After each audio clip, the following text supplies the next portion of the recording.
Hi, everybody. Paul Carey's here. My name's Ernie Harwell. It's doubleheader time for the Tigers on a beautiful day in Boston. This is a day that's so great that I guess if Ernie Banks was here, he'd probably say, let's play 3 or 4 games.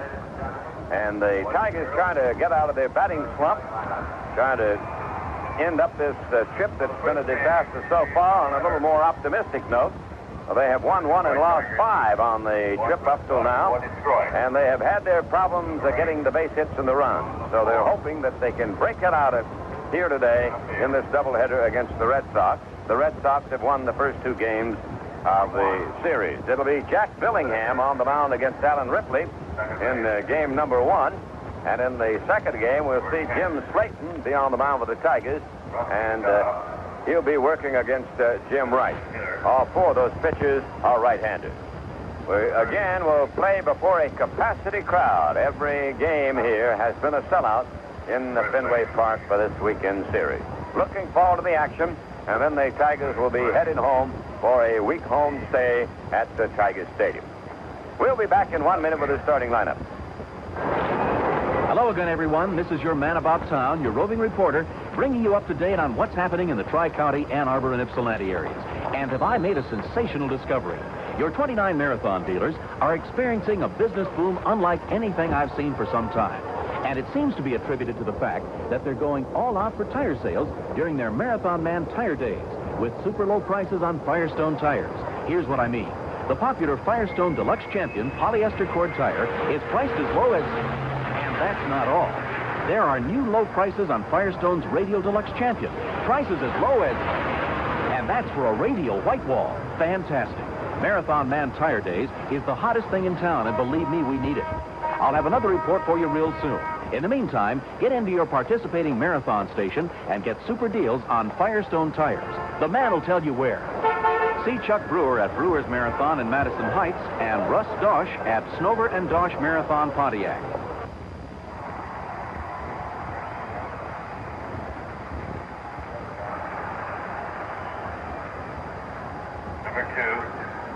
Sherm Fella, the PA man now at Fenway, announcing the lineup. He's gotten into the Boston lineup, so you'll hear cheers probably now after every name. But let's give a cheer for Paul Carey. Hear that one? Nice big round of cheers. Thank you, Ernie, for directing the sellout crowd here at Fenway Park. Well, we're set for the windup of this 4-game series that has been all Boston so far. And a trip coming to an end for the Tigers that has seen the Tigers bat stilled by some excellent pitching in Baltimore and here in Boston. And as a result, the Tigers have dropped from a first-place side on to third place, 4 games out of the lead and 4 games behind Boston. In losing 5 of the 6 on this trip, the Tigers have been shut out 3 times, the latest being that 1-0 shutout by Louis Tiant here yesterday. Today, the Tigers are going to see a couple of unfamiliar Boston pitchers, both right-handers, Alan Ripley and Jim Wright. Wright comes from the neighborhood of Grand Rapids, Michigan. Ripley to go in the opening game. He's won 1 and lost 3. Wright, who will see action in the nightcap, has been used sparingly and has pitched very well, but has only a 1-0 record thus far, but an earned run average of 2.25. Ripley had 1 bad game, and as a result, his earned run average is not all that good, but he's pitched exceptionally well in the other ball games. His ERA at 4.33. He's starting for the 7th time as a spot starter. He's actually the 5th starter in manager Don Zimmer's plans, Ripley is. And Wright has just been fitting in occasionally. He's only started twice and appeared in relief 3 times. And there are those in Boston who feel that he should be taking a regular turn because of the way he's been pitching. Well, the Tigers are going to see a lot of him. A great curveball pitcher, Jim Wright, going in the 2nd ball game against the Tigers here today. Ripley making his 8th start and his 1st of the season against the Tigers. And it's going to be a first all the way around. Wright making his 1st against the Tigers, and Jack Billingham making his 1st start ever in Boston or against the Red Sox. And Jim Slayton, who will go the nightcap for the Tigers, will be making his 1st appearance as a Tiger here in Fenway Park. It's his 2nd start, though, against the Red Sox this season. Now the umpires are making their appearance. Hank Soar has been brought in as a fourth umpire. Steve Palermo will not be here today. Palermo was to have been the umpire behind the plate. We'll find out how they're going to line up. Denkinger will be behind the plate. So that's the way it'll be. Don Denkinger behind the plate. Dave Phillips at first, Larry McCoy at second, and Hank Soar. Yes, Hank Soar will be at third. All right. And I'll check those starting lineups for the two teams right after we pause for station identification. This is the Detroit Tiger Baseball Network. Hi, this is Bob Hines inviting you to join me weekends right here on America's great radio station for the Great Weekend. Here on Radio 76, WJR Detroit.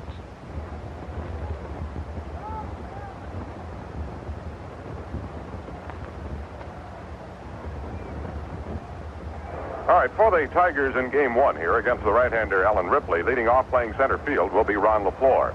Batting second at second base, Lou Whitaker. Hitting third will be the Tigers' DH, Rusty Staub.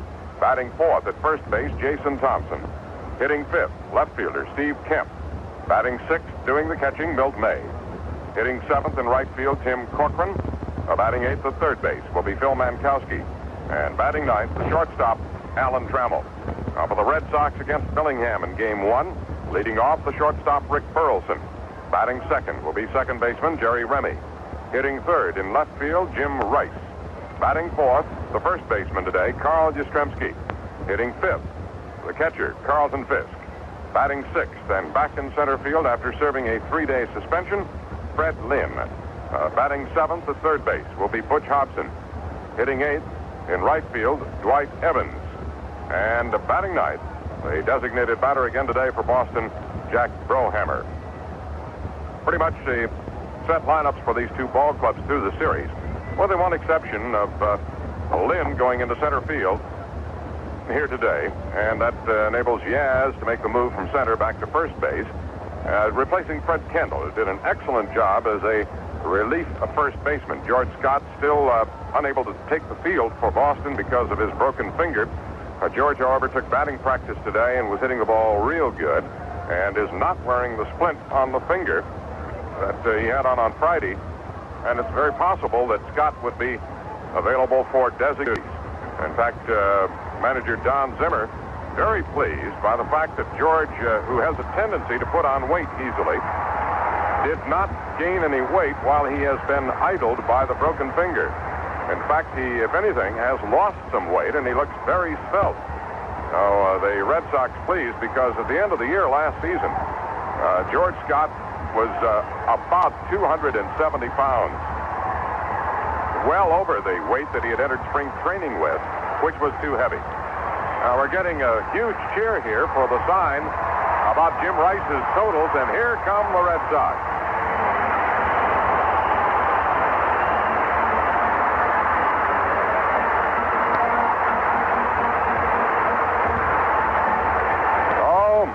Do these folks love their Red Sox. In first place by 2 games, one of the last Red Sox to come out of the dugout is Jim Rice, and he gets an extra special cheer. They had posted the sign on the board telling of all his exploits, his totals in home runs, RBIs, slugging percentage, hits, runs scored. He leads the league in all of those categories, ranks third in hitting. Out of the mound, young right-hander Alan Ripley has moved to take his position, and before he loosens up, we're going to invite you to join us in listening to John Kiley with our national anthem.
before the opening game of this doubleheader gets underway, we'll pause for these messages. Well, I remember way back in '62, and those magic moments with Mary Lou, hanging out at the drive-in in my '57 Ford V8. Hey, Rocky, I bet my Ford's better than your Ford. Oh, yeah? What do you got in that thing? Yeah, well, I got a new set of Champion plugs. Oh, well, hey, listen, man, I just remembered I got to get my ducktail trimmed, right? Hey. Long ago, now times have changed. My priorities have been rearranged. Hey, Rocky, I bet my Pinto gets better mileage than your Pinto. Oh, yeah? Tell me, what do you got in that thing? Yeah, well, I got a new set of Champion plugs. Oh, wow. Hey, I got a split. I just remembered I got to get a hair transplant, right? Hey, time's changed. Buy a better plug for any kind of car than Champion. You can buy a better plug no matter where you are than Champion. Champion #1 in the world, #1 in your car. Point of View presents opinions and attitudes by members of your community. Hear it 3 times daily here on WJR Radio 76.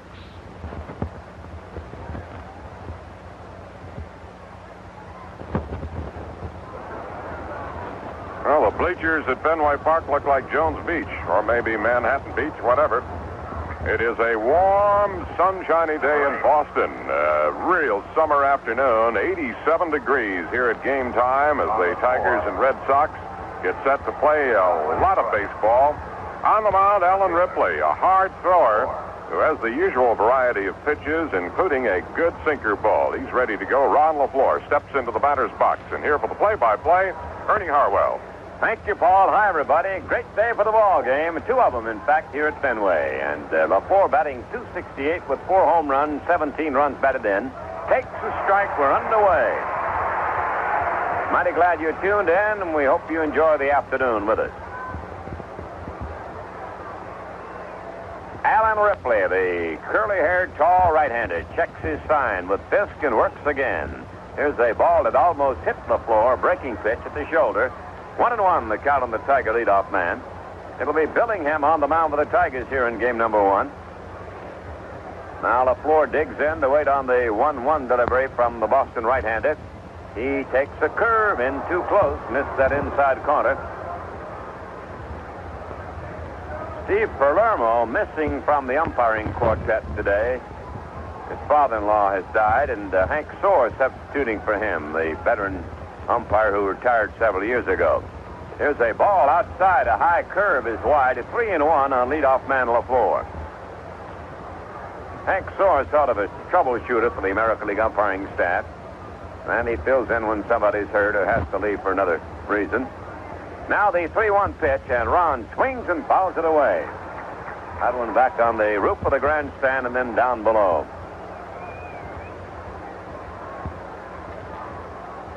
A screen here back of the plate that runs up toward the press box, and the balls will roll back down. The first ballpark that had such a screen in the major leagues. The pitch, swinging a bounding ball to third. It is a foul ball. Soar signals foul. They go through with the play. But Ron will have to come back. Very close at third base on the little slow hopper.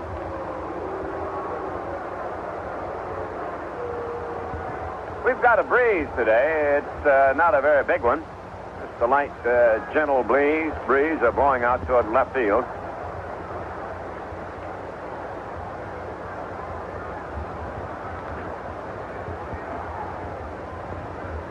Everybody coming back. Fisk is behind the plate again. LaFleur returns to the batter's box. Ripley up on the mound to do his act.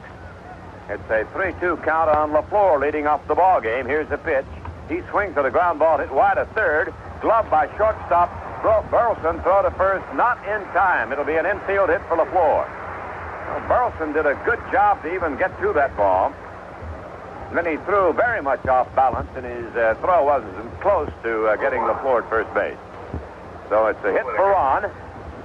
And the Tigers send up Sweet Lou Whitaker, the left-hand batting second baseman. Second base, Whitaker. Batting .333, does not have a home run yet, and he's picked up 7 runs batted in.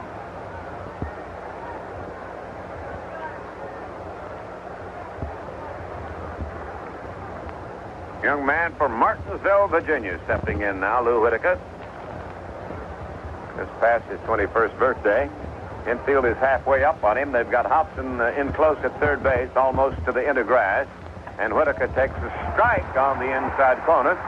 The league's leading base stealer over there at first, Ron LaFleur. He has 18 stolen bases, and he's tied for second in runs scored with 33. Yastrzemski holding on the bag with him. Ron tried to get a little longer lead. Strike one, the count of the third. Alan Ripley, right-hander, on the mound for the Boston. Pitches. It is a ball in too close on LaFleur. Whitaker waiting on deck, and then it'll be Rusty Staub. Toronto got two, and they lead the Yankees. That occasioned a little bit of a cheer here. 2-1 in the fifth inning, Toronto. There's a line drive to center for a hit by LaFleur. He reached out on the curveball and slapped a single over second base. 2 for 2 for Ron LaFleur. Here's Whitaker. The Tigers worked the hit and run with Whitaker up in the first inning. He bounded the ball to Remy, who tossed him out to Yastrzemski, but it was very easy for LaFleur on that play to make second base. Boston brings Hobson in close inside the bag at third on Whitaker. Yastrzemski will hold with LaFleur and tries to get a little longer lead. Now Ripley looking over there. Now checks his sign with a catcher Fisk. No score, third inning. And Whitaker takes a fastball high. Ball one on Lou.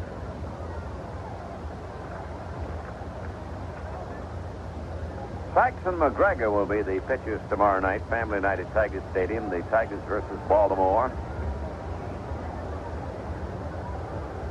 Now the set by Alan Ripley. Throw to first. Back in time is LaFleur.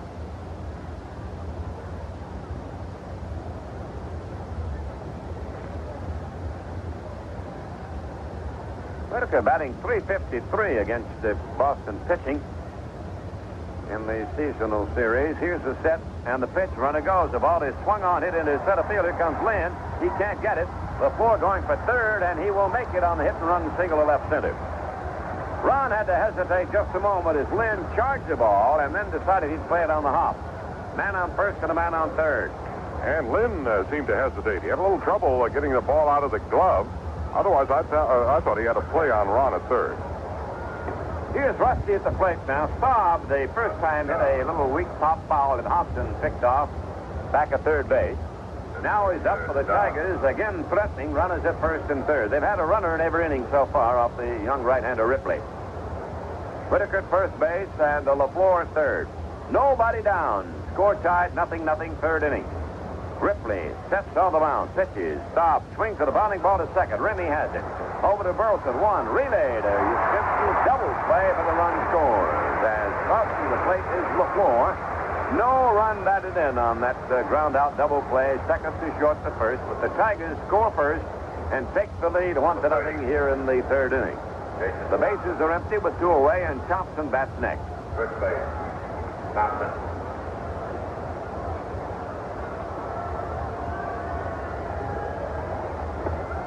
Jason walked his first trip.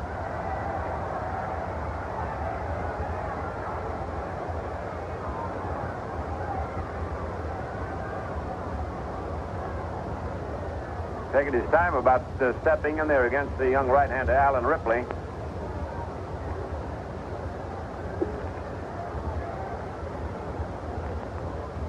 Low curve popped in the air out back of second. Backpedaling is Burleson on the grass.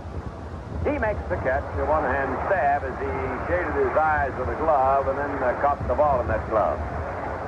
Now the Tigers take the lead on one run, 2 hits. There were no errors and nobody left on base. At the end of 2.5 innings, Detroit won, the Red Sox nothing. It's time to batter up during your Greater Detroit Chrysler Plymouth Dealers' third annual honorary Tiger Bat Boy contest. This is Ernie Harwell.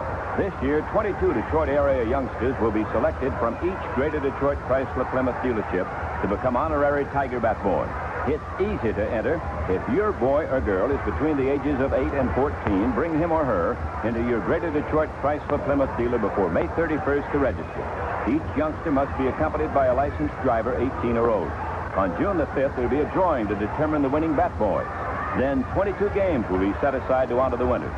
Each winner will receive a simulated Tiger uniform and tickets to the game for the family.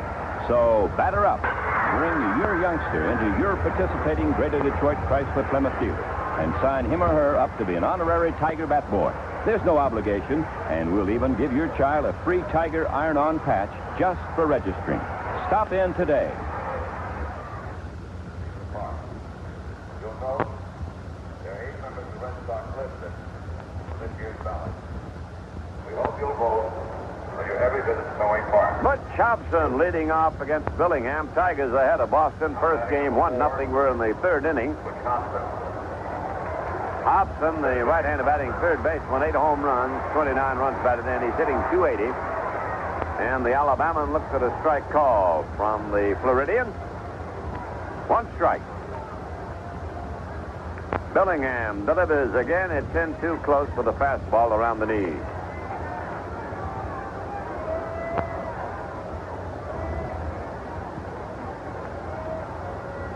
Hobson takes a low curve very wide in the dirt. 2-1 the count on him.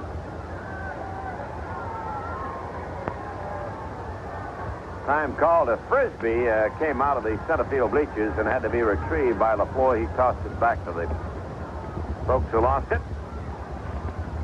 Now the windup, and Hobson takes the ball outside. 3-1 the count on him. Oakland and Chicago have started their first game. No score at Chicago at the end of 1. There's a foul out of play to the press box area. 3-2 the count on him. This is the 4th doubleheader for the Tigers. They've divided the other 3, and each time they won the first game and lost the second game of that doubleheader. That foul skipped into the television booth, and either Harrelson or Stockton threw it to the crowd. Here's a ball outside. That's the first runner for the Red Sox. Number 24. Hard curve wide of the plate. Flips Hobson on with a walk, and here comes Dwight Evans at the bat. Right field, Evans. Evans hitting .269. He's knocked in 18 runs. He's picked up 8 home runs so far. Looks down to Eddie Yost, the third base coach. The one-time walking man.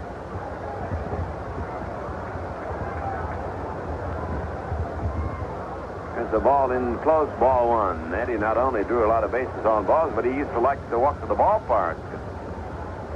These are the Tigers. He and his pal Rocky Bridges and Pete Burnside were guys would leave the hotel very early and walk out to the park if they could. Runner goes. The ball is hit on the ground to Mankowski. Throw to second to Whitaker. 1. Relay to first to Thompson. Double play by the Tigers despite the hit and run. And Whitaker made a great pivot with the runner coming in close on him. Number 3. 2 out. Nobody on. And Brohammer will be the batter. Jack Brohammer. And the hitter. Talking with Jack about the designated hitters role, and he said, well, I really don't like it, but it does get me in the lineup. Says I don't think anybody really likes being a DH. All the players that are designated hitters would rather be working in the field also. Says it gives you too much time to think when you have to go back to the clubhouse or wait around for your batting turn. Left-hand batter takes the ball outside. He's hitting .291. 1 home run. He has 6 runs batted in. 1-0, Tigers in the lead. It's the third inning. Boston at bat. They've got 2 out and the bases are empty against Billingham. Jack kicks and deals. Here's a ball in too close. That was a fastball. 2-0 on Brohammer.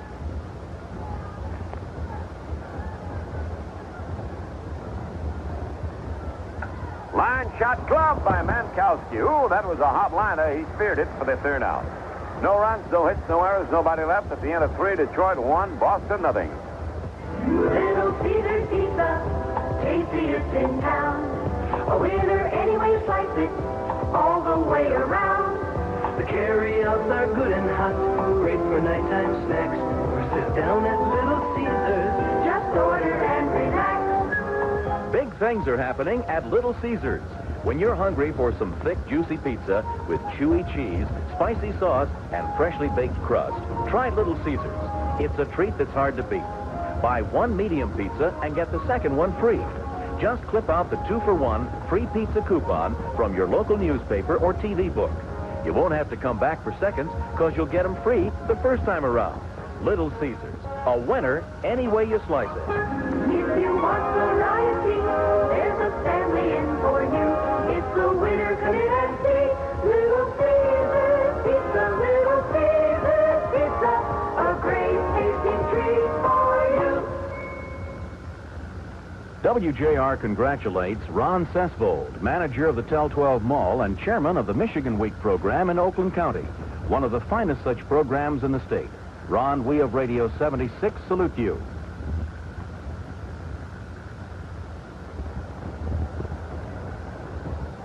Tigers through the first 3 innings, 1 run, 4 hits, no errors. Boston, no runs, no hits, and no errors. Ripley on the mound for Boston. Billingham, the Tigers pitcher. The Tigers scored in the 3rd on a single by LaFleur, took 3rd on a hit-and-run single by Whitaker, and came home and Staub bounced into a double play. Now Kemp will lead it off for Detroit. Let's hear from Mr. Paul Carey.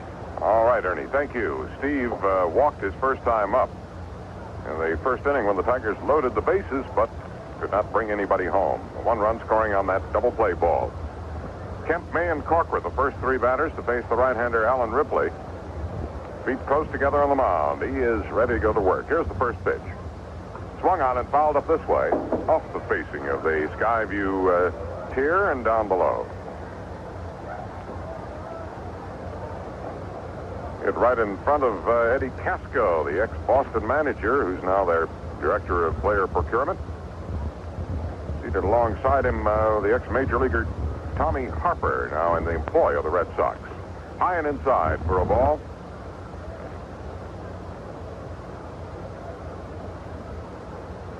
Kemp hitting .301, 2 homers, 18 RBIs this season. Here's the windup, the pitch to him. A little high. Ripley has had control problems in every inning. He has gotten behind some of the hitters. And the Tigers showing some semblance of breaking out of that hitting slump that has plagued them all week long. The pitch to Kemp. There's a strike. Third, Steve was going to take. Tigers waiting to see what Ripley's going to do. Well, May left the bases loaded with his long drive in the first inning. Probably would have been a home run in many ballparks. The pitch to Kemp. Swung on and missed. He struck him out. He fed him that off-speed breaking ball. First strikeout for Ripley. And it brings up May. He drove Evans to the edge of the warning track in deep right field, probably about 370 feet away. With the bases loaded in the first inning, Milt hit it good. But to get the ball out in this park, you've got to hit a long way to right field. Unless it's right down the line where it's very short. He takes a strike on the outside corner.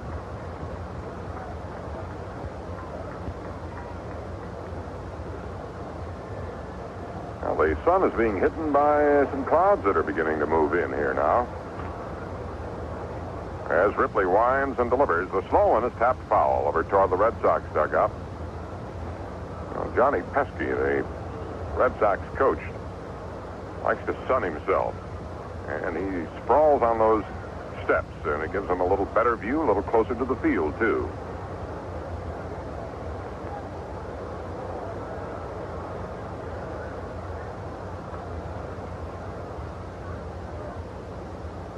Ripley ready, the 2-strike pitch. Swung on a ground ball to the right side. Remy has it. Easy play. The toss to Yaz. May is out. 2 down. That'll bring up Tim Corcoran, robbed of a base hit by Yastrzemski on his screaming liner in the second inning. Tim simply has not found himself yet here in this season. Hit so well his first spring a year ago and this spring for the Tigers. Gave every evidence that he was a star of the future, and Tim just simply has not been able to do the job at the plate. He looks at the slow, and it's low for ball 1. Corky hit a lot of long balls in spring training. May be that he's not quite sure whether he's a long ball hitter or a line drive hitter or what. Or whether he's a full hitter or whether he should go to every field. He's kind of messed up at the plate. He checks it low for a ball.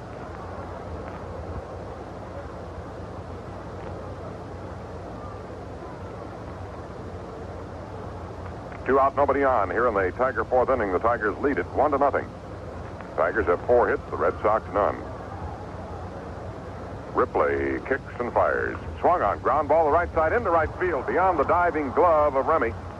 Remy made a good try to pick that ball off the turf, but couldn't come up with it.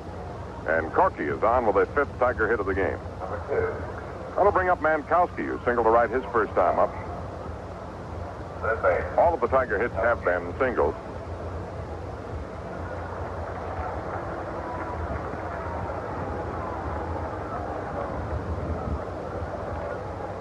Through 5 innings at New York, the opener of the doubleheader, it's 3-2. The Blue Jays leading the Yankees. Fans here keeping an eye on that scoreboard. There's a drive caught by Remy, the second baseman. A solid line drive. They're going to hit him much harder than that, but it was right at the second baseman. He took 1 step to his left and snared it. So the Tigers hitting the ball here, but not hitting in luck so far. In the 4th inning, no runs, 1 hit, no errors, a man left after 3.5 innings. Detroit 1, Boston nothing. In a large industrial area like ours, important business meetings are held constantly, involving dealers and salesmen, service and training personnel, you name it. I've attended some sessions where the sound coughed and sputtered, the slides were in wrong, and the lamp in the projector blew out right in the middle of the film. Well, the best way to prevent things like that from happening at your meeting is to put it all in the hands of people who know what they're doing, professionals, specialists, my good friends at Wilding. Wilding Audiovisual has the largest, most modern, sophisticated inventory of AV equipment in the country, all under one roof in Romulus and immediately available. One phone call and everything you need is delivered right to the meeting room, along with a skilled technician to see that it all works, too. They have everything from 8mm projectors up to the big Cinerama-type jobs. Sound systems, screens, podiums, the whole shot. You should see it all and hear it all. Call Wilding Audiovisual in Romulus. Wilding's the place.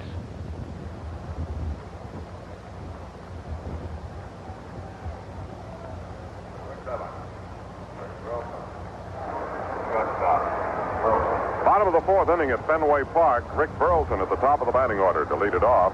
Remy and Rice will follow against the right-hander Jack Billingham, who's looked tough so far.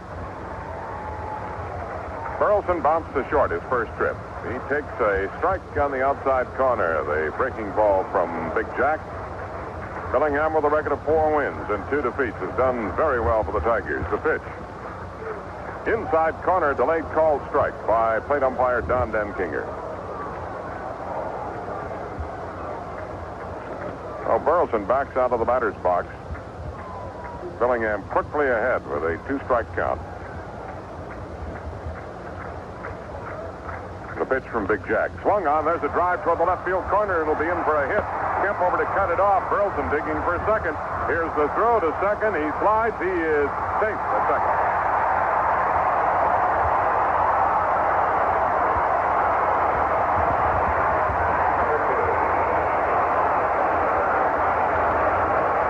Rick Burleson gets the first hit off Jack Billingham. An inning-opening double into the left field corner here at Fenway.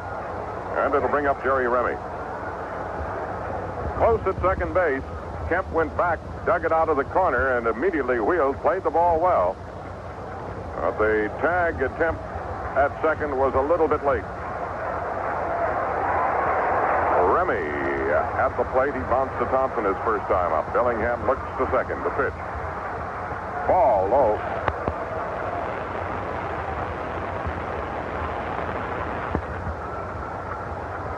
Jerry not running as much as he did with the California Angels. Well, that's to be expected with the lineup he's got behind him. There's a ground ball to second. Whitaker has it. He goes to first to get Remy as Burleson takes third. A 1 down. A man at third, and Jim Rice is the batter.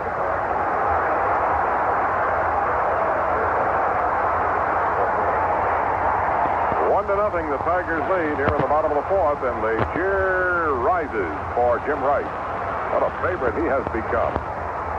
And again today, what a show he puts on in batting practice. I was standing out of the cage talking with Johnny Pesky, and everybody stopped doing what they were doing and just watched. He said, Pesky said he was reminded of the days of Ted Williams when things just stopped at the ballpark so they could watch Williams swing the bat. And they do the same thing now with Jim Rice. There's the pitch. Inside around the ankle. Good stop by May.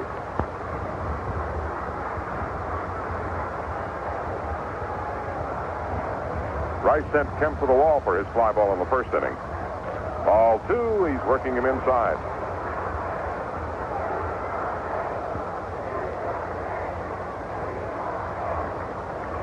Here's the windup, the pitch. Low and away, ball 3. On deck is Yastrzemski. Tiger infield is deep. And swung to the left side, as is the outfield. Rice was hitting them into the center field bleachers in batting practice. Ball 4. He's not going to get a chance to hit one this time. He walks. Runners at first and third with one down, and Yastrzemski is the batter.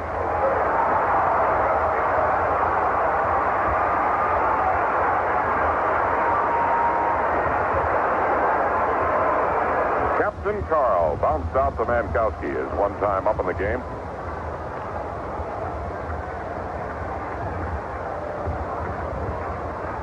Billingham now taking a little more time. Burleson is at third.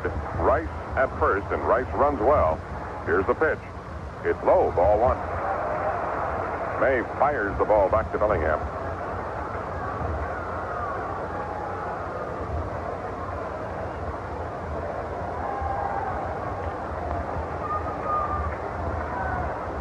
Now Jack into the stretch. Toss to first. He drives Rice back to the bag. They're a little suspicious that Rice might be running the situation. One out, runners at first and third.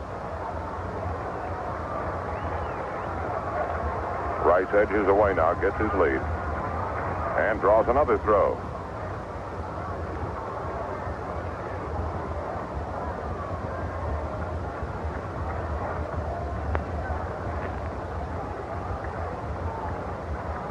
Bellingham in his 9th start of the season. In jam here in the 4th inning. He's in a stretch now. The pitch. Swung on. A long fly ball to right field. That could be trouble. Corcoran goes back. Looks up. He can't get it. It's off his glove. Off the wall. Here comes one run to score. Headed for third is Rice. And into second goes Yastrzemski. The ball gets past. Mankowski backs up the play, and Rice gets back to third. Corcoran had trouble with the sun. And with that right field corner here at Fenway Park, it'll be a 2-base hit for Carl Yastrzemski, and the game is tied at 1-1. That ball almost got in the stands. The barrier is very low out in right field at 380 feet from home plate. Corky went right back to the barrier, a step away, and the ball did not go in the seats. It hit his glove and bounced off the barrier in front of the field seats. It is a tough sky here, and I'm sure that was giving some trouble to Corcoran out there in right field. But the Red Sox have tied it. They have runners at second and third with one out. Carlton Fisk, the batter. Rice, of course, had to hold because it appeared that Corcoran had a chance to catch the ball.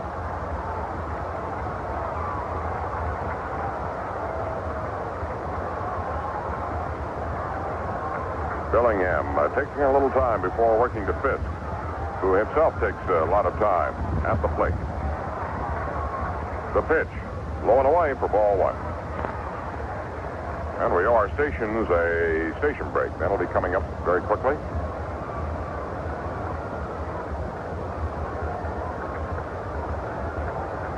Rice down the line at third. Yaz with a big lead at second. There's a fly ball lifted to left field, not very deep. Kemp at medium depth is there, makes the catch. Here's the tag. Rice is coming home. The throw will not be in time, and the Red Sox take a lead of 2-1. Well, before Fred Lynn bats now, let's pause for station identification. This is the Detroit Tiger Baseball Network. Workers of the world arise with J.P. McCarthy in the Morning Music Call. Join you Monday through Friday morning at 6 right here on WJR Radio 76 in Detroit.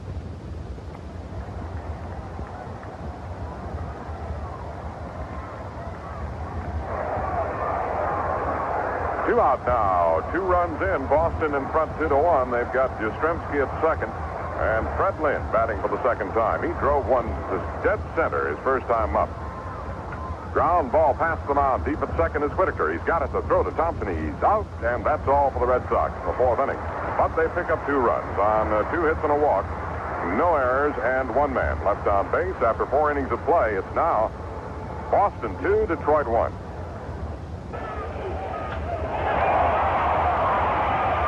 You're at the plate in the Labatt's baseball trivia game. It's the last half of the ninth. Here's the pitch. Who was the last man Don Larson retired to gain his perfect no-hitter against the Brooklyn Dodgers in the '56 World Series? Take a little time to think about it. And while you're at it, why not get yourself a cool, refreshing Labatt's Blue?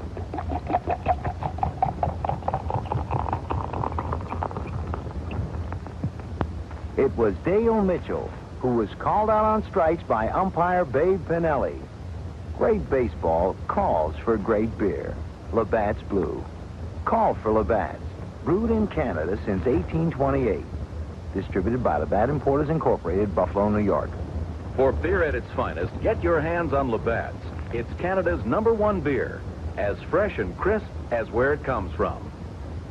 A review of the day's sports activities and a preview of what's to come. Prime ingredients for WJR Sports. Evenings at 6:15 and 11:15 here on WJR.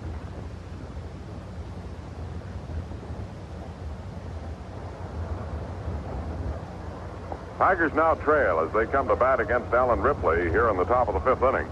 Tigers have out-hit the Red Sox 5-2, but they trail 2-1. The fact that the Tigers have out-hit another ball club is not all that different from what's been happening a great deal of the time this year. However, of late, the Tigers haven't been collecting all that many hits.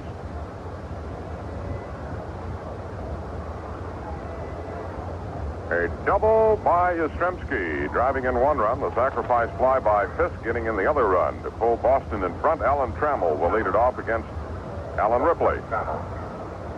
Only it's A-L-A-N at the plate and A-double-L-E-N on the mound. Trammell struck out on the front end of a double play in the 2nd inning. There's the windup of the first pitch to Trammell. He turns away from an inside fastball, ball 1. Ripley has a pretty good sinker ball. Hard thrower. Goes for the fastball most of the time with the slider. Ground ball to third. It's deep in the hole now. Burleson has it. The throw to first, and he got him. It was close. It got into the glove of Hobson, but Burleson pulled over toward third, backed him up, and made the play on Trammell at first. So there's 1 down. Ron LaFleur. That'll bring up Ron LaFleur. 2 for 2 for Ron. And an infield hit to deep short in the 1st inning, and a sharp line single to center in the 3rd.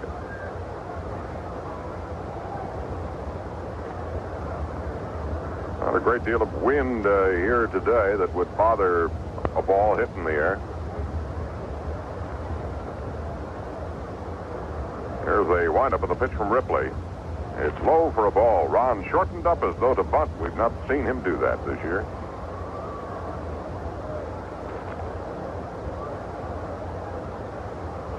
Now the pitch to Ronnie. He swings. There's a high fly ball to left field. That's deep. Rice goes back. At the base of the wall, it may be. It is gone. A home run for Ron LaFleur. Up in the screen, above the wall. And it ties the ball game at 2-2. Home run number 5 for Ron LaFleur.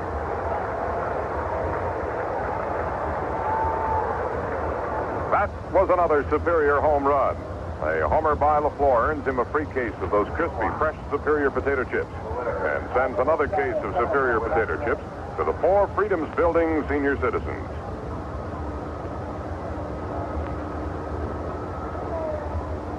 Two tie as LaFleur parks one in the netting over the left field wall. His 3rd hit of the ball game. Here's Whitaker taking a fastball inside for ball 1.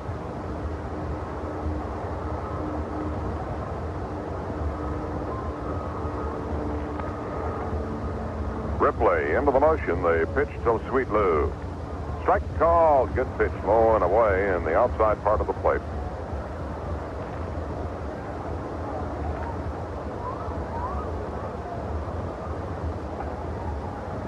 Pitch to Lou. He bunts foul. That one past Rusty Staub in the on-deck circle. Oh, 1-2 count now on Whitaker. Lou is hit safely now with his single in the third inning. He's hit safely in 14 of his last 15 games.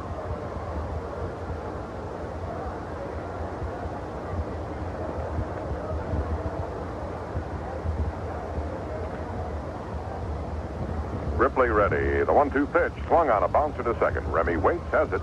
The short toss to Yastrzemski in time to get. Has it. The short toss to Yastrzemski in time to get Whitaker. There are 2 down.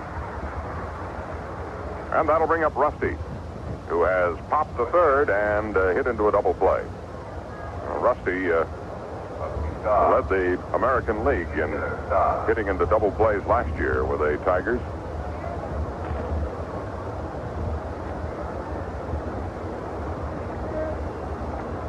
It's a statistic that is not seen in the weekly releases or in the daily stat sheets.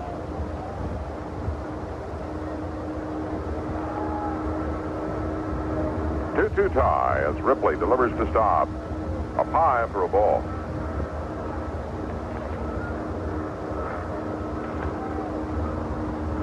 Well, the Red Sox are going to be taking on the Toronto Blue Jays tomorrow here. There's a strike on Rusty, an off-speed pitch on the outside corner. A ball and 2 strikes on Staub.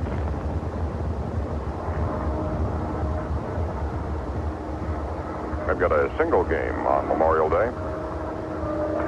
Hard smash foul past Coach Dick Trzaskowski outside the bag at first. Tigers will be heading home for a single game tomorrow night, and it's a late starting game. It'll be listed at 8:30. And our broadcast coverage will begin at 8:15 with Ernie's pregame show, 8:25 for the game broadcast. There's a fly ball lifted to left field. Rice starts in now, drifts back. He waits for the carom. It's off the wall. Stop, digs for second, and he's not going to make it. He's going to be gone. He is out.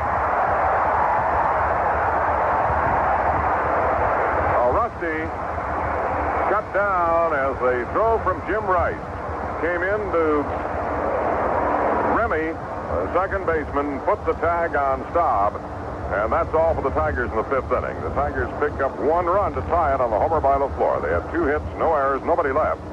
And after 4.5 innings, it's now the Tigers 2, the Red Sox 2.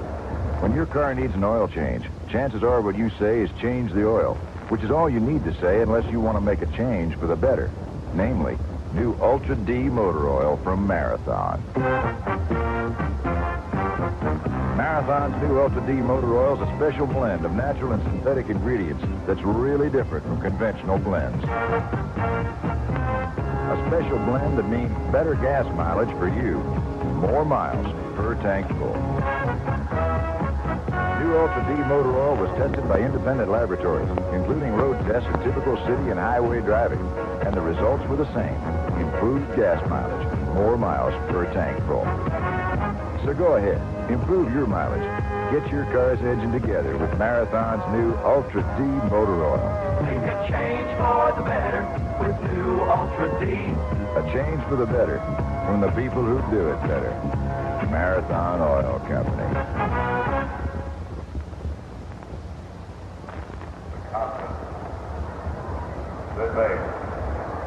I'll credit Rusty Staub with a single that entered the 5th inning. Rusty tried to stretch it into 2, but Jim Rice, seeing the ball was going to be over his head, turned around, played the carom perfectly off the wall, and fired to second to nail Rusty by several steps. Bottom of the 5th inning, the first pitch taken for a called strike by Butch Hobson. Hobson walked his first time up. Billingham set the Red Sox down without a hit over the first 3 innings. They picked up 2 hits and a couple of runs in the 4th. There's a ball inside, 1-1 on Butch. Butch still plagued by that sore right elbow of his. Outside. There's a big wrap on it all the time. 2-1 count on Hobson. Dwight Evans on deck.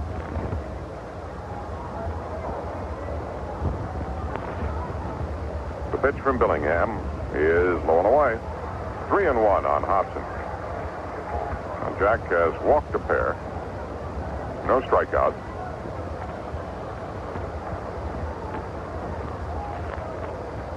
Here's his pitch. Ball 4, it was outside to Hobson. He's walked Butch both times. 24. Here's Dwight Evans, who hit into a double play, a sharp around-the-horn double play in the third inning. Evans did not take batting practice earlier today. He was late in arriving. Okayed by Don Zimmer. Evans getting his lead at first. The pitch from Billingham. Swung on a fly ball to deep right field. Going back is Corcoran. He'll have the room. He makes the catch. And Evans, or Hobson rather, playing it halfway, heads back to first. Well, there's a lot of space in right field here. The tendency by batters who come in their first time in is to look at that green wall in left field and it looks so close. And it is. But they tend to go for the wall, and because it's tough to jerk one out in the right field and center field here at Fenway Park. It's such a long distance to the wall, but there's still a lot of space to spray hits in. Tigers have not been doing it here this weekend. Here's the pitch. A little high for a ball. Brohammer lined out to Phil Mankowski his first time up. Phil made a fine catch. Hobson at first, one out. The pitch to Jack. He cuts and misses on a big sinker from Billingham.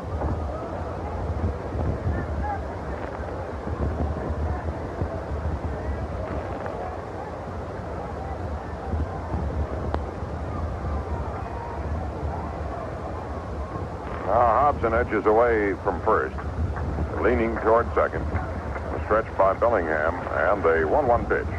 A ball. It's low to Brohammer.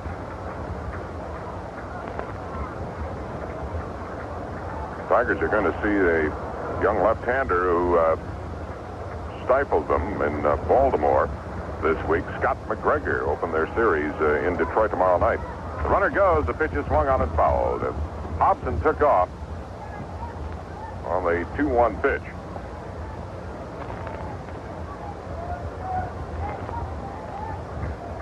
When the Tigers come home, it'll be for 1 week and 7 games with 3 different teams.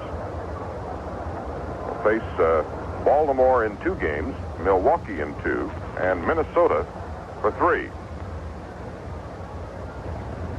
In each case, it's the first visit of those teams this season to Tiger Stadium. Here's the set, the pitch. Brohammer swings. There's a smash to right field beyond Thompson. He dove for the ball. Heading for third is Hobson. He'll make it easily as the throw comes into second. And the Red Sox are threatening here in the 5th inning, with runners at first and third and 1 down.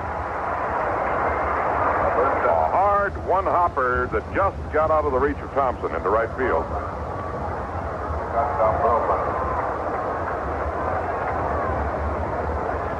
Burleson doubled his first time up into the left field corner, or his second time up, rather. Back in the first inning, he had bounced out to short.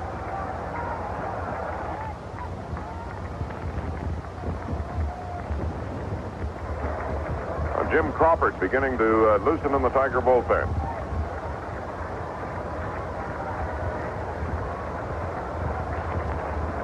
Game tied 2-2 here in the bottom of the 5th inning.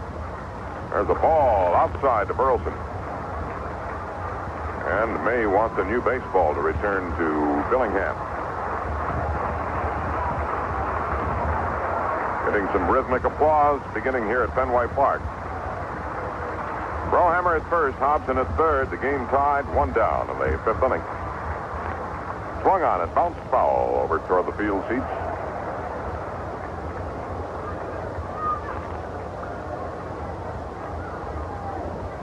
Now Jack won his first 3 games in the American League, beating Toronto a couple of times, and then the White Sox on a brilliant 3-hitter. First loss was at Oakland when John Henry Johnson pitched that fine four-hitter against the Tigers. Jack beat Milwaukee and then lost in Baltimore by pitching very well. That was last Tuesday night. He's in the stretch. Here's the 1-1 pitch. Oh, he didn't miss by much. May held on to the ball extra length of time. 2-1 count on Burleson.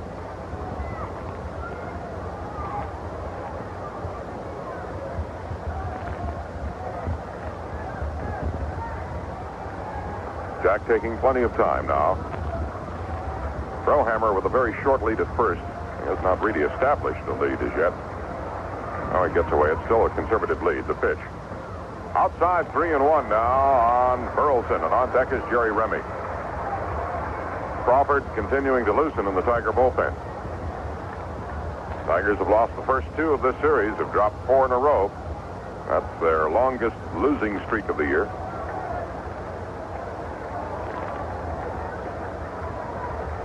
Now Bellingham has to come in with it. Here's the pitch. Ground ball to short. Trammell has it to Whitaker for one. The relay to first. Double play, and Bellingham gets out of trouble. For the Red Sox in the 5th inning, no runs, a hit and a walk, no errors. A man left after 5 innings of play. The Tigers 2, the Red Sox 2. It's time to batter up during your Greater Detroit Chrysler Plymouth Dealers 3rd Annual Honorary Tiger Bat Boy Contest. This is Ernie Harwell.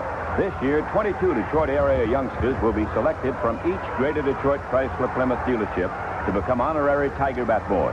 It's easy to enter. If your boy or girl is between the ages of 8 and 14, bring him or her into your Greater Detroit Chrysler Plymouth dealer before May 31st to register.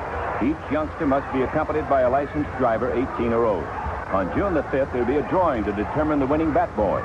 Then 22 games will be set aside to honor the winners.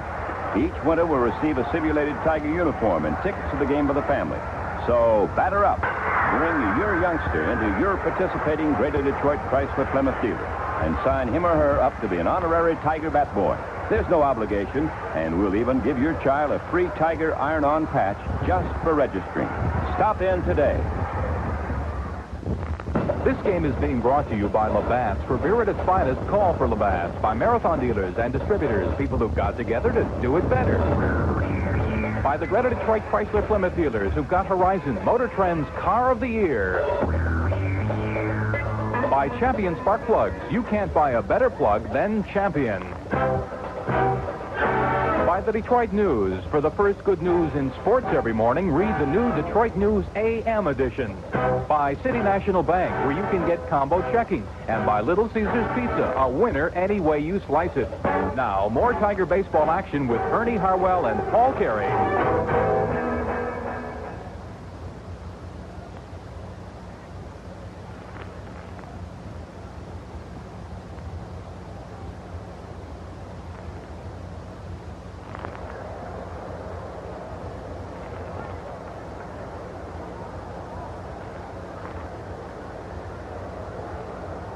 Number 30. Mason Johnson, first base. Thompson. We're ready to go with the 6th inning here at Fenway Park. Jason Thompson will lead it off for Detroit. Along with Ernie Harwell, this is Paul Carey, hoping you're enjoying the Tiger Red Sox doubleheader today from Fenway. Thompson has walked and popped to short. He takes a strike in above the knees from Alan Ripley. Ripley seems to have gotten his rhythm a little bit after having control problems in the early going. Right-hander looks in. Here's the pitch to Thompson. Swung on. There's a drive to right field. Going back is Evans. It may be. It is a home run into the Boston bullpen. Jason Thompson puts the Tigers on top 3-2. That one wasn't hit very high, and it just cleared the low barrier in front of the bullpen in right center field. Home run number 13 for Jason Thompson gives the Tigers a 3-2 lead. And that's another Superior home run. A homer by Jason will send him a free case of those crispy, fresh Superior potato chips, and sends another case of Superior potato chips to the Franklin Hall Halfway House of Jackson. Now the Tigers with a pair of home runs, one by LaFleur, one by Thompson. bringing them from behind to go ahead 3-2. Here's Kemp swinging a bouncer to second. Remy waits for the short hop, has it. Over to Yaz in plenty of time. Kemp swinging at the first pitch, bounces out to second. That'll bring up Milt May. May is 0 for 2. Milt drove Evans to the edge of the warning track in deep right field with the bases loaded in the first inning.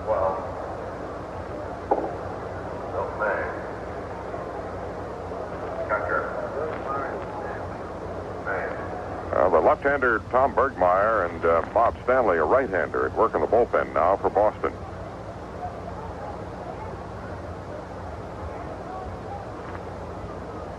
Here's the pitch to Milt. He cuts and misses. A little bit late cutting on the fastball that time. Milt hitting .344 after going 0 for 2 today.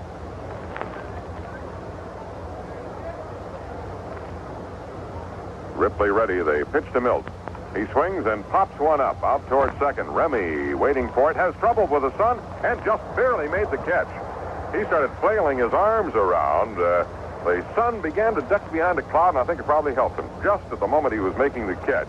He had to make a kind of a basket catch, as it turned out. Number 25. But he lost it for a moment. That'll bring up Corcoran, who's 1 for 2. Tim singled his last time up. Hit the ball well both times today. He was put out by Yastrzemski on his line drive in the second inning. Pitch from Ripley. Swung on and bounced foul over toward the Boston dugout. Into it.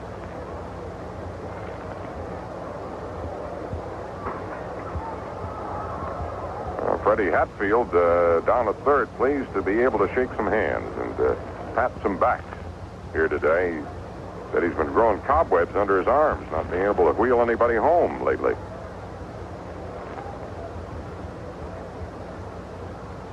Corcoran takes a slow one high. A ball and a strike on Tim. 2 out, nobody on. Top of the 6th inning, the Tigers now in front 3-2 on Thompson's 13th home run.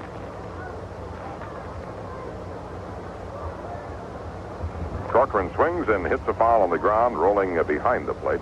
Look out, youngster. Oh, he tumbled out of the field seat. Quick, get out of there. Get back in.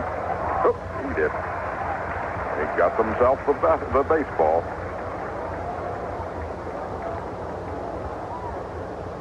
Arms weren't long enough to reach it, so he just threw his body at it.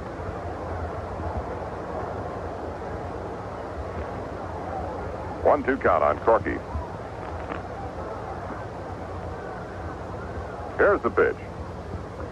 It's low for a ball. Corcoran was really leaning. In fact, kind of kept right on walking across the plate after he took it. 2-2 on him. No further score from Yankee Stadium. That's been up for some time after 5. What is it? Oh, the Yankees have at least tied the game in the bottom of the 6th on a homer by Rivers. 3-3.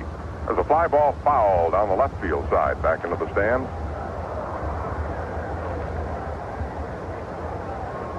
Baltimore and Cleveland scoreless after 3 innings.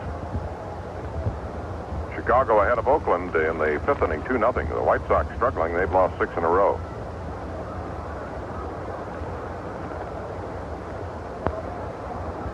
Kansas City and Minnesota playing ball again. They've completed 2 innings. They got 2 in yesterday before they were rained out. There's a hard smash down the first baseline, foul just outside the bag. It was headed down the line, skipped outside the bag as it went by, a foul ball. Now, I thought they'd be making up one of those rainouts at Minnesota. The Royals and Twins have been rained out for 2 straight days. But according to my schedule, they're still listed for just 1 game.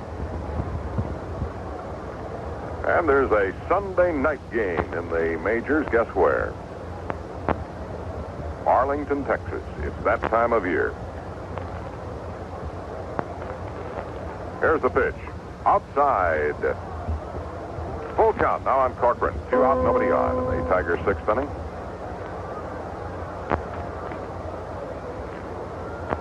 Tigers have 3 runs on 8 hits. The Red Sox 2 runs on 3 hits.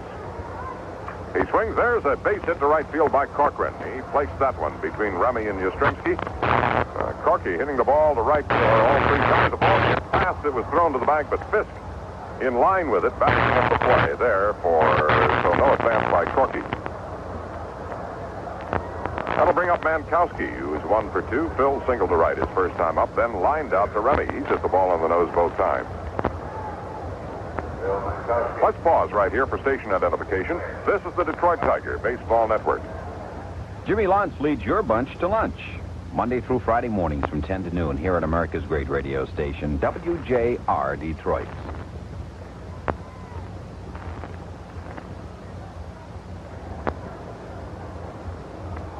Alan Ripley into the stretch. The pitch to Manco. He takes the strike. Clipped the outside corner with it. Well, they had a huge crowd in Yankee Stadium for their Jacket Day yesterday, over 55,000. And the Tigers have their Jacket Day coming up a week from today when the Tigers and Twins do battle in a single game. The runner goes. The pitch is swung on and fouled away back into the stand. They sent Corcoran on that pitch to Mankowski.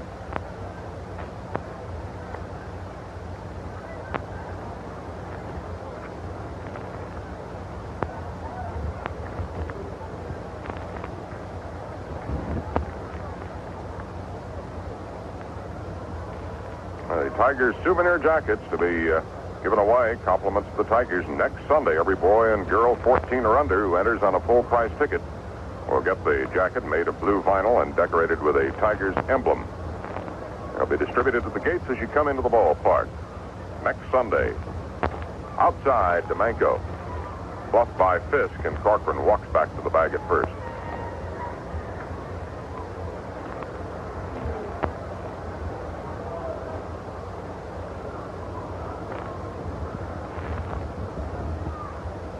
Now Corcoran getting his lead. Ripley taking a little more time. Goes to the belt. And tosses a lob over to first base, sending Corcoran back.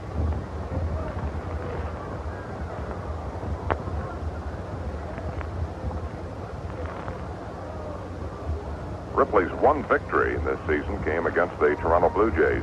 He's been beaten by Cleveland, Baltimore, and Kansas City.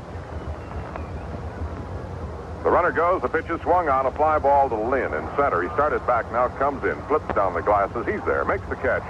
That's all for the Tigers in the 6th inning. Tigers pick up a run to take the lead, however, on the Thompson home run. 1 run, 2 hits, no errors, a man left. The Red Sox come to bat in the bottom of the 6th inning. It's now the Tigers 3, the Red Sox 2. I've got grease on my fingers, oil on my shoes, I'm always under the hood. But I wouldn't change places with anyone else, even if I could.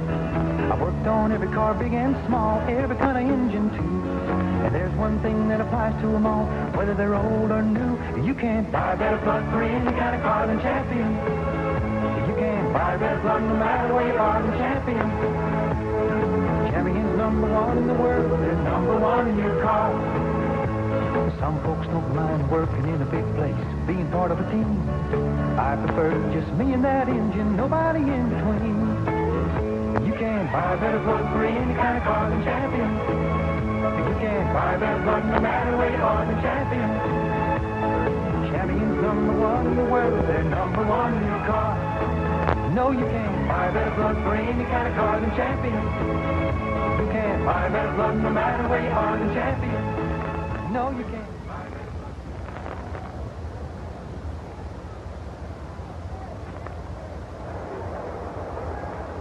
Well, Jack Billingham has a lead to work with now as he faces the Red Sox here in the bottom of the 6th inning.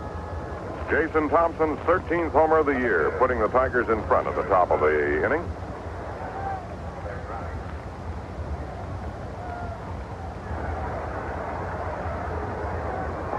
Left-hand hitting Jerry Remy will lead it off against Big Jack. Remy has bounced out to Thompson and to Whitaker. A wind-up on the first pitch. He runs up and misses on the bunt attempt. Strike 1. Bob Sykes goes against Scott McGregor in the opener of the homestand tomorrow night. A couple of left-handers. Steve Baker will make his Tiger Stadium debut Tuesday. There's a bouncer foul into the Boston dugout. Steve, who just came up from Evansville and started against the Orioles last Thursday, comes right back on Tuesday night. And the Tigers are expected to face Nellie Bryles, the artful curveball specialist, on Tuesday. Here's the pitch. Just outside. A ball and 2 strikes on Remy. On deck is Jim Rice. Billingham delivers. Ball, 0 inside. 2-2.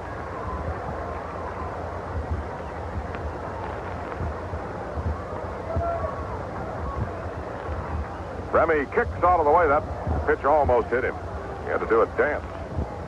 The Tigers outfield plays Remy a little bit to left, despite the fact he's a left-hand hitter. Infield set for a left-hand hitter. But they don't overplay him in the infield. Here's the pitch to Remy. Fly ball to left field, and Kemp is backing up. He'll have the room, I believe, in front of the wall. He makes the catch on the warning track, then looks over his shoulder to see how far away he was, and he had a couple of more steps he could have taken. Now there's 1 out in the 6th inning, and here's Rice.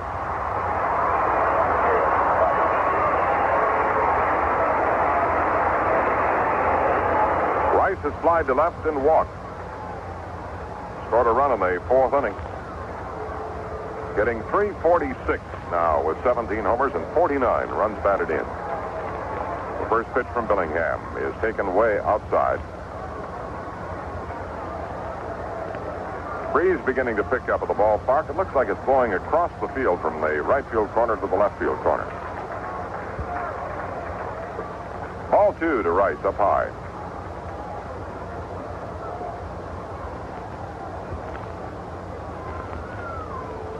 Last time up, Billingham did not give Rice anything he could hit. So far, these 2 pitches weren't hittable. The pitch. Fouled back on the screen.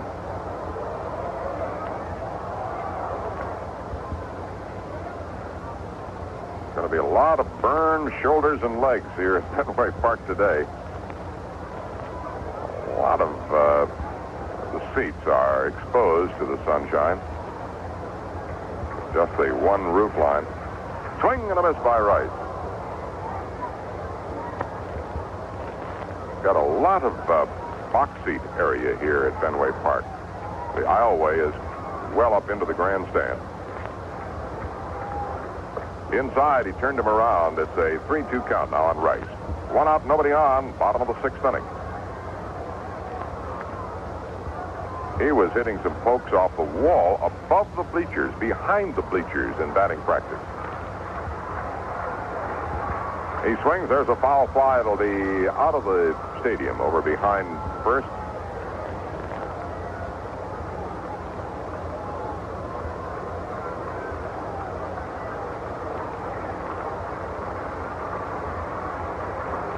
Extremely powerfully built Jim Rice.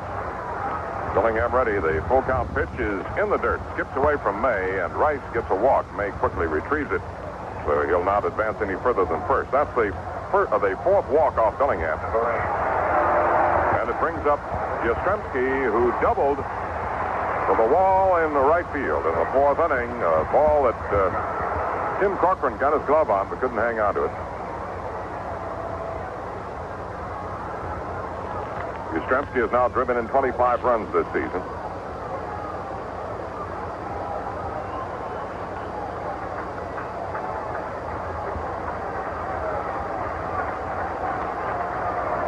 Tigers in front by a run, 3-2. They've out-hit the Red Sox 9-3.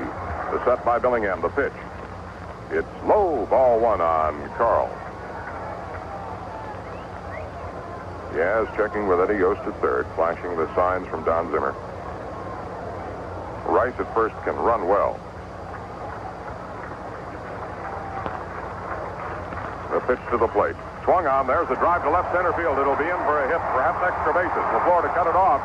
Rice makes third easily. The throw to second, Yastrzemski with a long single. Runners at first and third, and 1 out in the 6th inning.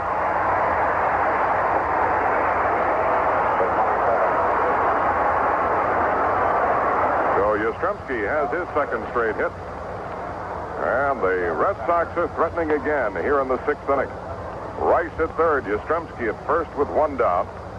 May had gone out to talk to Billingham. Now Trammell comes in. The Tigers have Hiller loosening in the bullpen. Now the next batter is the right-hand hitting Carlton Fisk.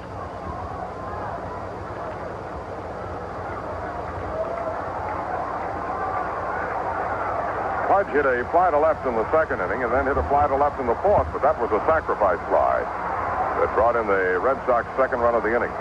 Scored their 2 runs in the fourth inning. The Tigers got a run in the third. They got that when LaFleur scored on a double play.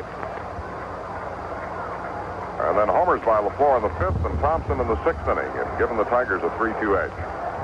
But Boston with runners at first and third and 1 out here in the bottom half of the sixth inning. Fisk waiting on Billingham. Here's the stretch, the pitch. Low for a ball.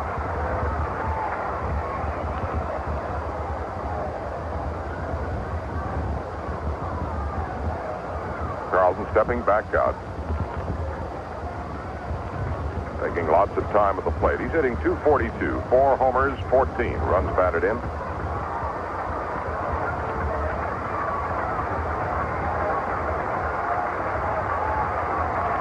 Billingham ready, delivers. Outside and low, it's 2-0 on Fisk.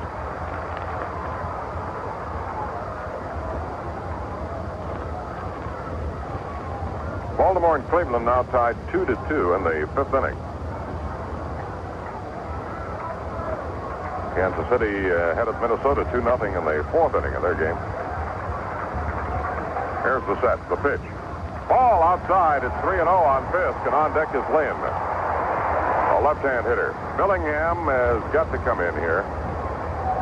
Tigers with a narrow 1-run lead, 3-2, and this is no ballpark that you can feel comfortable with a 1-run lead.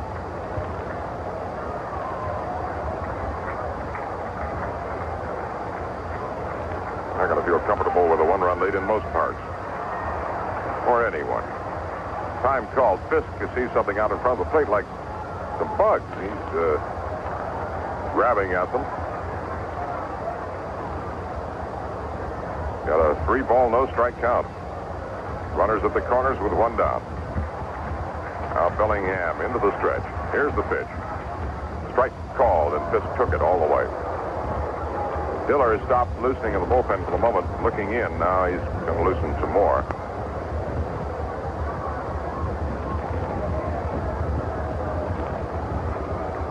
Getting a little hazy here at the park right now. Big lead for Yastrzemski at first. The pitch to the plate. He jammed him and tried to check his swing. He did, and it's ball 4. May appealed to first, but Dave Phillips said that he held. The bases are loaded, and Ralph Houck is coming out of the Tiger dugout. We might get a pitching change right here. With 1 out, a walk to Rice, a single by Yastrzemski, and a walk to Fisk. Loading the base is for the Red Sox. With a left-hand hitting Lynn due up next. Ralph has gone to the mound to talk to Billingham. I've not seen him give a sign as yet. Hiller is not doing any throwing out in the bullpen right now. But the gate is open for the cart, so the sign must have been given. And the little baseball cart is headed out toward the bullpen in right center field. The Tigers are going to make a pitching change right here. Hiller is coming on in another one of those tight situations in the bottom of the sixth inning with the bases loaded, 1 down. The old graveyard for left-handers when John is going to bring that left arm of his in here and try to stop the Red Sox. Ernie? We'll check the scoreboard for you now. The Yankees picked up a couple of runs in the 7th inning, and they now lead Toronto 4-3 at the end of 7 in the first game of that doubleheader. Mickey Rivers hit a home run in that inning with nobody on his second. Jefferson on the mound for Toronto. Willis relieving in the 7th. Guidry is the New York pitcher. That's the first game of a doubleheader at Yankee Stadium. Cleveland and Baltimore are tied at 2-2 there in the last half of the 5th inning. Lopez, that's Carlos Lopez, hit a home run for Baltimore in the 3rd with 1 on his 2nd to get the Birds their 2 runs. Good against Denny Martinez. Here's the hand now for Billingham as he and manager Ralph Houck walk back toward the Tiger dugout, and Hiller begins his tosses. At Chicago, the White Sox in their first game with Oakland have a 2-0 lead. They've completed 4 innings. Keogh on the mound for the A's. Kravitz pitching for Chicago. Kansas City picked up 2 in the third at Minnesota, and they lead the Minnesota Twins 2-0. The Twins are batting in the last half of the third. Hassler against Stormesgard. Milwaukee and California about to get underway. No report there yet. And Seattle and Texas is a night game. In the National League, Montreal and Pittsburgh at Pittsburgh, and the Pirates lead 4-2 at the end of 3. Dews on the mound for Montreal. Bibby, the pitcher for the Pirates. Milner hit a home run in the first with nobody on for the Bucks, and that's his first of the year. New York and Houston about to get started. No report yet, but we've got the pitchers official. Espinosa against Dixon. Atlanta leading the Phillies 3-1 at the end of 2. Christensen against Hannes. And the other game's not yet underway. Lynn ready to step in now. Hiller back of the mound, rubbing up the baseball a little bit. Tigers lead it 3-2. Here's Paul. John Hiller coming on for the 17th time in relief this season. Has a record of 4 wins and 2 defeats. And has 4 saves to his credit. He's facing a bases-loaded situation with 1 up. Fred Lynn at the plate. Lynn was 0 for 2 against the starter Billingham. Here's the pitch from Hiller. Lynn takes high for ball 1. Billingham leaves, having worked 5 in the third inning. Jack allowed only 2 runs. He's responsible for everybody on base right now. He gave up only 4 hits.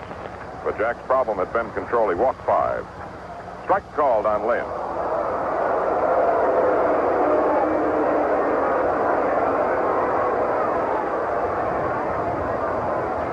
Lynn out of the batter's box, getting back in. Red Sox teammates chiding him today. Said he's on parole now. Here's the pitch. Curve is high. That was the off-speed breaking ball from Hiller.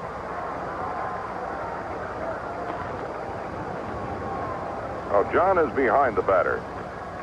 John can't use the changes effectively when he's working from behind. Here's the pitch. There's a foul up this way. Look out. Ernie, catch it. Nope. It's off to his right. I should know you don't go to your right too well, Ernie. You go back pretty easily, though, don't you? Yeah. 2 balls, 2 strikes on Lynn. Bases loaded, 1 down. The stretch by Hiller. Here's the pitch. Ball high, full count. Uh-oh.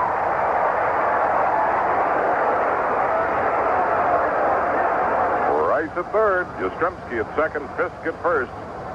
With 1 down, and Hiller wants a new baseball to use.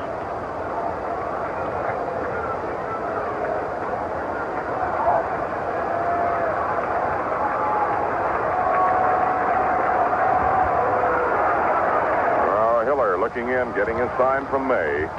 Here is the 3-2 pitch to Lynn. He swings a bouncer to Whitaker at second. He goes to Trammell for 1. The relay to first. A double play, and Hiller does the job. He got him out of a bases-loaded jam.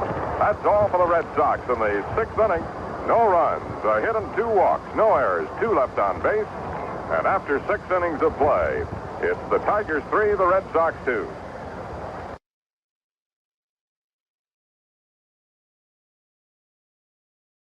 Lee listening to face Ron LaFleur, Mark Wagner, and Rusty Staub, the top 3 in the batting order for the Tigers.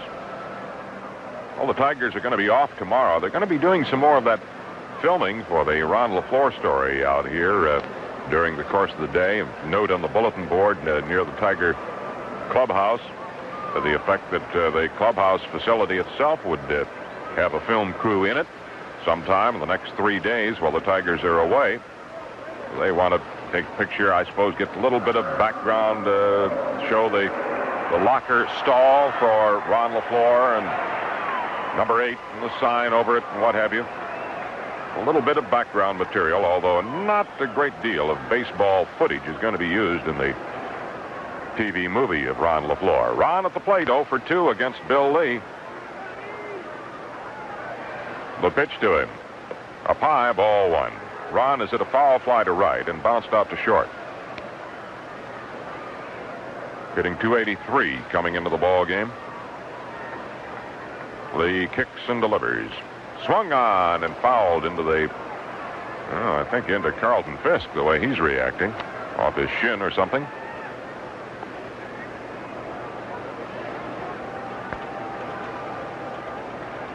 Ron uses one of those bats that is a concave end and a scooped out. A 1-1 pitch from Lee. Swung on and popped in the air. Remy, drifting back on the edge of the outfield grass, makes the catch. Well, the second baseman of the Red Sox takes care of it easily. Again, he had a little trouble with that sun. There's Mark Wagner. Mark is 2 for 2. He has been able to get on each time with a sharp single up the middle in the first inning. And then he had a little pop single that fell between the left fielder Rice and the center fielder Lynn in the third inning. Here's the pitch from Bill Lee. There's that soft one that stays a little too high.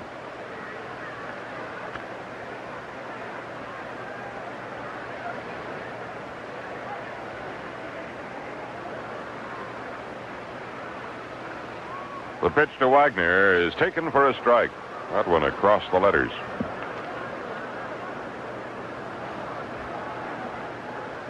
Lee was primarily a relief pitcher in his early days with the Red Sox, and a very good one. His 1-1 pitch swung on a bouncer past Hobson into left field, a base hit. That one stayed down. It skimmed under the glove of Hobson, and Wagner picks up his third straight single. That'll bring up Rusty. Rusty hasn't really had much chance to swing the bat here in this opening game because he has walked twice against Lee. And Rusty reached third base in the first inning. He was forced out at third in the third.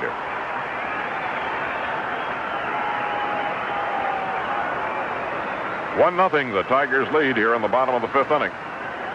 Lee to the belt. Here's the pitch to Staub. Moved him back. Ball one.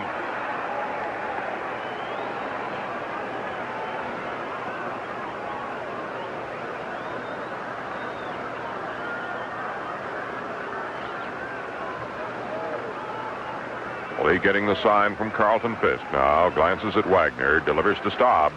Low. 2-0 on Rusty. Lee has tried to pitch very finely with Rusty and has not been successful.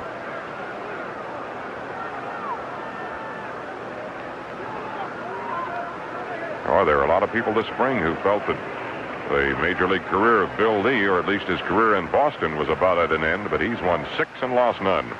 There's a bouncer foul over into the Boston dugout off the roof and bouncing away. Well, the Yankees, our last report still shows them to be ahead of Toronto 2-1 in the fifth inning. That's the opener of a doubleheader. Cliff Johnson hit a 2-run homer to give the Yankees their runs. Baltimore scored early and leads Cleveland yet in the eighth inning, 2-0. Another first game of 2. The pitch from Lee. Swung on, bounced back to Lee. Goes to second for 1. The relay, and Yastrzemski makes the tag for the double play. The relay was a bad throw by Remy, but Yastrzemski followed it down the line and made the sweep with the glove to get Staub as he breezed by, and it's another double play for the Red Sox. For the Tigers, no runs, a hit, no errors, nobody left. After 5 innings of play, Tigers 1, Red Sox nothing. It's time to batter up during your Greater Detroit Chrysler Plymouth Dealers' 3rd annual honorary Tiger Bat Boy contest. This is Ernie Harwell. This year, 22 Detroit area youngsters will be selected from each Greater Detroit Chrysler Plymouth dealership to become honorary Tiger Bat Boys. It's easy to enter. If your boy or girl is between the ages of 8 and 14, bring him or her into your Greater Detroit Chrysler Plymouth dealer before May 31st to register. Each youngster must be accompanied by a licensed driver 18 or older. On June the 5th, there will be a drawing to determine the winning Bat Boys. Then 22 games will be set aside to honor the winners. Each winner will receive a simulated Tiger uniform and tickets to the game for the family. So batter up. Bring your youngster into your participating Greater Detroit Chrysler Plymouth dealer and sign him or her up to be an honorary Tiger Bat Boy. There's no obligation, and we'll even give your child a free Tiger iron-on patch just for registering. Stop in today. This game is being brought to you by Labatt's. For beer at its finest, call for Labatt's. By Marathon dealers and distributors, people who've got together to do it better. By the Greta Detroit Chrysler Plymouth dealers who've got Horizon, Motor Trend's Car of the Year. By Champion Spark Plugs. You can't buy a better plug than Champion. By the Detroit News. For the first good news in sports every morning, read the new Detroit News AM edition. By City National Bank, where you can get combo checking. And by Little Caesars Pizza, a winner any way you slice it. Now, more Tiger baseball action with Ernie Harwell and Paul Carey.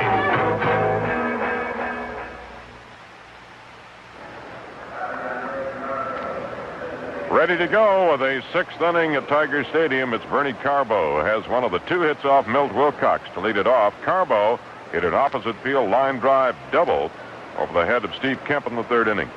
The first pitch to him is taken outside for ball one.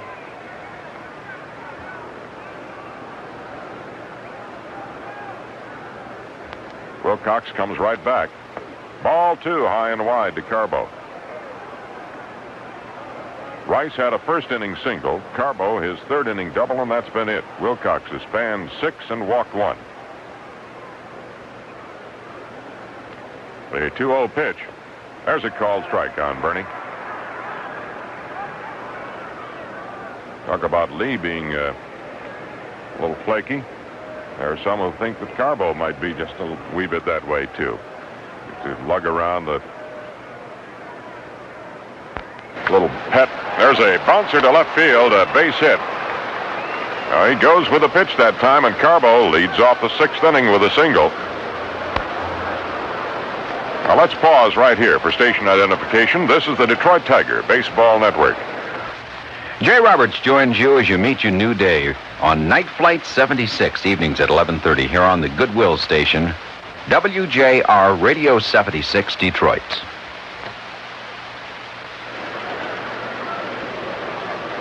So I better clarify what Carbo used to take around on the road trips. That was a stuffed animal that he'd dress up in various costumes.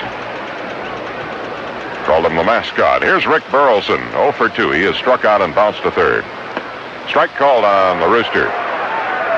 Carbo with a leadoff hit here in the sixth inning. It's the first time the Red Sox have had their leadoff man on base against Wilcox.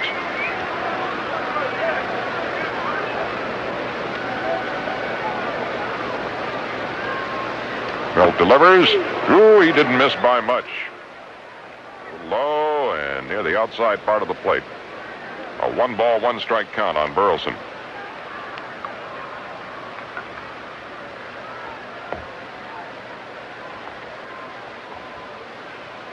Carbo with a conservative lead. There's strike called. Strike 2, 1-2 on Burleson now.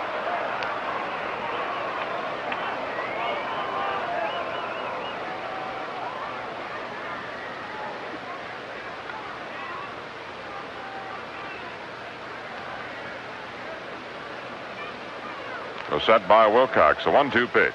Oh, inside, a little tight. 2-2 on Rick. Burleson and Steve Dillard both came up as real great prospects in the Boston organization. Actually, there were many who felt Dillard ranked ahead of Burleson, but Steve had those problems with his arm. High and inside, almost hit him. He had to turn the head around very quickly that time. A full count now on Burleson. With Carbo at first, nobody out here in the sixth inning.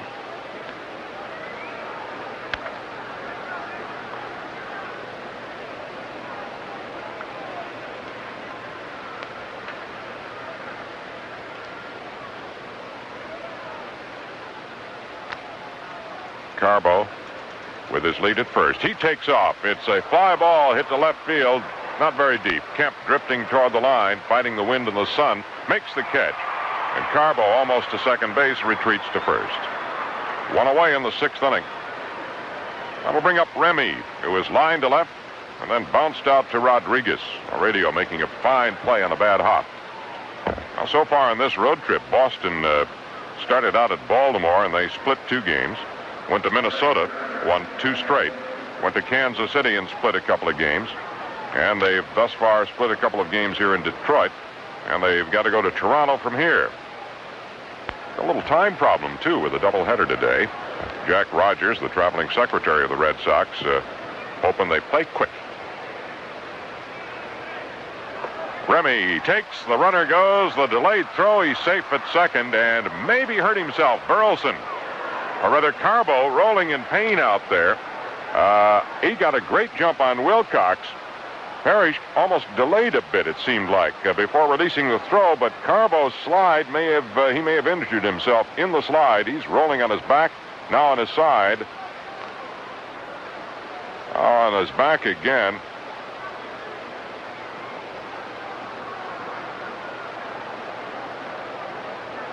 Moss, the trainer of the Red Sox, checking him over. They're propping him up now as Johnny Pesky trying to hold him. Don Zimmer, the manager, Eddie Yost, the other coach out there as well. And it is his right leg.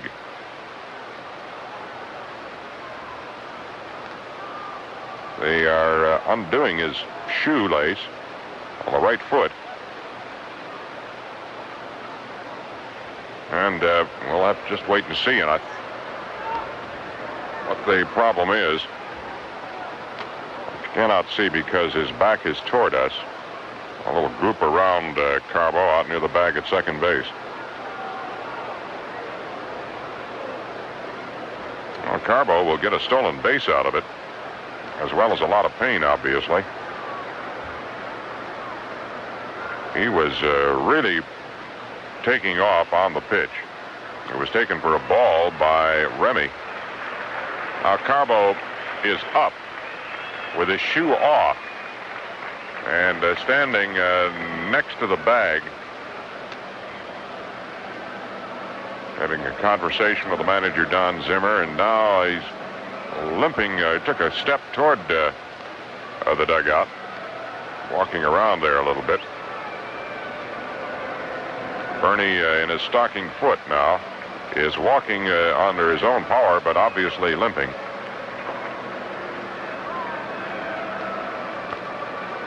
Trying to flex it a little bit, but I think he's going to come out of there. Bob Bailey is the DH, or another who has DH'd. Of course, Jim Rice has been used as the DH very often. We'll see who they're going to put in to run for Bernie Carbo. Jack Brohamer, B-R-O-H-A-M-E-R. Jack Brohamer will go in to run now for Bernie Carbo as he leaves the game with an injured right foot or ankle.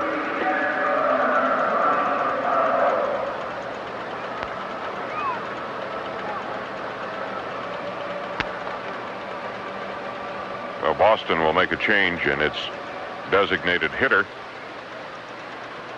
We have one out, a 1-ball, no strike count on Jerry Remy, the batter, with a runner at second base now in Jack Brohamer.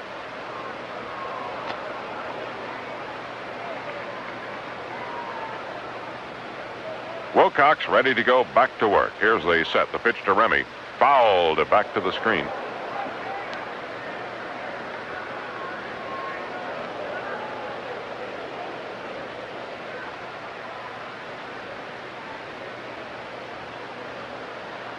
Three hits for the Red Sox off Wilcox. The Tigers have 5 off Lee. It's a 1-0 Tiger lead here in the top of the 6th inning. A tight ball game. Unlike the first 2 in this series. There's a line smash, 1 hop past the glove of Dillard into right field. Brohamer rounding third. He's being held as Walkenfuss fires right to Parrish at the plate. Runners at first and third. Eddie Yost put up the stop sign for Brohamer, the pinch runner. And he held him at third base.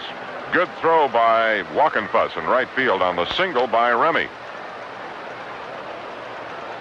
First inning in which the Red Sox have put together a couple of hits. It's the first inning they have had 2 men on in an inning. And here's a guy you don't like to put men on base for, Jim Rice. He singled to right in the first inning, struck out swinging in the 4th. The league's leader in RBIs with a total of 40.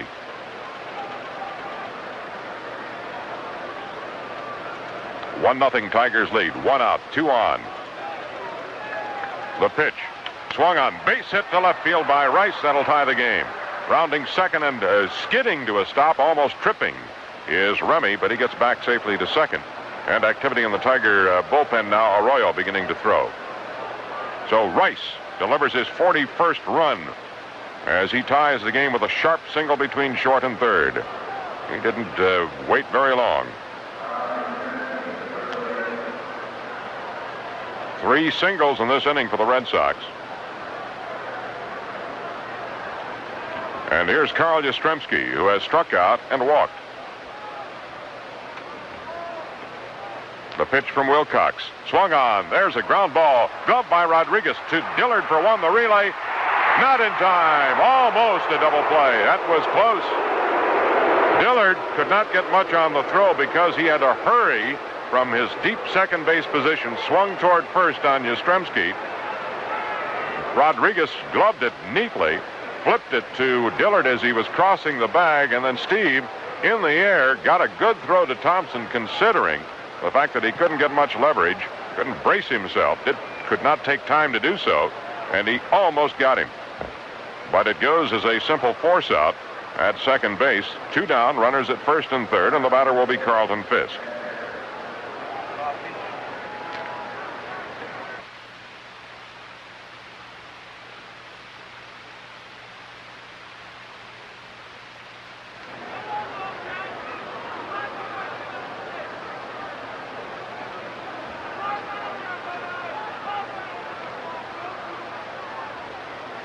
Fisk is 0 for 2 against Wilcox. He takes a strike. Fisk bounced out to Wilcox his first time up, struck out swinging the last trip.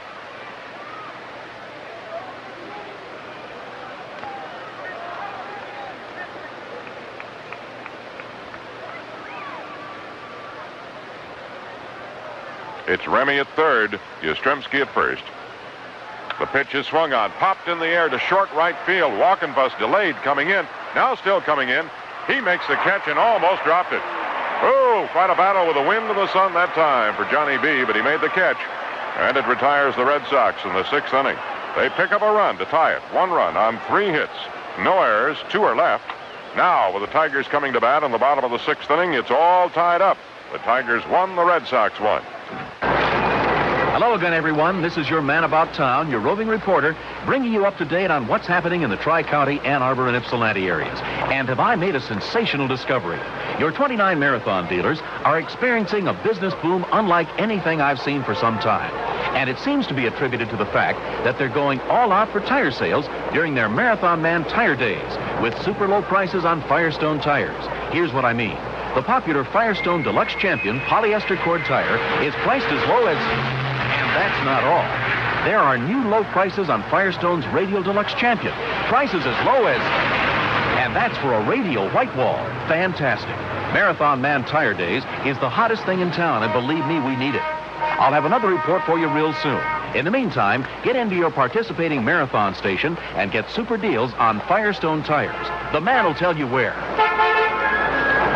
See Mel Hardesty at RCM Marathon in Detroit and Walt Brown at Bronze Marathon, also in Detroit.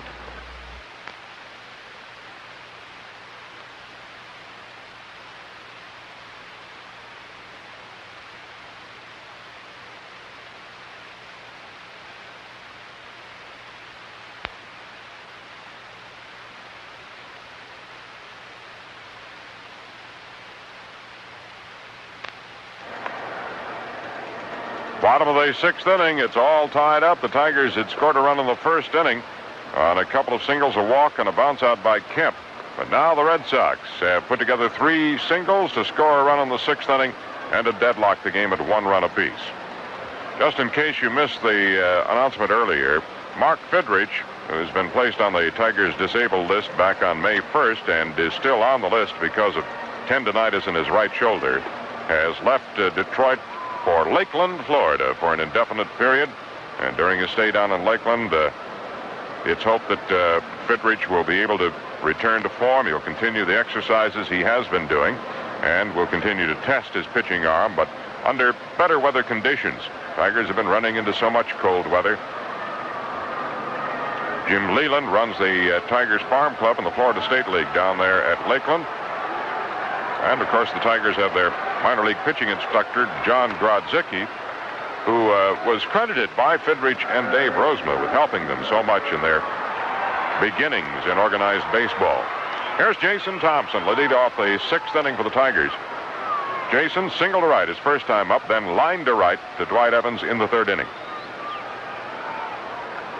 Bill Lee into the motion, the pitch to Thompson. A slow one over the head for ball 1. Thompson has now hit safely in 17 of his last 18 games.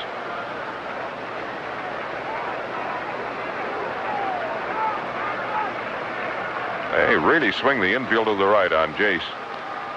Here's the pitch to him. Another slow one, and it dropped in this time. That's the kind of pitch power hitter like Thompson would rather not see. Now the 1-1 pitch from Lee. There's a long fly ball to right field. It may be. Going back is Evans. It is a home run. And the Tigers lead it 2-1. Thompson rounding second, heading for third with his 11th home run of the season. The Tigers break the tie and move in front 2-1.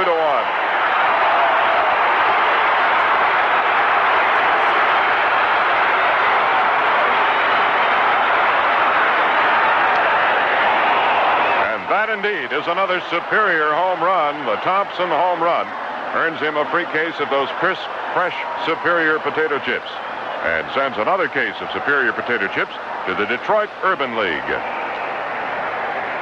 Here's Steve Kemp. Lee delivers low in the dirt, bouncing away from Fisk. Well, he fed him those 2 eephus pitches, one over his head, one in the strike zone, then came in with a good fastball, and Thompson got it up into the breeze.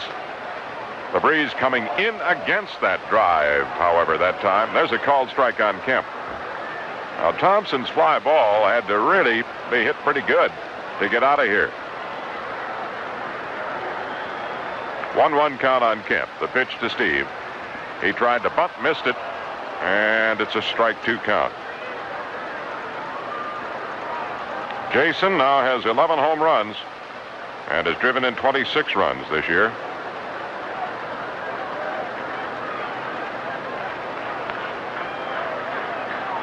Remember his rookie year, he had 17 home runs for the Tigers. Tailed off in the late going that season. The pitch to Kemp. Swung on and fouled away. Last year, Thompson wound up with 31 home runs.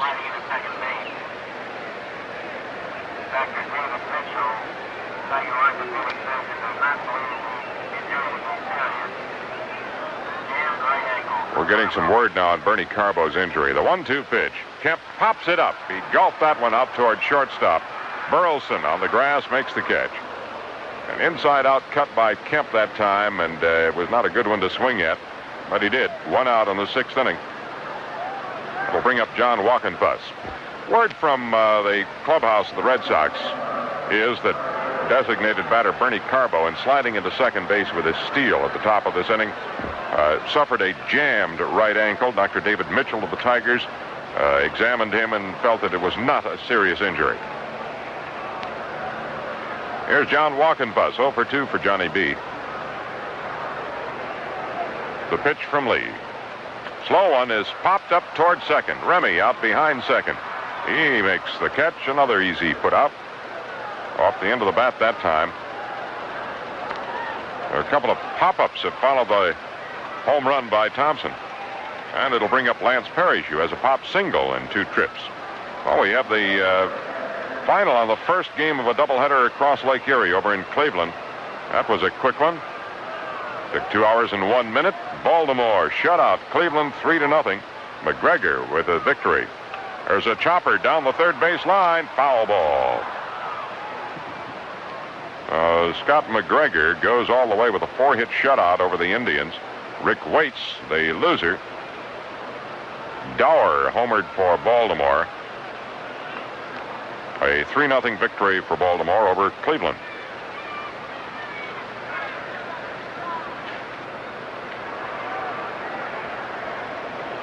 Parrish back in the batter's box now. 2 out, nobody on. Bottom of the 6th inning, the Tigers lead it 2-1. Bill Lee ready to go to work.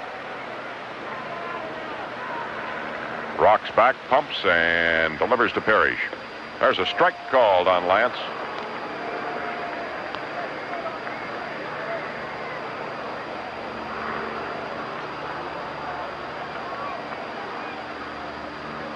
The windup, the kick and the pitch from Lee. Low for a ball, 1-2 on the Tiger rookie catcher. Parrish with 4 home runs, 11 runs batted in. Tigers have gotten some hitting from some power, too, from their catchers this year, Parrish and May. There's a pitch. Oh, they thought they had him struck out. I did, too, frankly. Fisk walks out, then puts his hands on his hips before throwing the ball back to Bill Lee. But Parrish is alive, a 2-2 count. That looked awful good.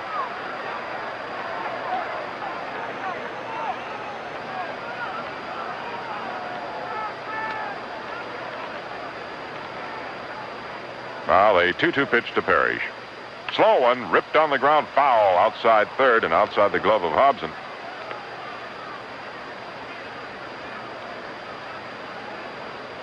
Parrish out in front of that off-speed delivery from Lee. 2 runs, 6 hits for Detroit. 1 run, 5 hits for the Red Sox.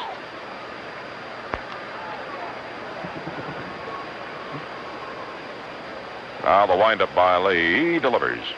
Slow one is bounced foul at the plate. A lot of that off-speed breaking ball from Bill Lee.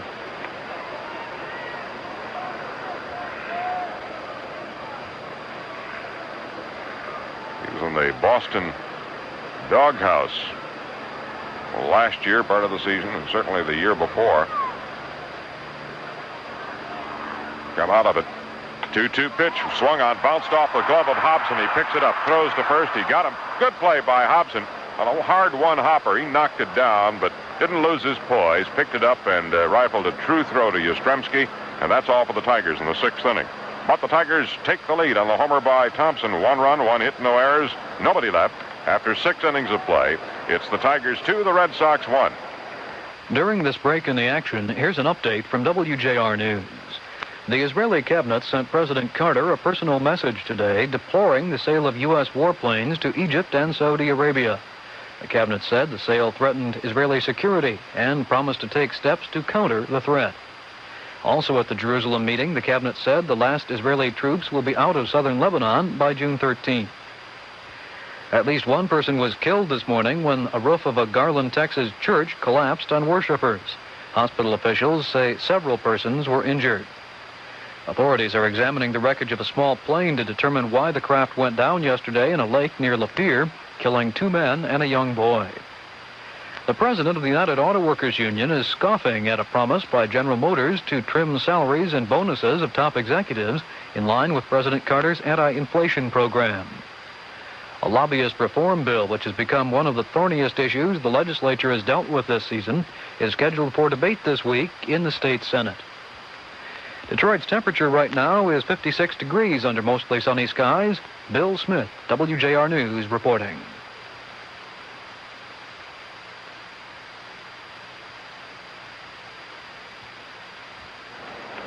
Well, Milt Wilcox given a lead again by 1 swing of the Jason Thompson bat. 2-1 Tigers here as we've completed 6 relatively quick innings at Tiger Stadium on this beautiful sunny Sunday afternoon.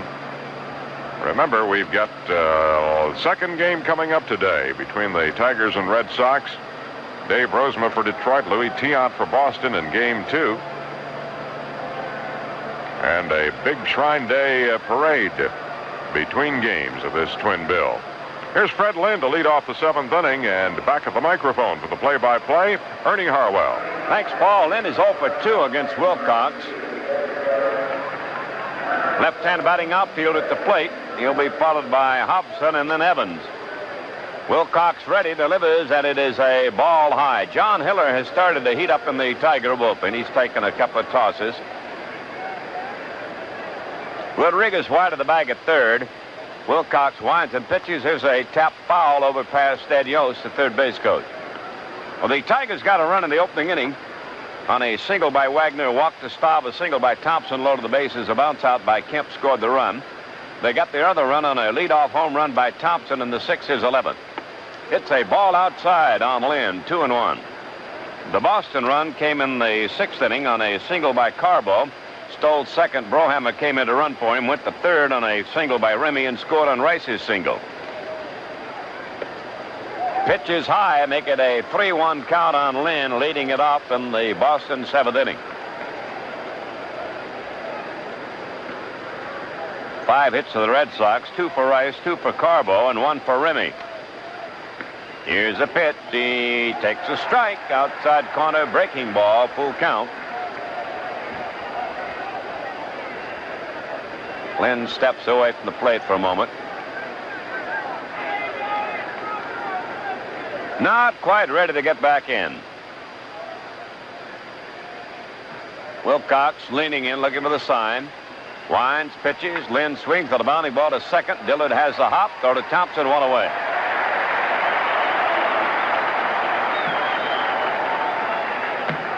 Butch Hobson stepping up now. He's fly to center and struck out. Wilcox has fanned 6 and allowed 1 walk.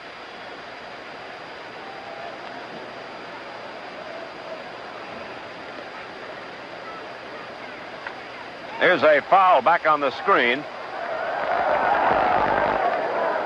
Comes off the screen right down below us, and there's a wild scramble for that one.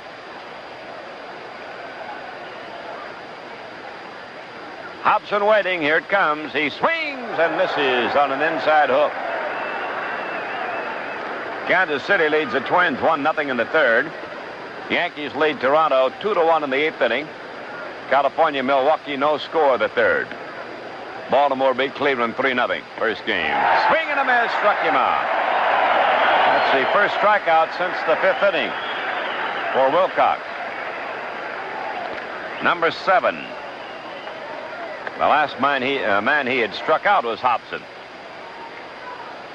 Here's Evans. He took a call third strike in the 3rd. He bounced back to the pitcher in the 5th inning.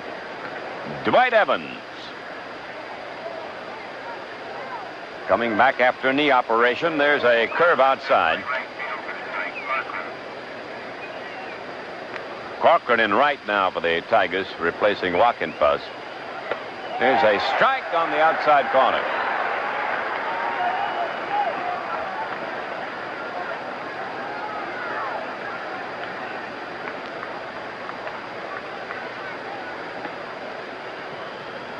One and one, the Colin Evans. He steps away.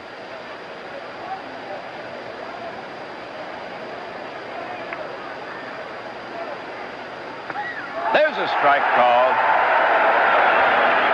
1 ball and 2 strikes.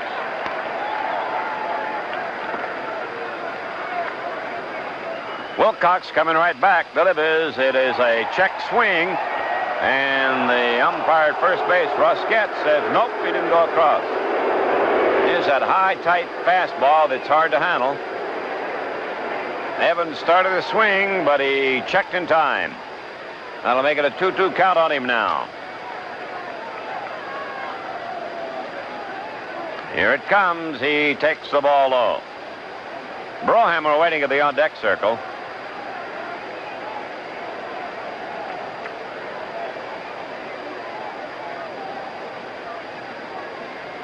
Three and 2 on Evans. 2 out, 2-1 Tigers, 7th inning.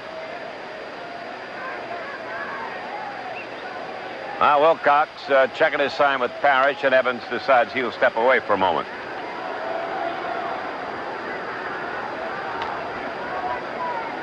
Here's the motion and the pitch. Swing and a foul on the screen. In the National League at the end of 4, the Phillies lead the Mets 5-3. At the end of 3, Chicago leading the Cardinals 2-0. Now the pitch to Evans. Low, he walked him. It was in the dirt. The second walk issued by Wilcox, and the first one since he walked Yastrzemski with 1 out in the 4th inning. Now Brohammer will come to bat for the first time. Hitting .314 in 10 games. He came in as a pinch runner. He has 3 RBIs and no home runs. Jack Brohammer.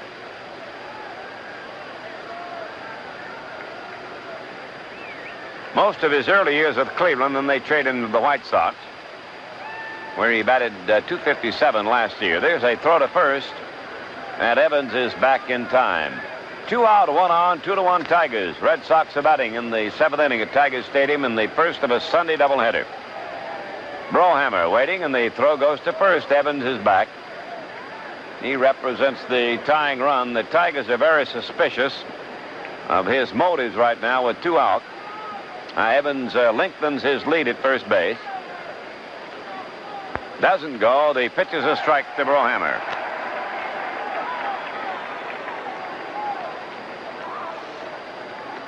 At one time, Brohammer was a switch batter.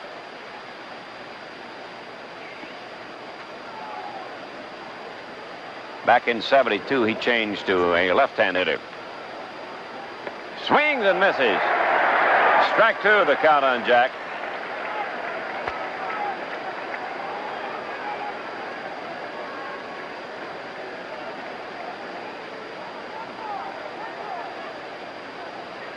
Back in the batter's box now to wait on Wilcox. Evans with a longer lead at first base. And it's a strike call to Brohammer. Called out on strikes, and the inning is over. There's a word or two complaint to umpire Bremigan and moves back to the dugout. In the 7th for the Red Sox. Well, they have no runs on no hits. There were no errors, and 1 man left on base. We go to the last half of the 7th inning. The Tigers 2, the Red Sox 1. Well, I remember way back in '62, and those magic moments with Mary Lou, hanging out at the drive-in in my '57 Ford V8. Hey, Rocky, I bet my Ford's better than your Ford. Oh, yeah? What do you got in that thing? Yeah, well, I got a new set of champion plugs. Oh, well, hey, listen, man, I just remembered I got to get my ducktail trimmed, right? It's Tuesday. That was long ago. Now times have changed. My priorities have been rearranged. Hey, Rocky, I bet my Pinto gets better mileage than your Pinto. Oh, yeah? Tell me, what do you got in that thing? Yeah, well, I got a new set of champion plugs. Oh, wow. Hey, I got a split. I just remembered I got to get a hair transplant, right? Hey, times change. Buy a better plug for any kind of car than Champion. You can buy a better plug no matter where you are than Champion. Champion number 1 in the world. Number 1 in your car.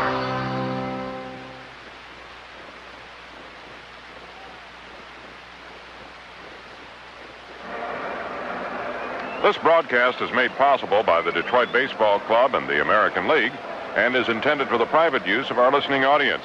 Rebroadcast or other use of this play-by-play is prohibited unless prior consent is received from WJR Detroit, the Detroit Tiger Baseball Club, and the American League. The announcers for this broadcast are selected and employed by WJR Radio and the Detroit Tiger Baseball Club. Rodriguez will be leading off. We'd like to send get well greetings to Ernie Bates, longtime Tiger fan, confined right now to the Mercy Hospital in Muskegon. 2-1, Tigers ahead.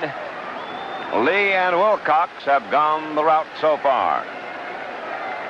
Here's Rodriguez. He's 0 for 2. Aurelio takes a slow curve. It's over for a strike.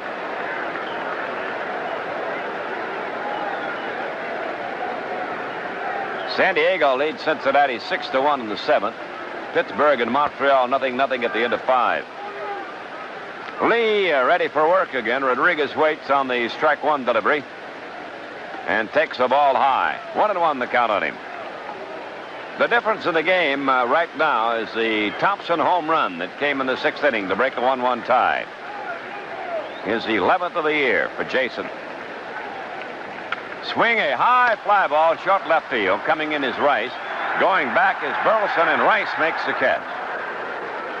The wind really held that one up. It was not hit very well anyway, and by the time it got in the breeze, it almost came back for the infield. Let's pause briefly for station identification. This is the Detroit Tiger Baseball Network. Under sunny skies at Metropolitan Airport, it's 58 degrees. Tonight, we expect an overnight low of 40, and for Monday, sunny and warmer with a high near 70. This is America's great radio station, WJR Radio 76, Detroit. Mickey Stanley, announced now by the fine PA man, Joe Gentile, as a pinch batter for Steve Dillard. And there's quite an ovation for the Tiger veteran as he steps in.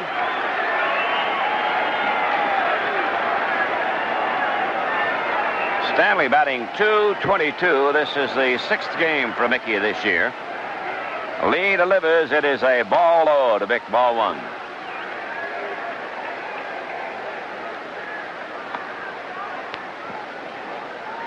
Six hits for Detroit. 5 hits for Boston. Wagner has 3 of the Tiger hits. Thompson 2 and Parrish 1. Stanley waits on a 1-0 serve by the left-hander Lee. Takes it wide at 2-0 on Mickey Stanley. Shrine Day at the old ballpark. Beautiful sunshiny afternoon. The Tigers lead in the opener 2-1 in the 7th. Hope you'll be out here when the Tigers get back home. They'll be back to play Baltimore on the 29th. That's a Monday night, family night. Open up the next homestand. Stanley looks at a strike. 2-1, the count on him. Tigers got a run in the first inning on a bases loaded bounce out off the bat of Kemp, and the other one came on that Thompson home run. Lee pitches. Stanley takes the ball wide. 3-1. When the Tigers come back home on the 29th, they'll be opening a 3-game set with Baltimore. Then Milwaukee comes in. A 2-game set with Baltimore. Milwaukee 2 and then Minnesota 3. Strike called on Stanley.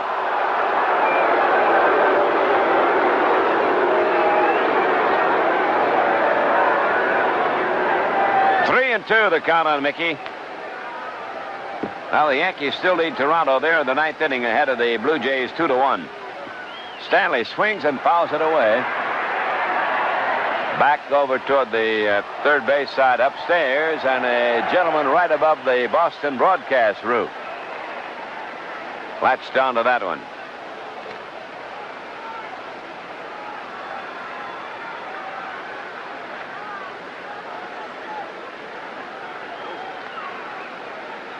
Still a full count on Mickey Stanley. Lee taking a little bit more time out on the mound now. Now Stanley gets back into the batter's box, standing forward there.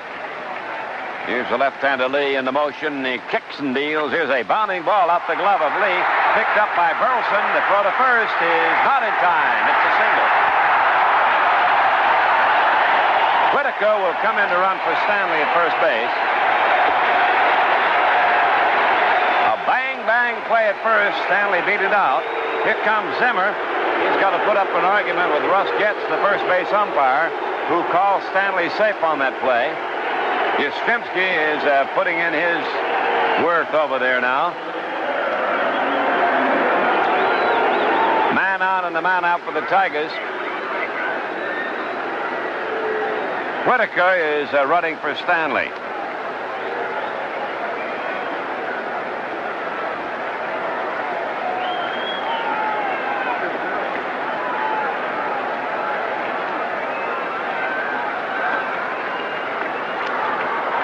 Ron LaFleur at the plate. Tigers have had a hit in every inning off Lee except the second. He got him out 1-2-3 in that one.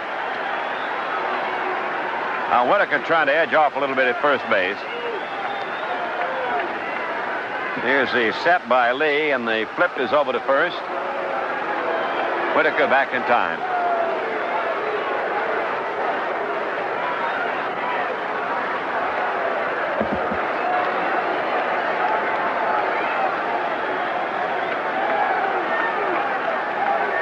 Infield and double play depth on LaFleur. Here's the set and the throw to first again by Lee.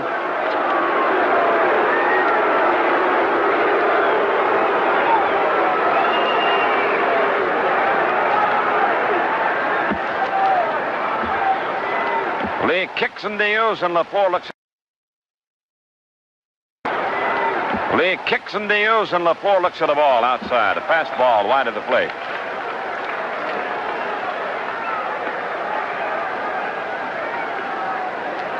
Tigers 2 runs, 7 hits. Boston 1 run, 5 hits.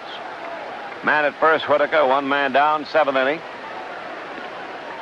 LaFleur waits on the next delivery from the veteran left-hander Bill Lee. Set to kick the pitch. He swings as a line drive to right. Base hit. LaFleur has a single, and Whitaker stops at second. Now the Tigers kicking up their heels again.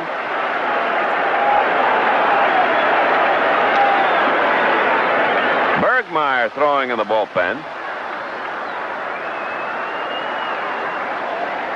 And I believe that's Stanley. Yep, Bob Stanley also in the Boston bullpen.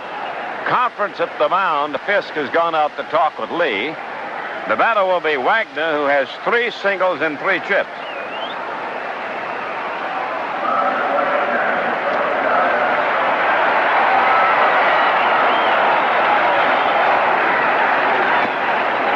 They're still conferring at the mound.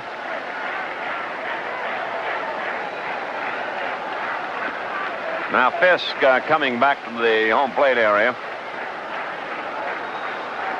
After Wagner, the Tiger batter will be Rusty Staub. So it's LaFleur at second and Whitaker. LaFleur at first and Whitaker at second. Both good fast runners. 1 man out, and the batter Wagner. Tigers trying to add to their 2-1 lead. Now Lee checks his sign with Carlton Fisk. Here's the set by the tall left-hander. He holds it at the belt. He pitches, and there's a ball on the outside corner. Strike 1.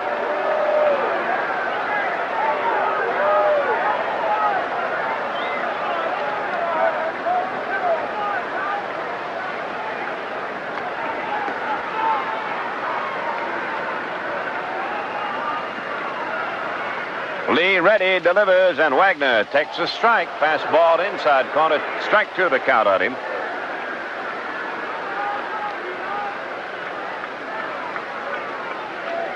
This game has been a pitcher's game so far. It's belonged to them.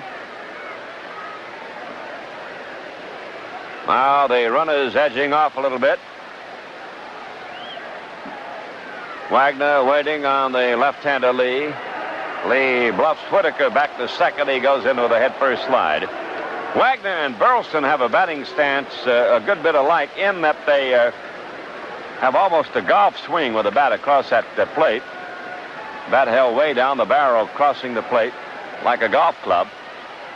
Wagner swings, fly ball at the right field. Going back is Evans. He's there, reaches up, makes the catch. Whitaker tags at second. He'll make third easily. And LaFleur hangs on at first base. So Wagner gets him to third with a drive to right field. And Rusty Staub will be the batter. Man on first, man on third. 2 out. Here comes Zimmer striding out of the dugout toward the mound. He has Bergmeyer, left-hander, if he wants him, and he has Bob Stanley, the right-hander, if he wants him. Lee waiting at the mound to see what his manager wants to do. Burleson's out there also, and here comes a Fisk to join in on the summit meeting. Zimmer talking to Lee. It looks now as if he'll ride along with him a little farther. Now Fisk is talking with the manager. Fisk coming back to the home plate area again, and that's what's going to happen. Zim's going to stick with the incumbent.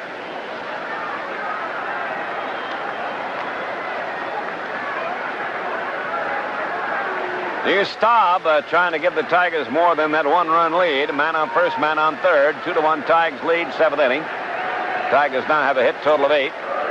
Whitaker's at third base. They've got Hobson in about even with the bag at third. The other infielders are back. Yastrzemski holding with LaFleur at first. Staub with 2 walks and is hit into a double play. 0 for 1 officially for Rusty. Lee flips one over to first. LaFleur back in time.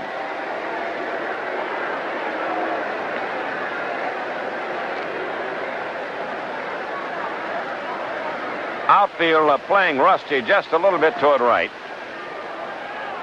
Now the stretch by Lee. He pitches, Staub takes, strike call. Fastball hit her high.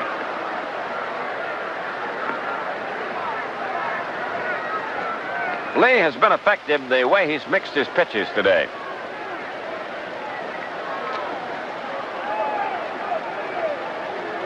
Now the left-hander looks to Fisk for the sign. Shakes one off, and Staub's going to step away. Well, they'll start over with the battery signals. LaFleur trying to lengthen his lead at first base. Here's the pitch. Rusty swings on a hopper. Hit to the glove of Yastrzemski. He goes to second, and they get the force out on LaFleur to end the inning. That retires a side for the Tigers in their 7th. And they have no runs on 2 hits. There were no errors. They leave 2. And we go to the 8th inning in Detroit. Tigers 2, Boston 1. When can you afford to throw money away? Not when I shop. Not when I drive. Not when I go to the bank. Small change can add up to big dollars. That's why there's a big difference between City National Bank and those other banks that charge you for writing checks. Nobody has got what City National Bank has got. Only City National Bank saves you money with combo checking. Keep a minimum $200 in checking or savings. You write all your checks without charge. All your checks without charge. Combo checking. No other bank in Michigan has it. No statement fees. No charge per check. At City National Bank, I feel terrific because I'm not throwing money away. Don't throw your money away. Open a City National Bank charge-free checking account now. Who's got it? Nobody but City National Bank. Also available at National Bank of Rochester and First Citizens Bank in Troy. This is Dale Conquest with the WJR Sports staff. During 18 holes of golf, the average duffer walks 6 miles and lifts a total of 12 tons.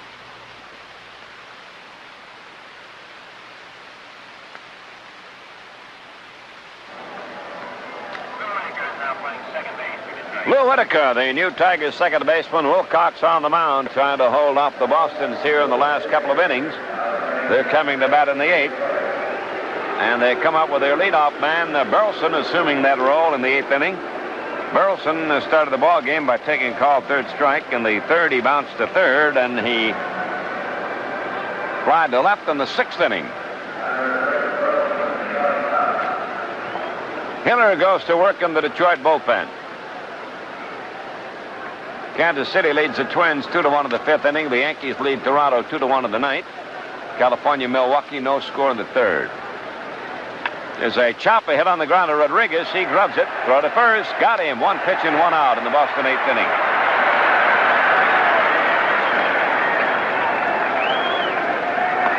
Here's Jerry Remy, the left-handed batting second baseman.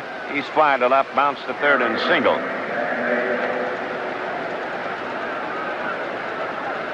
Rodriguez coming in a little closer at 3rd base and wide of the bag against the left-handed batter. LaFleur playing slightly toward left center on Remy. Thompson near the base at first. And he starts the bunt and takes a strike.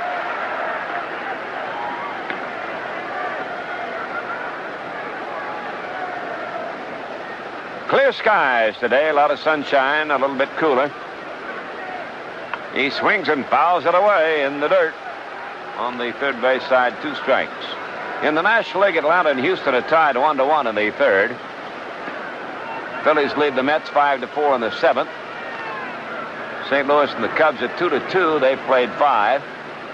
Pittsburgh leads Montreal 1-0 in the 7th. San Diego over Cincinnati 6-2 in the 8th. Remy takes strike. Oh, he stood there like the house by the side of the road and watched that one go by. That is the 9th strikeout for Wilcox.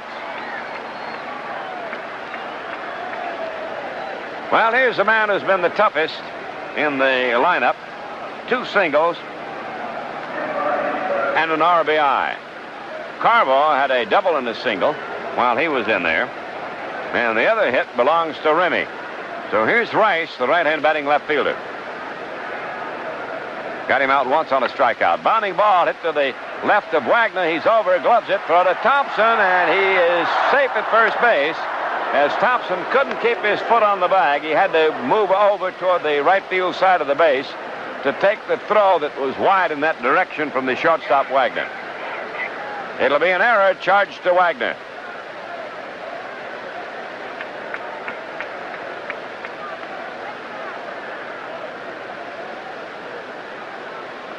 The throw had him beaten, but Thompson had to come off the bag to take it. So here's Yastrzemski. As the Boston's are still alive in the 8th inning. They've got Rice on with 2 down. That's the first error by either team. He swings as a bounding ball to Whitaker. He has it. Throw to Thompson. Innings over. No runs, no hits, 1 error, 1 man left. We go to the Tiger 8th inning. It's Detroit 2, Boston 1. It's up to you to keep the rally going in the Labatt's baseball trivia game. See if you can get on base with this one. Which batter hit 475 homers in his National League career, yet never led the league in any one year? While you're taking a pause to think it over, treat yourself to a cool, refreshing Labatt's Blue.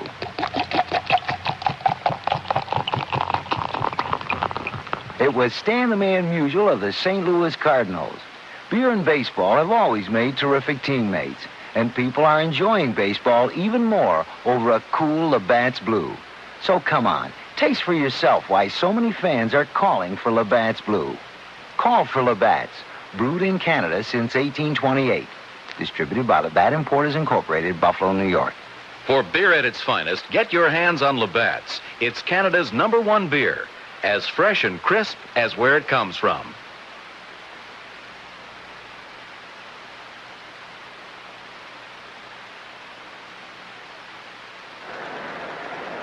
Well, we've received word on the outcome of that key Big Ten college baseball game has been completed now. And the University of Michigan beat Michigan State 3-0 to wrap up the Big Ten championship and the District 4 berth from the Big Ten in the NCAA playoffs. Steve Howe pitched Michigan to his 9th victory of the year and Michigan into the Big Ten championship. And Rick Leach wound up hitting .473 to win the Big Ten batting title. Leach with 55 hits broke a Michigan season record for hits, the record previously held by the ex-Tiger Bill Freehand. A good season for Rick Leach and for all the Wolverines. Ernie? Well, here's Rooftop Thompson getting a big cheer as he steps up. He's had a single and a home run and a fly to right. His home run that came in the 6th inning marks the difference in this game. 2-1 the Tigers lead. It's the last half of the 8th inning. Lee has gone all the way for the Red Sox. He and Wilcox have dueled away here in this first game of the Sunday doubleheader. Lee rocks and delivers, and Thompson swings and misses on a change. Pulled the trigger too soon.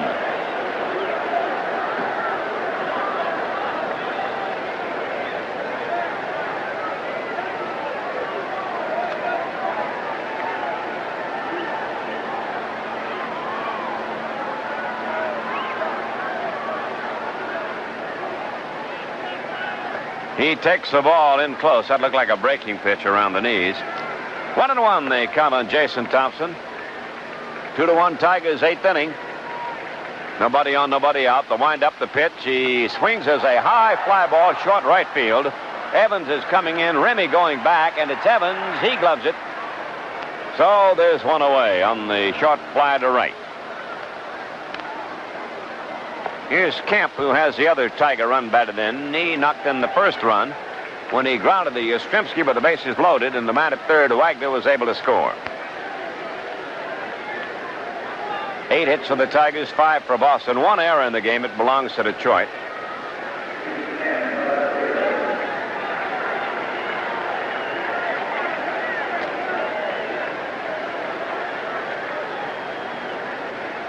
Now Lee looks him over carefully. Kemp spreading out a little bit at the plate. Swings and fouls it away. That one came down, hit him on the right foot. A couple of Trojans of almost different eras facing each other there. Kemp's trying to shake that one off by walking around on it.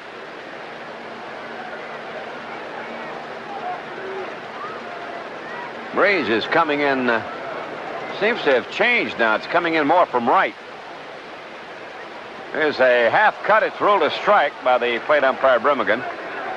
Kemp tried to hold up, but he got across on it. We got a later report now from Kansas City. They lead Minnesota in the 5th inning, 2-1. California had a Milwaukee in the 5th inning, 1-0. Here's Lee's next delivery, strike 2 pitch. It is a ball wide, a 1-2 the count.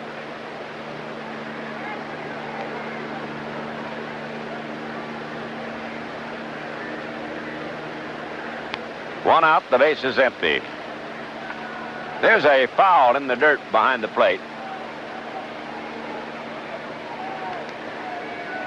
San Diego hanging on to the lead against Cincinnati there in the ninth inning. There's 6-2. That's the first of two games. Still waiting on that Yankee-Toronto ninth inning. The Yanks were leading at the end of 8, 2-1.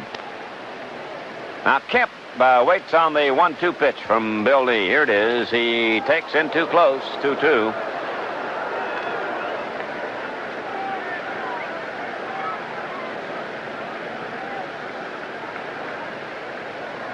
Burleson way over towards second base on Steve Kemp. He swings at the bounding ball to Yastrzemski. Easy play for Yaz. He makes it unassisted. That means 2 down, nobody on for Detroit. And Tim Corcoran will be up for the first time this afternoon. He's hitting .243, 7 RBIs, and no home runs.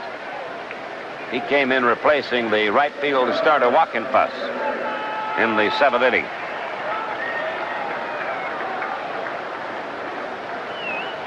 Tigers have left 7 men on the bases. Boston has left 6. Tigers have left men only in 3 innings, 2 in one, 3 in one, and 2 in the other one. Here's Corcoran, and he looks at a hook for a strike. Lee and Wilcox, the starters, have gone all the way so far.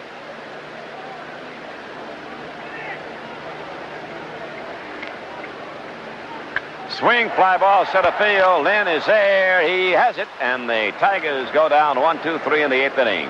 Hang on for the 9th. Tigers 2, Red Sox 1. Here's an important message from Marathon for homeowners who heat with fuel oil.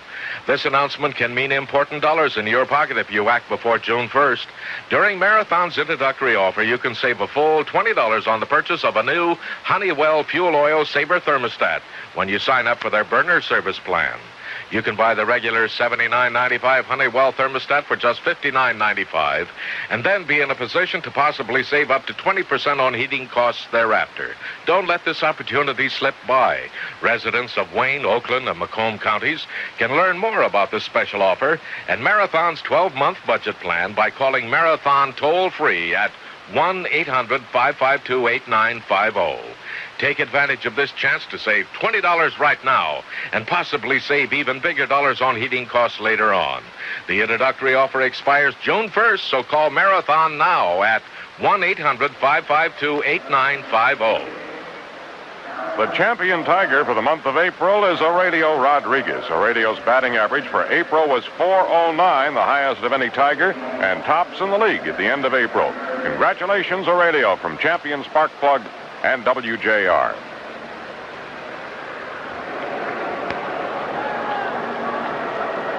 Tigers leading, 9th inning. Boston coming to bat. It's 2-1 Detroit. Well, we'd like to salute on their 57th wedding anniversary, Mr. and Mrs. Elmo Helms of Royal Oak. Also, Mr. and Mrs. John Hanger of Macmillan, Michigan. And on their 54th, Mr. and Mrs. Virgil O'Hare of Algonac. All long-time Tiger fans. Now, Fisk has taken his time. He's not quite ready to get in there now. He's walking up from the on-deck circle. The totals through 8 innings, Tigers 2 runs, 8 hits, and 1 error. The Red Sox 1 run, 5 hits, and they've made no errors.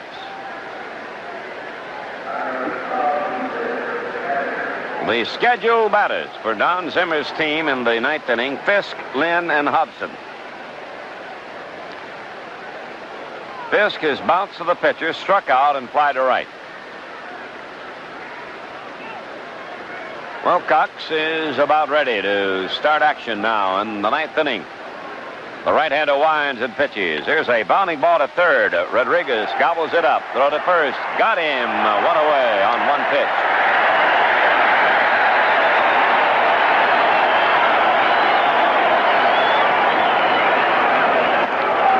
Most of the Tiger defensive work has been within the infield. They've had 3 outfield putouts so far. Here's Fred Lynn coming to bat.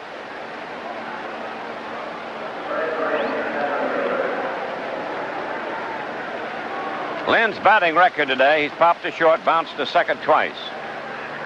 Left-handed batter takes a strike from Wilcox. He got the outside corner. Tigers lead at 2-1 in the ninth inning. 1 out, nobody on for Boston. He swings and fouls it away. Back in the dirt behind the plate. Strike 2 the count. Now Rodriguez deepens at third and goes wider of the bag. Wagner testing the sun. It's a very tough sky for the players today. No clouds at all to use as a background for those pop flies or outfield flies.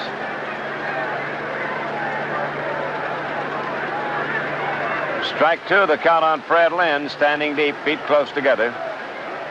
And he takes the ball just off the outside corner, 1-2. Wilcox doing the pitching for the Tigers. Hiller is in the bullpen right now working. Here's the 1-2 pitch. It is a ball low. 2-2 the count on Lynn. That was Wilcox's fastball.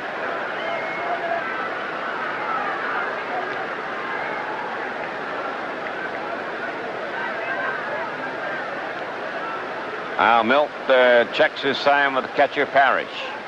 The windup, the 2-2 pitch, very wide, and it got by Parrish all the way to the screen. That was a fastball. Full count on Fred Lynn. 1 down, none on, ninth inning. Tigers ahead by 1 run, 2-1 over the Red Sox. Now Wilcox goes into action, winds and pitches. Here's a strike. Oh, he struck him out. Oh, Lynn is mad, and he's been thrown out of the ball game by Bringan. He's bumping him now. They bump chest, and here comes Don Zimmer out to keep his player from doing anything more drastic. He's trying to separate the two, and again Bringan gives the out sign. And here comes a Getz in to protect his umpiring partner. Johnny Pesky is coming over. Here comes Evans over to separate them, and they're trying to hold Zimmer away from the plate umpire Brummagem. He is really steaming. So is Pesky. A little fireworks here in the ninth inning at Tiger Stadium. Now the 4 umpires are in there to talk to Zimmer. They're trying to keep him away from the plate umpire Brummagem. Getz is patting Zimmer on the back and saying, no, you don't want to do that. Stay away from him. Oh, I wouldn't want to get in a fight with Don Zimmer, Ernie. No way. He's got a temper. Oh! Lynn is called out on strikes. That's 2 down in the ninth inning. And now it's between Wilcox and Hobson. Zimmer still wants to talk to Brummagem. He's yelling at him from about 6 feet. And Getz is trying to restrain him from moving any closer. The argument continues down back of the home plate. That's the 10th strikeout for Wilcox.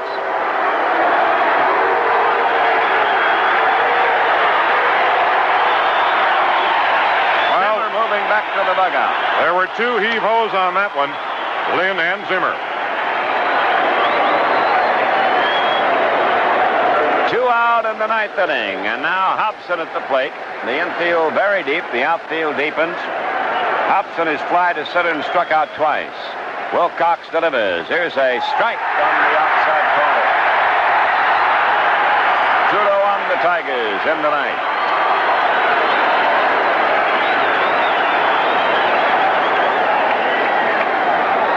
Bounding ball up the middle, it'll be a hit. Hobson keeps it alive for the Red Sox. Hits a ground single between Wagner and the bag at second. And now Dwight Evans will be stepping up for Boston with a man on and 2 down in the ninth inning.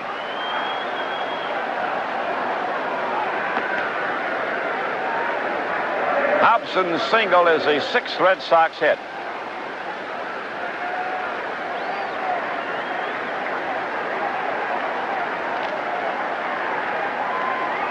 Right-hander against the right-hander. Hiller working in the bullpen for the Tigers. Wilcox sets and pitches. Here's a foul on the screen. Strike 1 the count at Evans. He struck out, bounced to the pitcher, and the last time up drew a walk. That was in the 7th inning.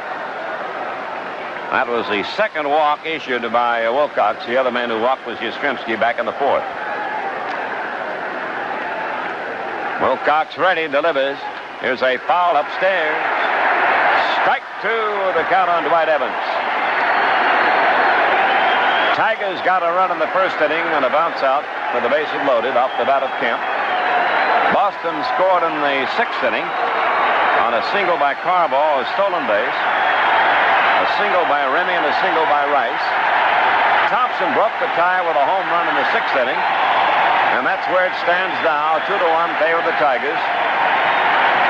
This crowd has really come to life here in the ninth inning, yelling for Wilcox to get that final out. Now Parrish has gone to the mound to talk with Wilcox. Strike two, the count on Dwight Evans. Man on first, Thompson. 2 men out. Here's the set and the pitch. He takes the ball high. Fastball. 1-2, the count on Dwight.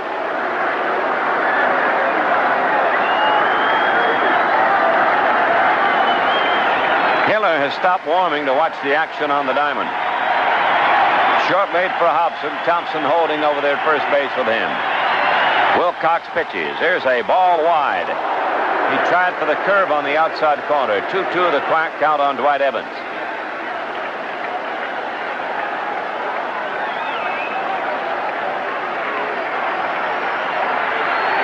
Here's a set and a pitch. It is a low one in the dirt. Brohammer waiting on deck. Evans has taken Wilcox to the full count here in the ninth inning. Milt trying to ease the tension a little bit, steps off the mound, takes off his cap, puts it back on, flexes his right arm, now gets up on the mound, ready to look in and pick up the sign from Parrish. Hobson will go on this pitch, and swing and a miss. The game's over. The Tigers win it. He swung at a bad pitch. Low and outside fastball, and the Tigers got a brilliant pitching performance from Wilcox, and now are assured of at least a split in the 4-game series as they take the first game of the doubleheader here at Tiger Stadium. Hi, everybody. The Red Sox took the first game of the Sunday doubleheader here at Fenway Park, 4-3 on a home run smash in the 10th inning off the bat of Jim Rice. And the Boston team now has won the last 3 meetings with the Tigers right here at Fenway. Plus one they won last Sunday, the last game of the doubleheader at Tiger Stadium. So their last 4 games have gone to Boston. And the Tigers will try to stop their losing streak now that has reached a total of 5 straight, as they will send Jim Slayton to the mound in the second game against the Michigan product right-hander Jim Wright. Slayton with a record of 4-1. Wright has won 1 and lost none. Paul Kerr is here. My name's Ernie Harwell. We'll be back in 1 minute with the starting lineup. You're at bat in the Labatt's baseball trivia game. The pitcher checks the runner at first, and here's the pitch. Who was the last pitcher to win 300 games?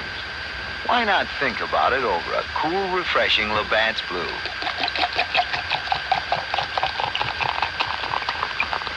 The answer? Early Wynn reached the 300 win mark at the age of 43 in 1963 for the Cleveland Indians. Beer and baseball really go together. Always have, always will. Great baseball calls for great beer. Labatt's Blue. Call for Labatt's. Brewed in Canada since 1828. Distributed by Labatt Importers Incorporated, Buffalo, New York. For beer at its finest, get your hands on Labatt's. It's Canada's #1 beer. As fresh and crisp as where it comes from.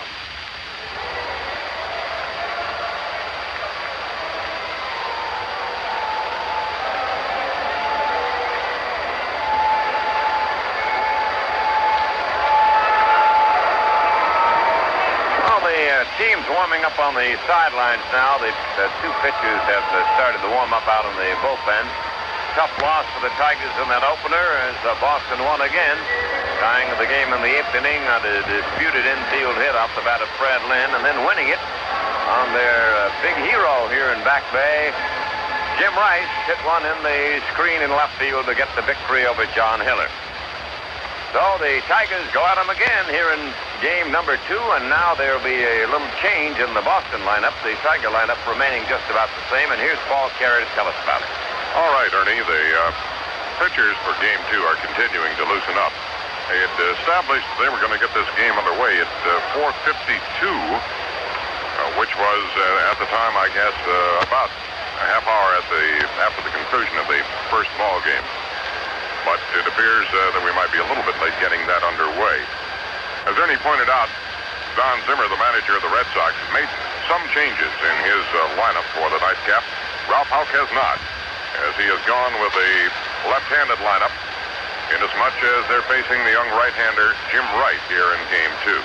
So for the Tigers, leading off, playing in center field, will be Ron LaFleur. Batting second, playing second base, Lou Whitaker. Hitting third will be the Tigers' designated hitter, Rusty Staub. Batting fourth, at first base, Jason Thompson. Hitting fifth, playing in left field, will be Steve Kemp. Batting sixth and catching again in game 2, Milt May. Hitting seventh, playing right field, Tim Corcoran. Batting eighth, at third base, will be Phil Mankowski. And batting ninth, the shortstop, Alan Trammell. Well, the Tiger lineup has LaFleur leading off in center, followed by Whitaker at second, Staub the DH, Thompson at first, Kemp in left, May catching, Corcoran in right, Mankowski at third, and Trammell at short. For the Red Sox, against Slayton, leading off will be their second baseman, Jerry Remy. Batting second and playing in center field, Fred Lynn. Hitting third, the left fielder and the hero of the opening game victory, Jim Wright. Batting fourth at first base, Carl Yastrzemski. Hitting fifth, third baseman, Butch Hobson. Batting sixth and in right field will be Dwight Evans. Hitting seventh and DHing for Boston in the nightcap, Jack Brohammer. Batting eighth, the catcher, Bob Montgomery. And batting ninth, getting a chance to play, at shortstop, Frank Duffy. So the Red Sox lineup has Remy now leading off at second, followed by Lynn in center, Rice in left, Yastrzemski at first, Hobson at third, Evans in right, Brohammer, the DH, Montgomery catching, and Duffy will be at shortstop. The right-hander Jim Wright continues to warm up out on the bullpen in center field.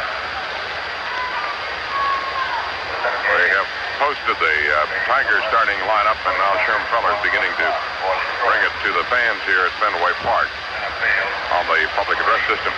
We've not had the attendance figure announced as yet. That'll come sometime during the second game, but we've had near-capacity crowds. They were, for all intents and purposes, sellouts here for all 3 days of this series. 33,000 plus each day, Friday, Saturday, and again today. And today, they've even had some of those daring young men, not on flying trapezes, but on a big billboard, which is across the street and outside the big wall in left field. They're sitting up on top of the billboard, and they were perched on the girders supporting the billboard, looking in and watching the action here, unable to buy tickets to come in through the gate. It's been discouraging, certainly, for the Tigers thus far in this road trip, in that they have not been hitting well, had some good pitching against them. Today, the pitching wasn't that good against them. Certainly, in spots, Bob Stanley, as an example, did an excellent job in relief.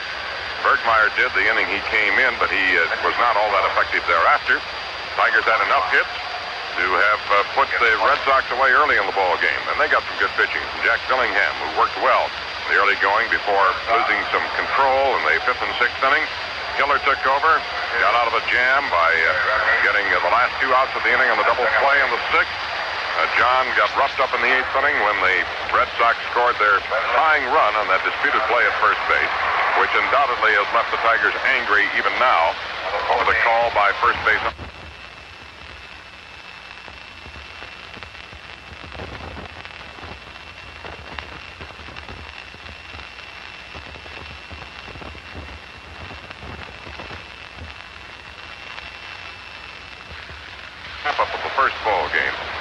Rice now has a total of 18 home runs. He's driven in an even 50 runs. He's ahead, if you'd like to compare those things, ahead of the base of Babe Ruth and Roger Maris in their home run record years, with his 18th here today. Rice, but this is the incredible statistic. His last 11...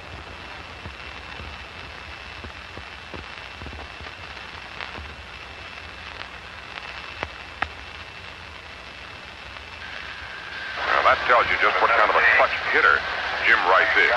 His fly-ball home run that won the ball game in the opener was not really that much of a towering fly ball that kind of would carry out of here. It was more of a line drive. It was hit very well, but it had home run written all over it, except for the fact that it's got the big tall wall here. In many other ballparks, there have been no question of what it was gone. But here, with that tall wall, it looked like it might catch the top of the wall and come back down to the field of play. But no, it got just in the netting above the wall, and that was enough to give the Red Sox their win. The Yankees won the opener of their ball game from the Toronto Blue Jays, thanks to a home run by Mickey Rivers. And in the second game, we now note that after 2 innings of play, there's been no score so far. At Baltimore, the Indians and Orioles tied 3-3. I'm not sure whether that's still the first game score, I think, on the Baltimore-Cleveland game. And they...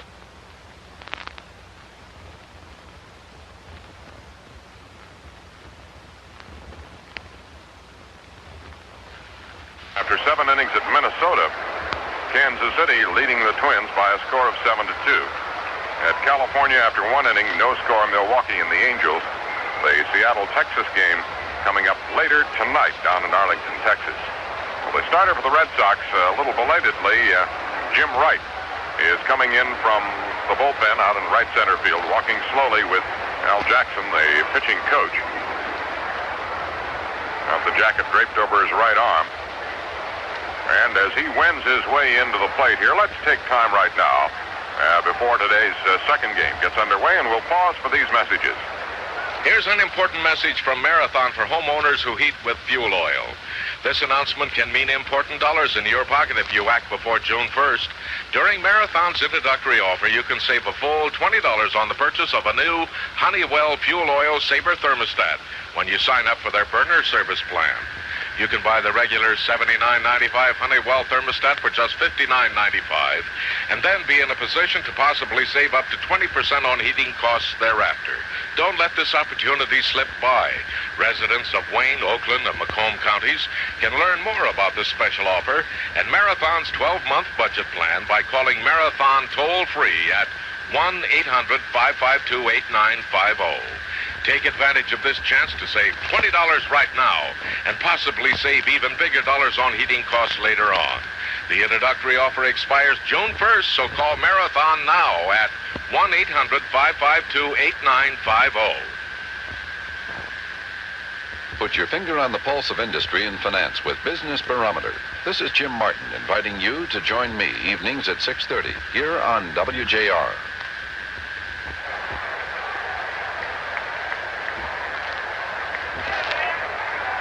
Well, we're finally getting the appearance of the umpires at home plate to accept the lineup cards for Game 2. Don Zimmer and Ralph Houck extends his hand right away with his lineup card.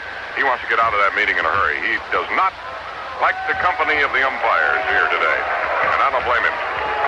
Tigers were really mad at Dave Phillips, and they had no help at all from the plate umpire on that occasion, Don Denkinger, in the opening game. In the 8th inning of the opener with the Tigers in front 3-2 with 2 out, Carl Yastrzemski's single took third on a double by Carlton Fisk. Runners at second and third with 2 out. Fred Lynn hit a hard ground ball down the first base line.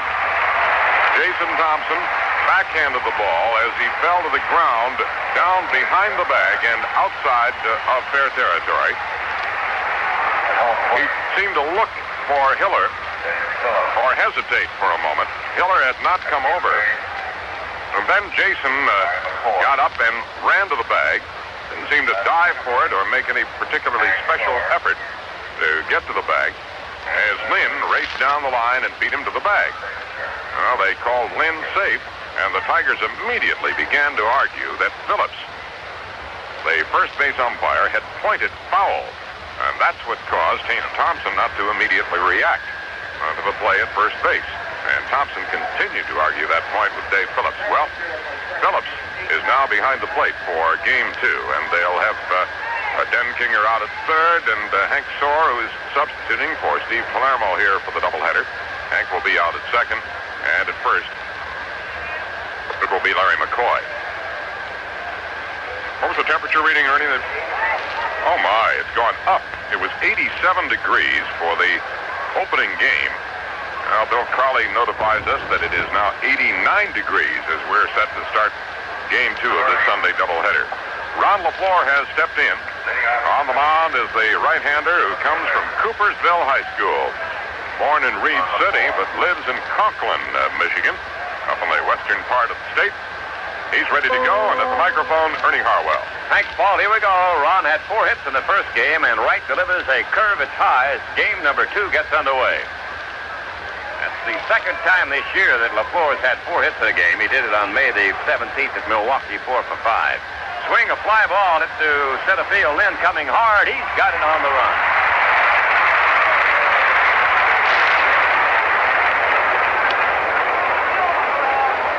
Here's Whitaker stepping in now against the right-hander Jim Wright.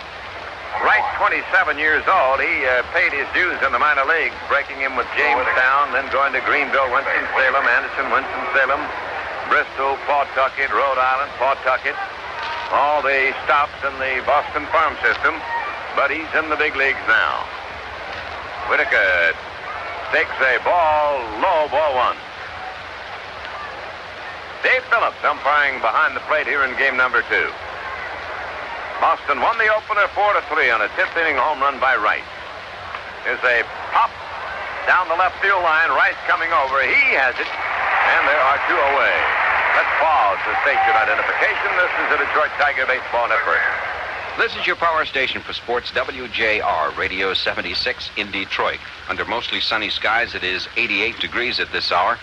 Mostly fair and a bit humid overnight tonight with a low near 60 degrees. For Monday, partly sunny, scattered showers and thunder showers developing late in the day. He had 1 hit in 5 turns at bat in the opening game. And Wright delivers. It is a strike call. Wright has a good sinking fastball. That's his number 1 pitch. Thompson waiting on deck. No score, second game, first inning. 2 out, nobody on for Detroit. Swing and a line drive. It hits Wright. He falls down. The ball picked up by Yastrzemski. Wright is on his feet. He does not seem to be hurt seriously, and Staub is safe at first base. I think it hit him in the stomach or maybe the chest. Zimmer's coming out to take a look at him.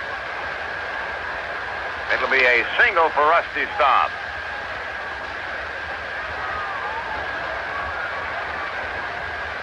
Charlie Moss starts up the dugout steps, the trainer, but he's waiting now to see whether Zimmer wants him to come out and take a look at the pitcher. So far, Zim's not indicated that he wants him out there. Well, the trainer, I think, is going to head back to the dugout. Thompson will be the Tiger batter with a man on and 2 down. The umpires are going to allow Wright to take a couple of pitches, see how he feels. Jason in the first game had a home run and a walk. He ended up with 1 hit in 3 turns at bat. Jason Thompson. First base, Thompson.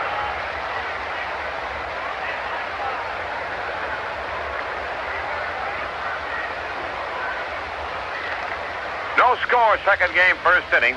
Nat first base, 2 out for the Tigers. Wright, the right-hander, sets now and pitches. It is a curve that comes in high on Jace, ball 1. In the 69 draft, Wright was picked 4th by Boston. Thompson waits on the next delivery. It is a strike. He curved him. Sort of a change-up curve got over. Cleveland and Baltimore in extra innings. They're tied 3-3 in the 10th.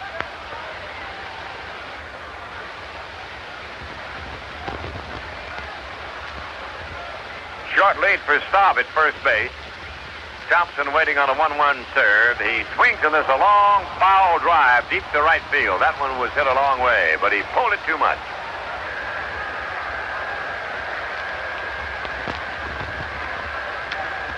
Tigers trying to get out of their tailspin. They've dropped the last 5. That's their longest skid of the season.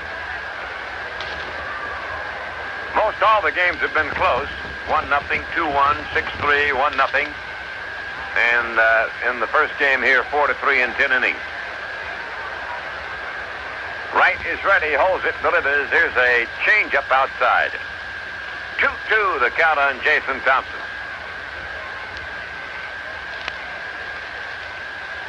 Got a shot of the light tower now. Comes out right to past the mound at the end of grass between the first and second. Another light tower shadow is over in left field. Most of the field in the sunshine. He swings and fouls it away to the screen. Chicago beat Oakland in their first game 3-2. Kansas City, Minnesota in the 8th inning of their game 7-2. KC leads Minnesota. Seattle and Texas play tonight in Arlington. Milwaukee's at California today, and that game is scoreless at the end of 1 in Anaheim. No score here, first inning, second game. And still a 2-2 count on the left-hander batting Thompson. He takes a high curve, make it a full count. Kemp is waiting on deck for the Tigers. Now, this is the first time the Tigers have lost the first game of a doubleheader. They've played 3 prior to this one. They won the first game every time and lost the second.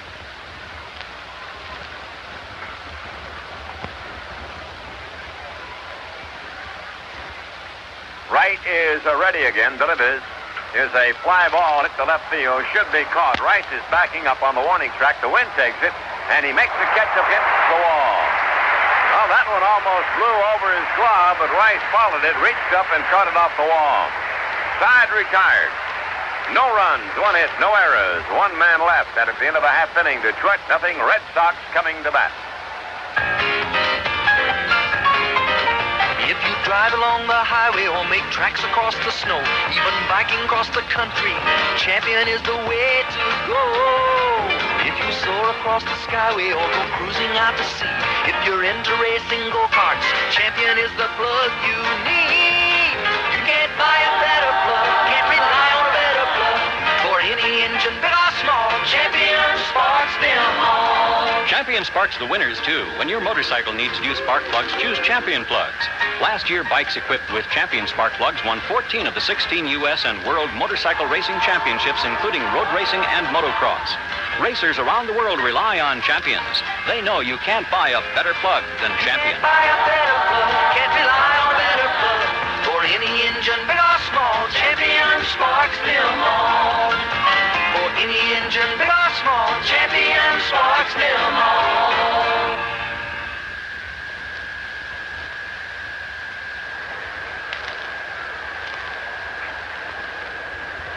Jim Slayton taking his warm-up tosses now, completing them before getting set to face the Red Sox here in the bottom of the first inning.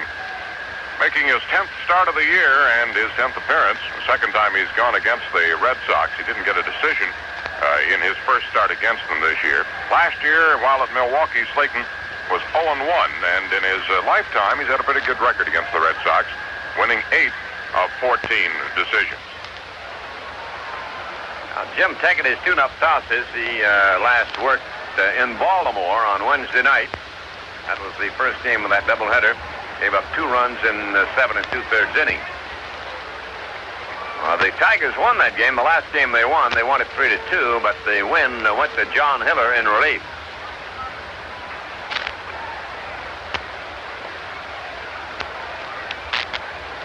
Well, the Red Sox are riding high. They're in first place. They won the first 3 games of this 4-game set for the Tigers. They've got a little bit of a change in their batting order. Remy is leading off. Burleson is out of the lineup in the second game, at least the starting lineup. Don Zimmer has moved Remy into the leadoff spot. The left-hand batting second baseman.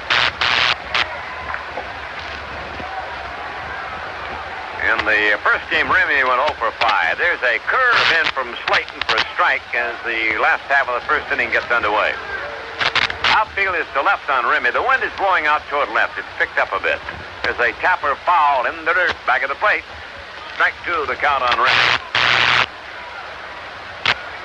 Fred Lynn will follow, and then it'll be Rice. They've now got Lynn and Rice batting in a tandem. Two young men who came up together. Had a great first season together.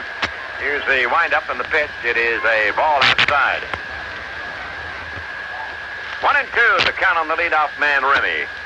First inning, the game scoreless. Jim Slayton on the mound for the Tigers. Bounding ball to Slayton. Easy chance for him. He throws over to Thompson, and there's one away. And here comes Fred Lynn. Well, Lynn and Rice were only the third rookie duo to knock in 100 runs each. Modern baseball history. Kenny Kelton and Jeff Heath did it for the Indians in 1938. And in 1950, Rosen and Easter did it for the Indians in their rookie season. Here's Lynn at the plate, left-hand batting outfielder. He takes the ball in close.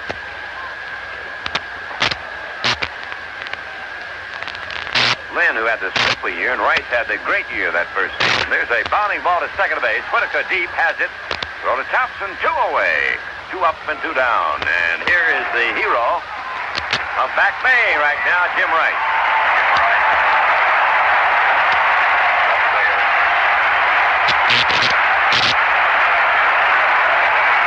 Not only an ovation, but a standing ovation.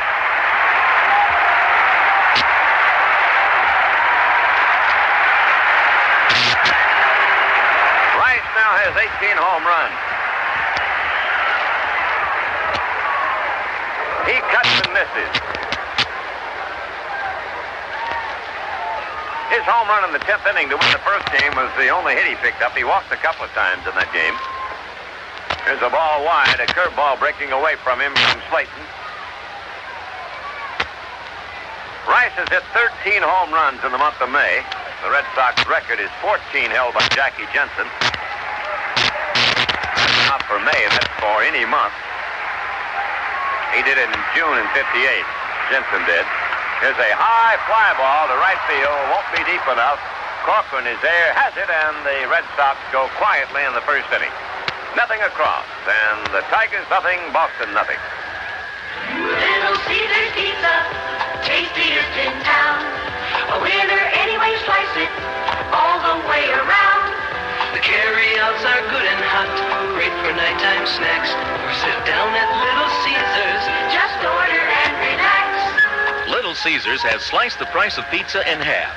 If you clip out the 2-for-1 free pizza coupon that appears in your local newspaper or TV book, you'll get 2 medium Little Caesars pizzas for the price of 1. Now you can cut down on price without cutting down on taste. Little Caesars has the solution to those meals when mom doesn't feel like cooking and the family appetite is bigger than the budget. Use your free pizza coupon from Little Caesars. A winner any way you slice it. If you want variety, there's a family in for you. It's a winner, come in and see.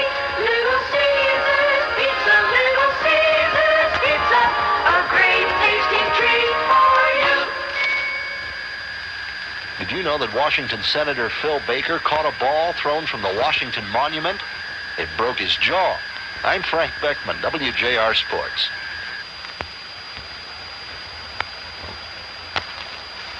Second play. No score, second game, second inning. Boston won the opener 4-3 in case you missed it on a 10th inning home run by Rice. Now Kemp will lead off for the Tigers against Jim Wright in the second inning. Thank you. Family Night coming up tomorrow night at Tiger Stadium, and the name of the game on Family Night is Family Fun at Bargain Prices. Tigers will be battling the Baltimore Orioles tomorrow night.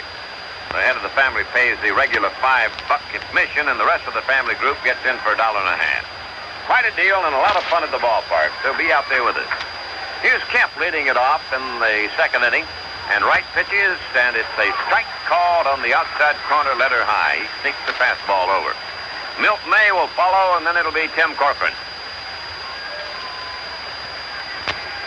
Capacity crowd again at Fenway. He takes the ball very wide. 1-1 the count on Kemp.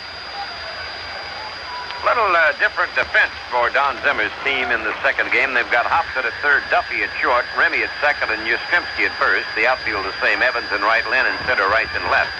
Montgomery catching instead of Fisk, who caught the first game. There's a ball wide, another curve from right. 2-1 the count on Kemp.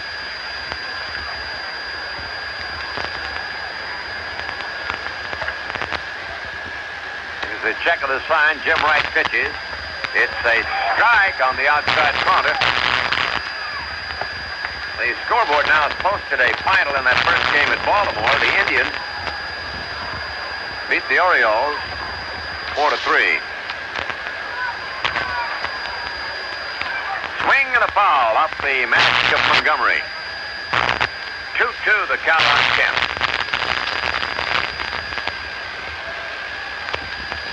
Kansas City hanging on at Minnesota. They're in the ninth inning, and the Royals lead 7-5. That second game at Yankee Stadium, Toronto, the Yankees are scoreless in the third. The Yankees won the first one 5-3. From the Blue Jays, now the 2-2 delivery. Kemp swings and strikes out. Got him on a fastball. That's the first strikeout for Wright. Milt May ready to move into bat now. The Tiger catcher did not have a hit in the first game. He's not been blanked in many this year. Fly to right, bounce to second, pop to second, hit into a double play to first base.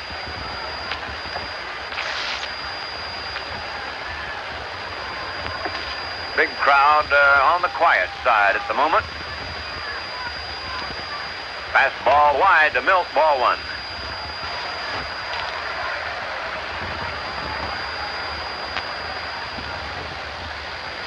First time at right has worked against Detroit. His victory was a 7-hit shutout over the White Sox. He's 1-0 for the season, and this is his third start of the year. May takes it to ball outside. 2-0 the count on Milt. Red Sox now have won 5 straight. They've taken 7 of their last 8. Got a great record in May. They've won 20 and lost 6. There's a wide one low and away. 3-1. The best record in May that Boston ever had was in 46 when they won the pennant. They were 21-6 that year. In fact, that was, up until now, the only time that the team had ever won 20 games in the month of May. No score here, 3-0 the count on Milt May. And the pitch is a strike on the outside corner.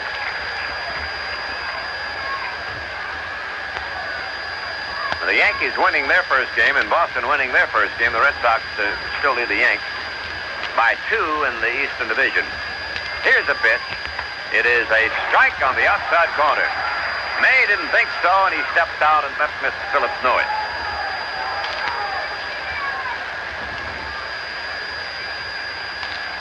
National League Final, the Pirates beat Montreal 5-2. Bibby the winner and Hughes the loser in that one. That's a single game at Pittsburgh. 5-2 Pirates beat Montreal. Swing, there's a fly ball to center deep, but should be caught. Lynn is back there waiting. It's in his glove. And May flies deep to Lynn in center. 2 down, and here comes Corcoran, who came out of his batting slump in the first game with 3 hits his last 3 times up. And the first time up, he was robbed of a hit on a great play by Yastrzemski, a line drive for the first baseman.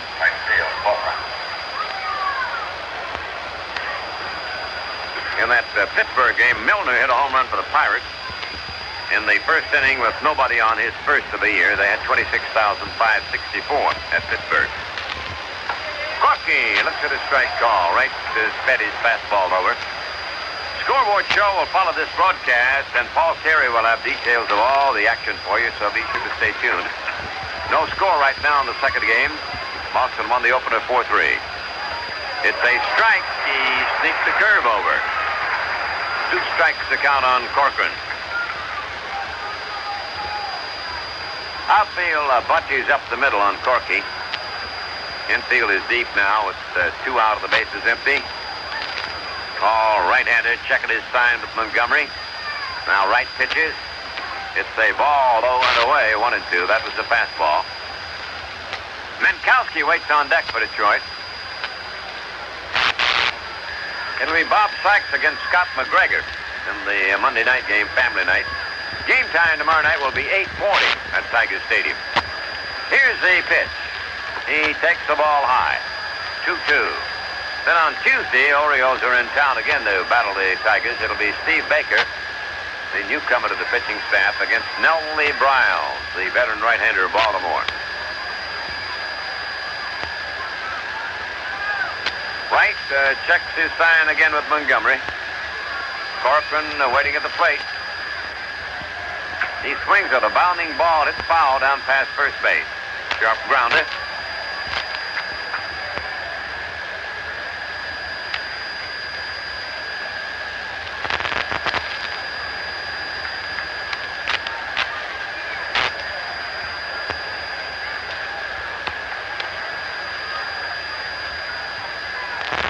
Yankees and Toronto are now tied 2-2 at the end of 3 in their second game. Here's the pitch. Outside, he let that one slip away from him. Full count on the Corcoran.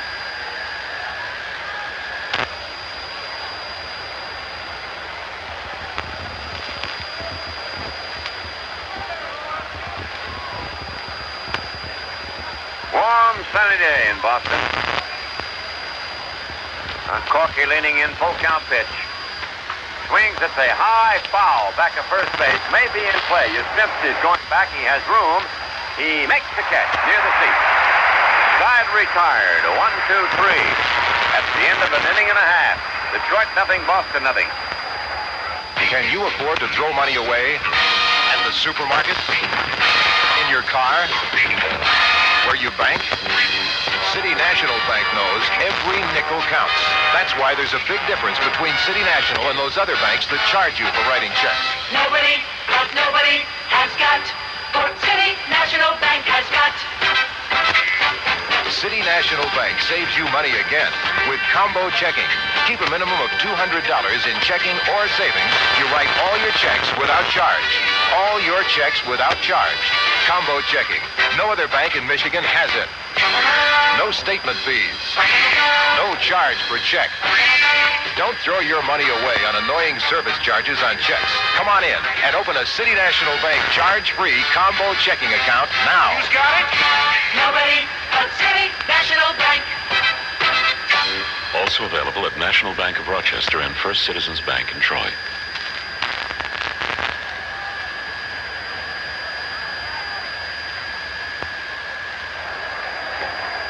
The totals on that Cleveland victory over Baltimore in their first game at Baltimore went 10 innings. Cleveland got a run in the 10th and won it 4-3.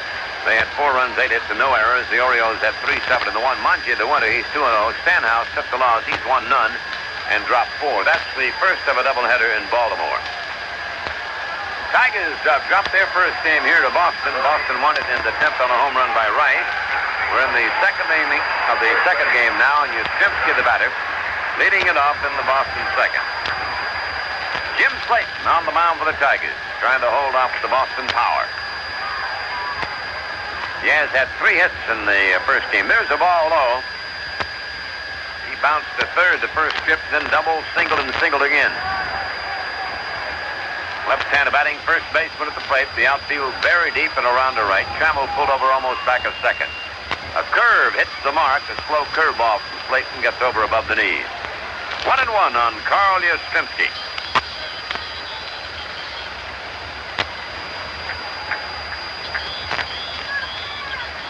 There's a bunt toward third. Slayton fields the ball, throws to first, not in time.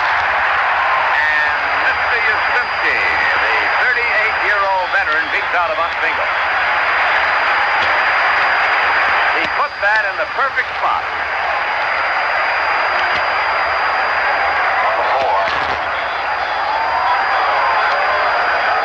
Now here comes Ralph Houck out, and I think he's been put out of the ball game. Plate umpire Dave Phillips came over as that play was completed and was signaling to someone in the dugout that he was gone. Must have been something something that Ralph directed to him verbally from the dugout. I don't know whether it's Consiga. We don't know whether it's Hauska or who. Right now, he's still in the dugout. We'll have to wait and see. We cannot see into the dugout. We can just see the top of Ralph's cap now, past the top of the dugout. No, he's staying in there. Apparently, he's not been tossed out. I think somebody else has been run. Could be. Here's Hobson still waiting. They made a toss to first base. Yastrzemski back safely. Butch Hobson, the right-hand batting third baseman, up with a man on and nobody down. And he cuts and misses on a curve from Slayton.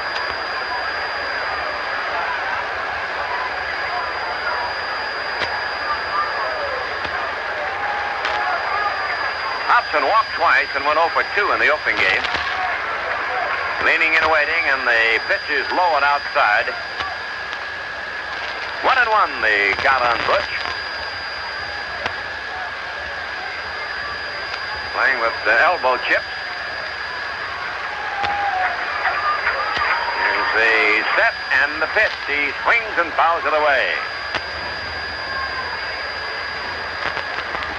Oakland, Chicago, second game underway. They're scoreless at the end of 1. California leads the Brewers. It's California 3-1 at the end of 4. Evans is waiting on deck for Boston. We've got no score here in the second inning. The Red Sox at bat with a man on and nobody down. Here's the set. Here's the pitch. Hobson swings and fouls it away. Didn't get around on the fastball. That one up into the area over near the Boston dugout.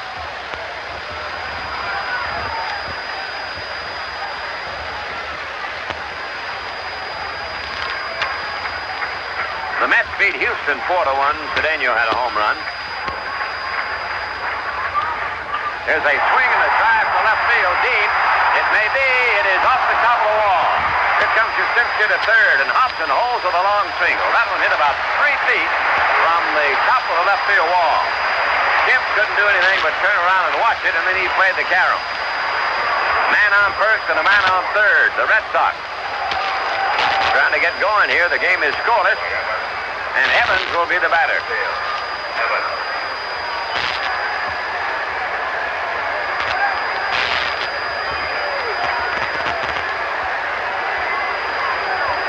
anybody's been tossed out of the Tiger dugout, we'll probably get the word from the press box. We'll just have to wait and see if there was an ejection or not. Here's Dewey Evans at the bat. 2 men on, nobody down, and the right-hand batter takes the fastball in close.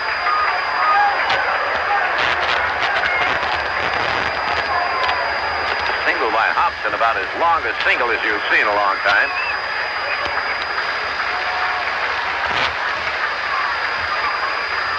Here's the ball wide.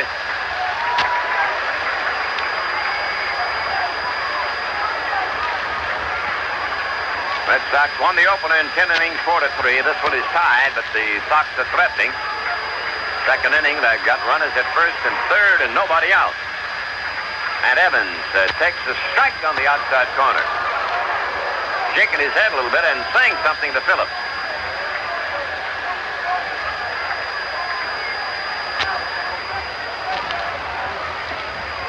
The count on him. Yastrzemski on third, Hobson at first. Slayton pitches. It is a strike on the outside corner, breaking ball.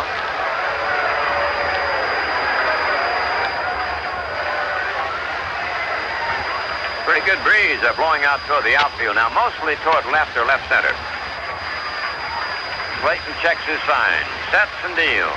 There's a ball high, the fastball, 3-2. Brohammer waiting on deck, the designated batter.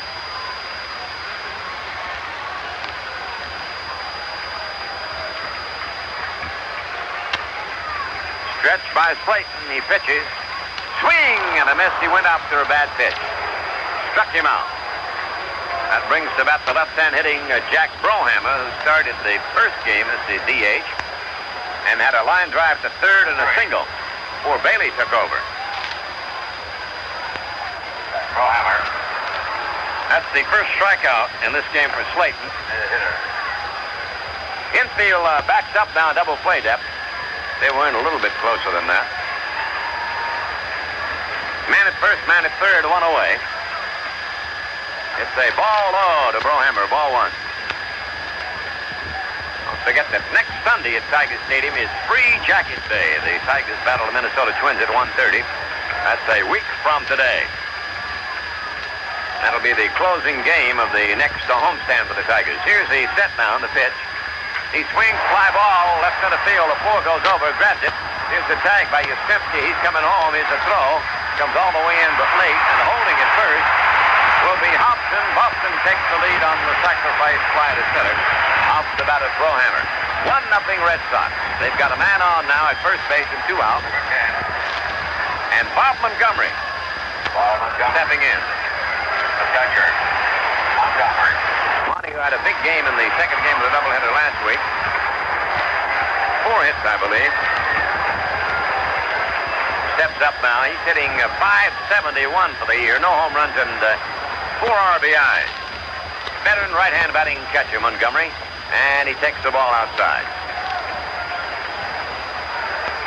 Yeah, Montgomery had 4 hits in that game and drove in 4 runs.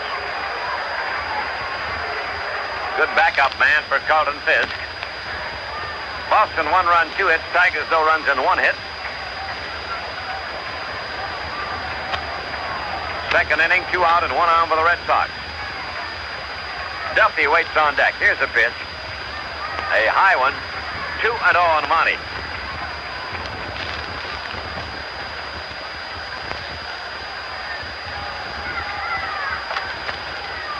Monty's been around a while. He got his start in the organized ranks of baseball in 1962. Spent 9 years in the minors before he came up with the Red Sox. He swings and misses on a hard one. 2-1, they count on Montgomery.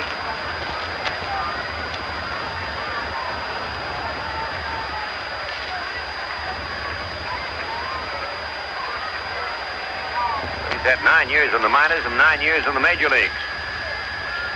Now the 2-1 delivery. Cut on and a miss. That was a letter-high curve. 2 balls, 2 strikes, 2 out.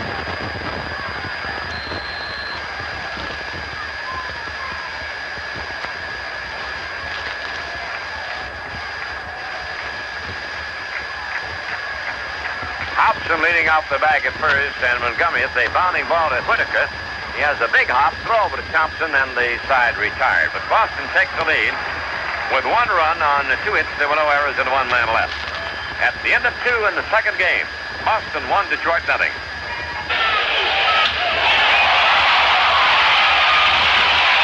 We're in extra innings in the Labatt's baseball trivia game. See if you can keep the rally going. Who is the only switch hitter in the American League to win the Triple Crown? While you're taking a pause, treat yourself to a refreshing, cool Labatt's Blue.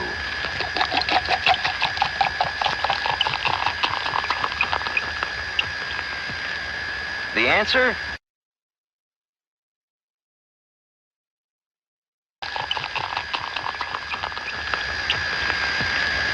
The answer? The Commerce Comet Mickey Mantle hit .353 for the Yanks in 1956, belting 52 homers and knocking in 130 runs. Great baseball calls for great beer. Labatt's Blue. Call for Labatt's, brewed in Canada since 1828. Distributed by Labatt Importers Incorporated, Buffalo, New York. For beer at its finest, get your hands on Labatt's. It's Canada's #1 beer. As fresh and crisp as where it comes from. This is Jim Garrett. Is your future in check? Buy United States savings bonds through the payroll savings plan. They're one smart move.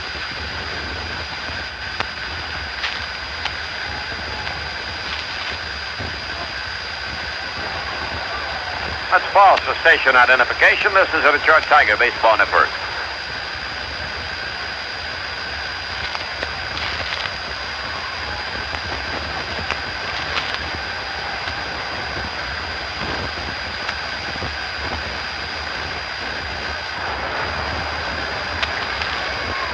Bill Mankowski leading off for Detroit against the right-hander Jim Wright of Boston. Left-hander batting third baseman. Had a single in the first game. There's a curveball low to fill ball 1. Single in the first inning, line to second, and then fly to center the other 2 trips. Radio 76, this is WJR Detroit. Now right into action again. Delivers. Manco takes a strike. He got the outside corner with that one. 1-1 the count on him. Trammell waiting on deck, and then the Tigers go to the top of the batting order. Ron LaFleur. 1-0 Boston. Third inning. Tigers trying to get going. He swings a drive to left field. May be fair. Down in the corner. Fair ball. Chased off the wall by Rice. Mankowski going for two. He goes in with a stand-up double. Or, as the man once said, he slides in with a stand-up double.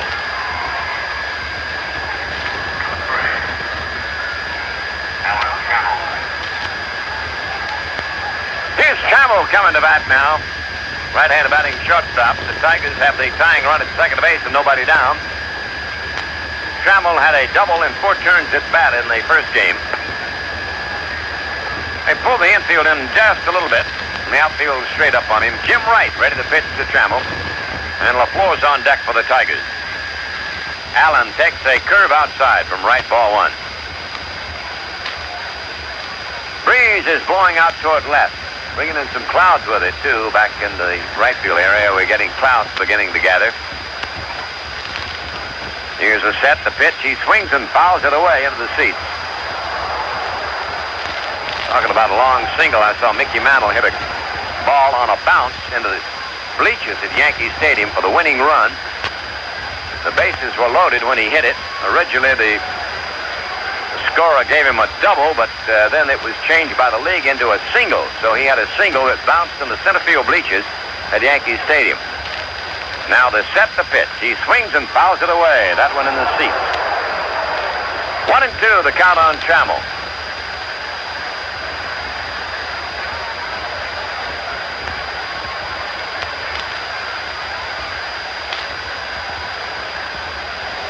Man on second, a Mankowski. Tigers are trailing here in the third inning behind the Red Sox 1-0. They dropped the first game to Boston. Boston won that one 4-3 in 10 innings. Now Jim Wright, the right-hander, sets and pitches, and Trammell takes a curve at just outside. 2-2 the count on Allen.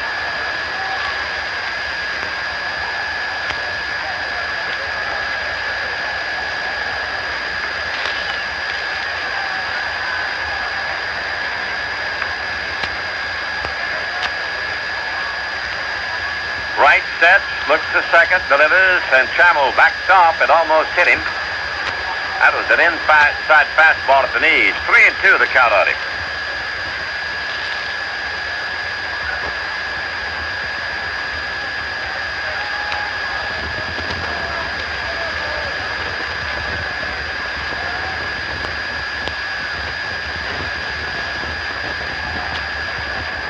Waiting on the next delivery. Here it comes. He swings and it's a base hit to right field. Here comes Mankowski rounding third. Evans up with the ball. And Mankowski held at third as Evans fires into the cutoff man Yastrzemski between the mound and first base. Oh, the Tigers have a man at first and a man at third, and Ron LaFleur, the batter. There's nobody down. That was a sharp ground ball between Remy and Yastrzemski, charged by Evans, and he has an excellent arm. So Freddie Hatfield held the man at third, Mankowski.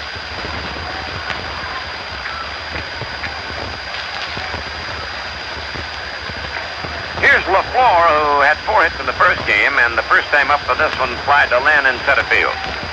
Infield is halfway up on Ron. Nobody down, runners at first and third. Tigers trail 1-0 in the third. Wright sets, holds it, now pitches, and LaFleur takes a half cut and fouls it away. Actually, he was probably trying to get out of the way of that one. Strike 1, the count on him.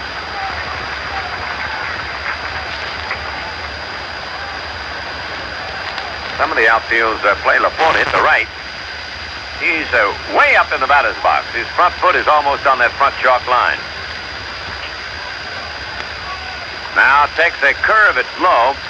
1-1 the count on LaFleur.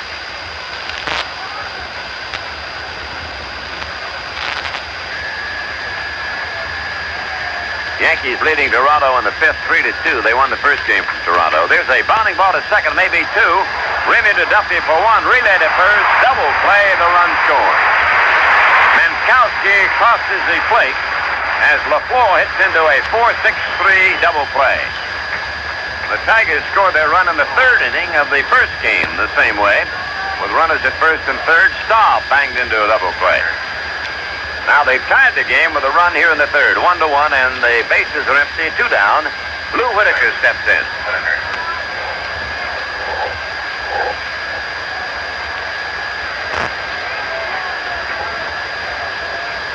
Lou looks at a strike on the outside corner. He had a fly ball to the left field to right his first time.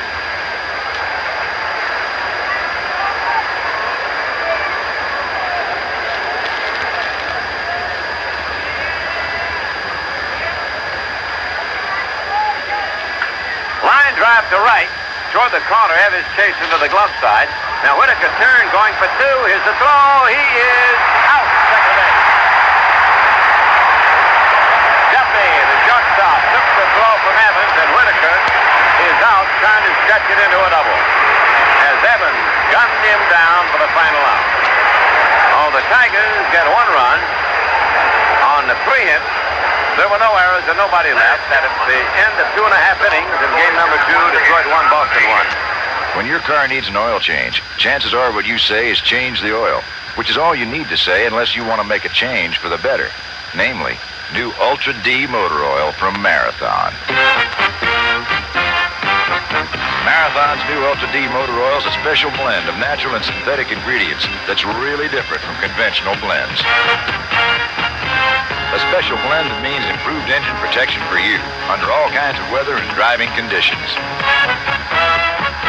New Ultra D motor oil has special anti-wear additives that protect the critical parts of your engine longer than conventionally blended multi-grade oils, up to 15,000 miles. Better motor oil means a better running engine every time you drive your car, wherever you drive. Make a change for the better with new Ultra D. A change for the better from the people who do it better. Marathon Oil Company.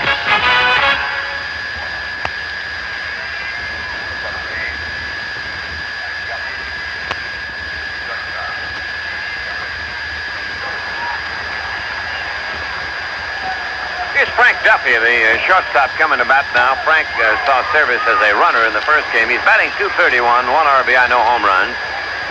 Right-hand hitter, formerly with the Cleveland Indians, and he swings and fouls it back over the grandstand. Strike 1 on Duffy. Duffy got his start in the National League. He was at Cincinnati in 1970 and 71. Then went from there to San Francisco during the 71 season. Cleveland picked him up for 72. Here's a fly ball at the center. LaFleur has an easy chance. Hits in his glove for the out. 1 up and 1 away in the Boston third. The game tied 1-1. Boston won the opener 4-3. At the top of the Red Sox batting order, Jerry Remy.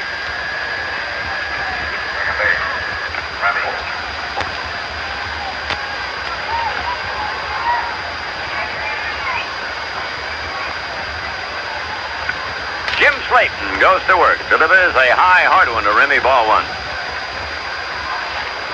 1 run, 4 hits for the Tigers, 1 run and 2 hits for the Red Sox. It is a ball low. 2-0, the count on Remy. Now the shadow has cut across in fair territory down the third baseline from home plate out toward left field. Most of the rest of the playing area is in the sunshine. Remy takes the high one. 3-0, the count on him. Chicago leading their second game with Oakland 1-0 in the third. The White Sox won the first one 3-2. Kansas City, Minnesota have gone to extra innings in their game 7-7 at the end of 9. Slayton winds and pitches. Here's a strike called.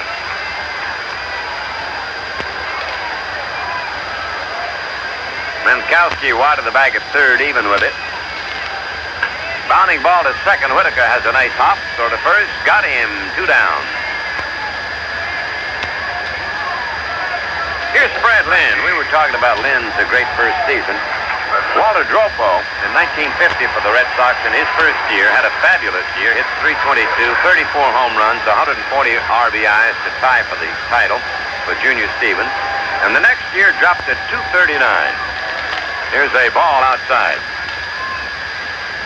And 13 years the Jopo stayed in the big leagues and never came within 40 points of that first-year batting average of .322. Cut and a foul out of play off the bat of Lynn, 1-1. But it was a great first year for Walter Jopo. Big first baseman. 2 out, nobody on. The Tigers and the Red Sox are tied 1-1 in this game, third inning. Lynn takes the ball out very well. That one got away from Slayton.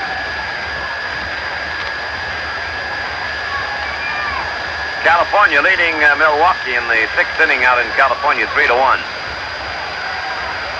Lynn waits. The 2-1 pitch is a ball. He jackknifed out of the way of that one. 3-1 on Fred.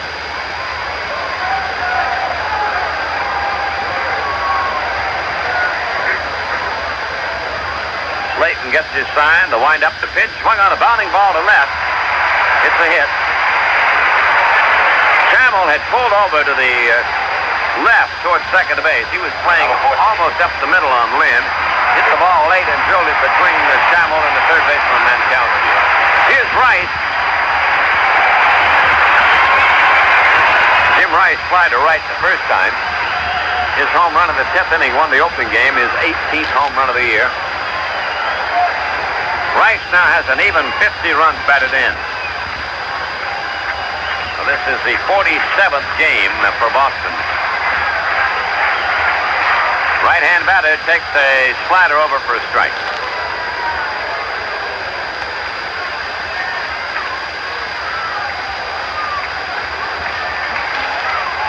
Wind blowing out toward the outfield from the plate.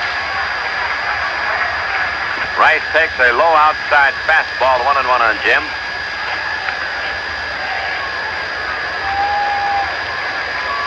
Red Sox drafted him number 1 in June of '71 draft. He looks at Lowe over the plate for Lowe. 2-1 on Jim Rice.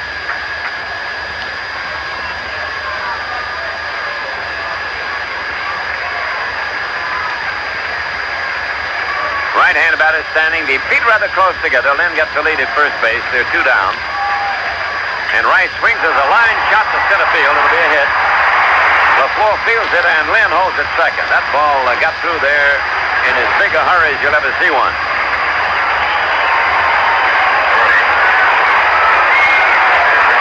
Here's Yastrzemski coming to bat.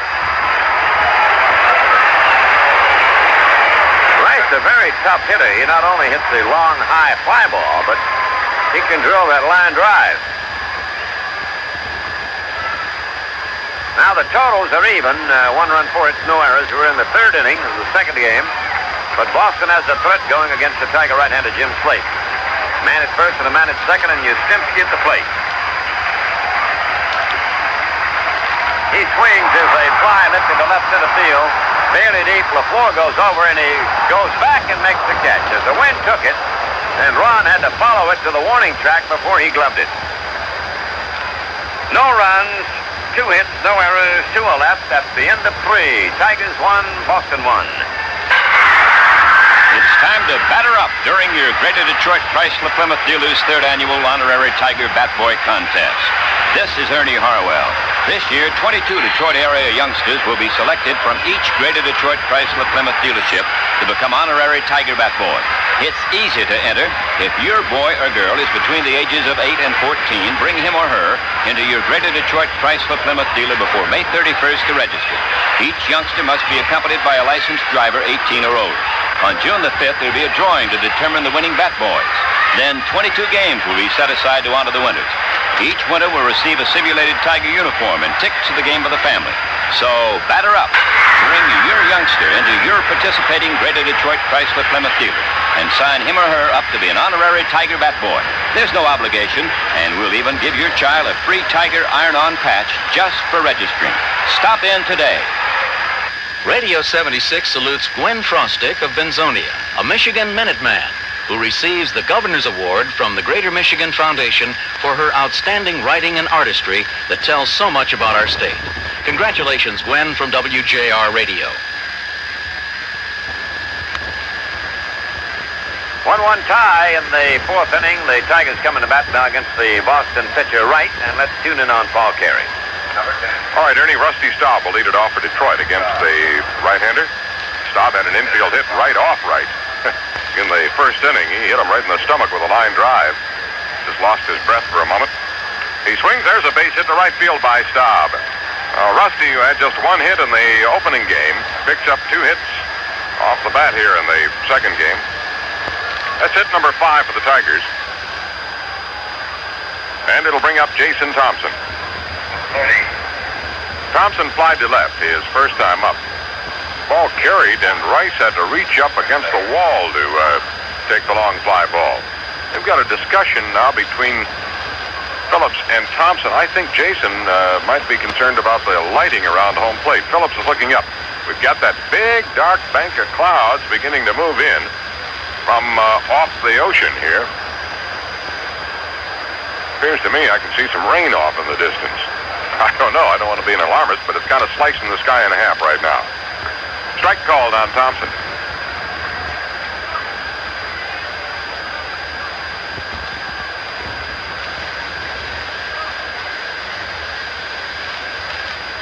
Staub getting his lead. Yastrzemski off the bag in front of Staub, though, as is his custom.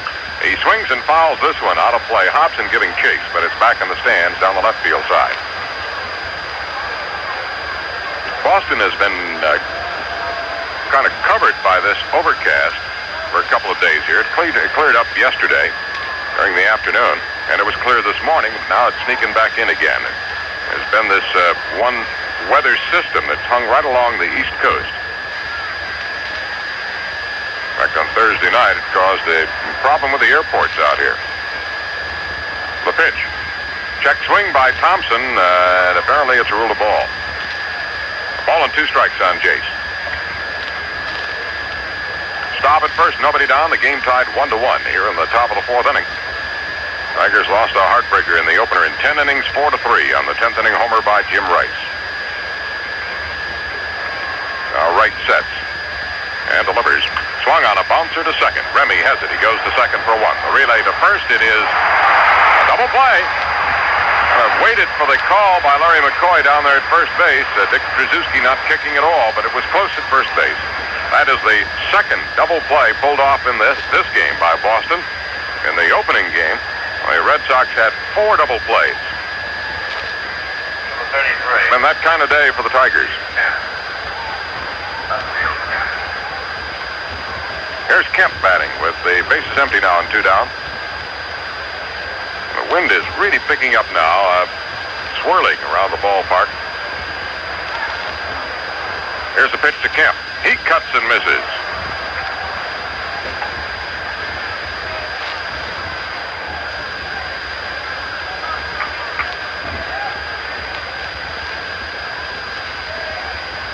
Kemp was hitless in 2 official trips in the opening game.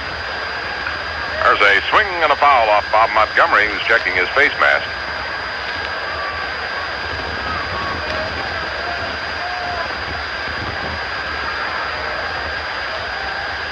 He's talking to plate umpire Phillips about it.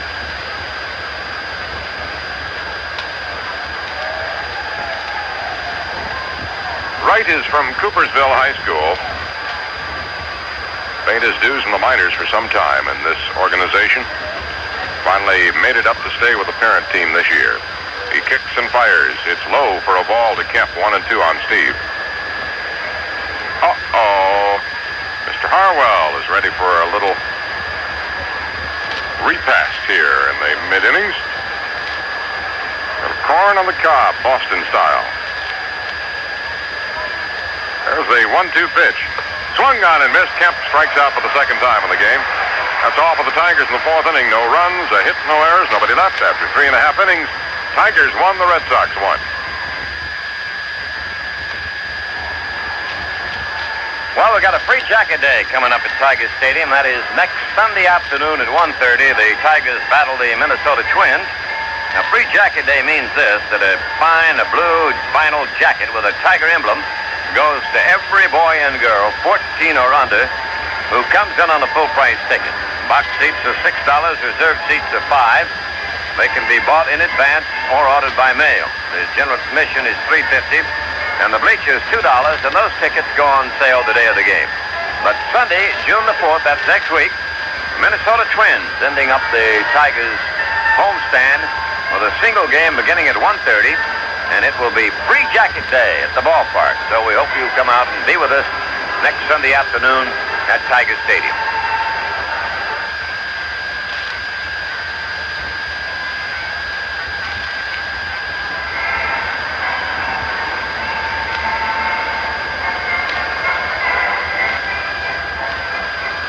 Bottom of the fourth inning coming up here at Fenway Park. Jim Slayton will be facing Butch Hobson, Dwight Evans, and Jack Brohammer. Slayton has struck out one, hasn't walked anybody. Jim pitched against the Red Sox when they were in Detroit last weekend and was not in for a decision. Remember, that ball game was interrupted by rain. Slayton went 5 1/3 innings and was hit pretty hard by the Red Sox. He gave up 11 hits and 5 runs. A loss, however, 6-5 Boston victory. The loss was pinned to reliever Steve Foucault. Here's Hobson, who hit one off the wall for a long single in the second inning. The pitch from Slayton is taken outside, ball 1.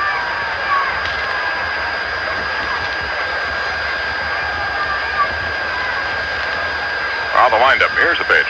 Swung on and missed. Bob Sykes goes against Scott McGregor, a pair of left-handers, in the opener of that 2-game series with Baltimore at Tiger Stadium tomorrow night. A little later start will be on the air at 8:15 with Ernie's pregame show. Up high for a ball. We're talking about first pitch being about 8:40 because it's on network TV, but our broadcast schedule will have us beginning at 8:15. Slayton delivers high. 3-1 now on Hobson, leading off the fourth inning for Boston.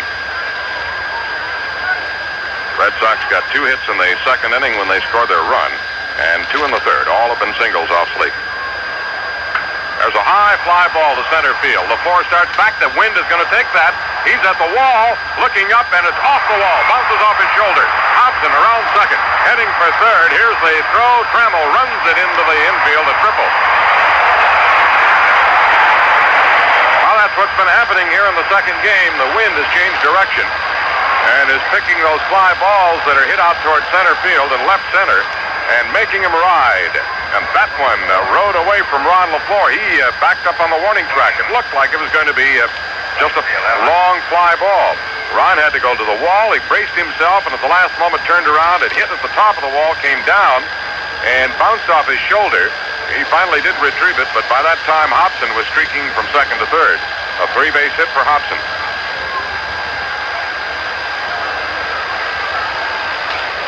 Here's Dwight Evans. 1-1 tie. The pitch to Evans is a strike. Well, Evans was hitless in the opening game. Dwight seems to be going for the fences this year, and he's reached them a total of 8 times. Gone over them. Up high with a fastball, 1-1. Evans was 0 for 4 in that opener, and he struck out a couple of times. He struck out the first time against Slayton here in the nightcap. The pitch. Ball outside, 2-1.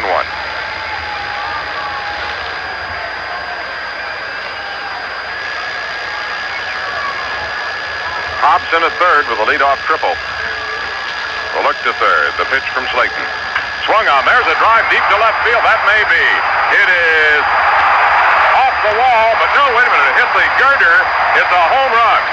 It caromed off the other direction. It hit one of the braces holding the netting. A 2-run homer for Dwight Evans. Just above the top of the wall. Hit the girder and bounced off in a different direction. Evans with his 9th home run of the year, and it's 3-1 Boston.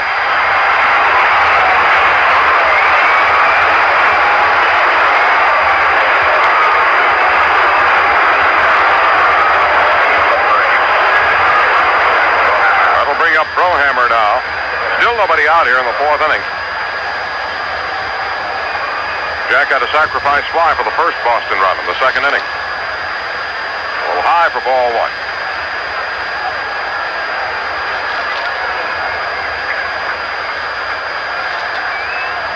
Here's the pitch. Inside. He buckled out of the way of that one. Well, this is the first time today that either team has had a 2-run lead.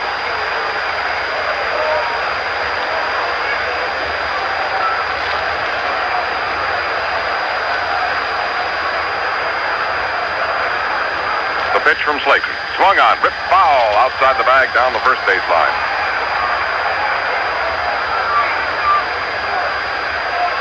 Brohammer had a hit in 2 trips in the opening game. Bob Bailey and he shared duties as the DH. Now Slayton into the motion, the pitch. Swung on, fly ball, lifted to center field. LaFleur starts back again. Now he's there, waits for it, and has it. There's one away now in the 4th inning with Bob Montgomery striding to the plate. And let's pause here for station identification. This is the Detroit Tiger Baseball Network. Jay Roberts joins you as you meet your new day on Night Flight 76, evenings at 11:30 here on the Goodwill Station, WJR Radio 76, Detroit.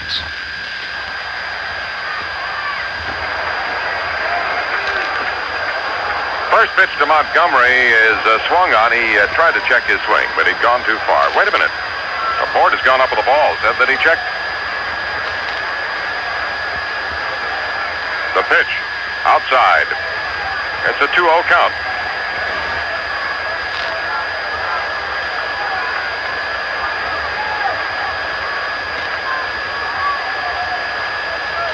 Oh, you've got somebody with a bird to make bird whistler machine. Or else the birds would come down on the roof again. There's a fly ball to right field. That's carrying well. Corky starts back, turns the wrong way. Now is there, makes the catch. Corky started back, put the brakes on, then turned the wrong way for the moment, but corrected himself and got in line to make the catch. 2 down in the 4th inning. That'll bring up Duffy. The bespectacled shortstop finding himself with a Red Sox this season after becoming a free agent last fall. Duffy flied to center his first trip. He takes one outside for ball 1. It is getting darker here in Fenway Park. A lot of blue sky as we look out over the diamond, but that's not where the weather is. Outside and low, 2-0 now on Duffy. Duffy went as a pinch runner in the opening game.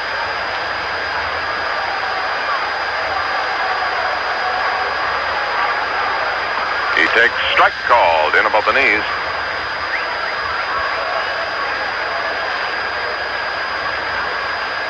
Slayton has won 4 of the 5 decisions he's been involved in. A little low that time. 3-1 now. The count on Duffy. 2 out, bases empty. 2 runs in on the homer by Dwight Evans. The Red Sox in front now, 3-1 here in the bottom of the 4th inning.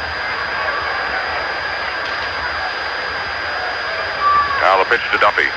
Ball 4. He took a walk. It was low and inside. Well, that'll be the first base on balls issued by Slayton, and it will bring up Jerry Remy. Remy is 0 for 2 here in the nightcap. He hasn't had a hit in 7 trips in the doubleheader.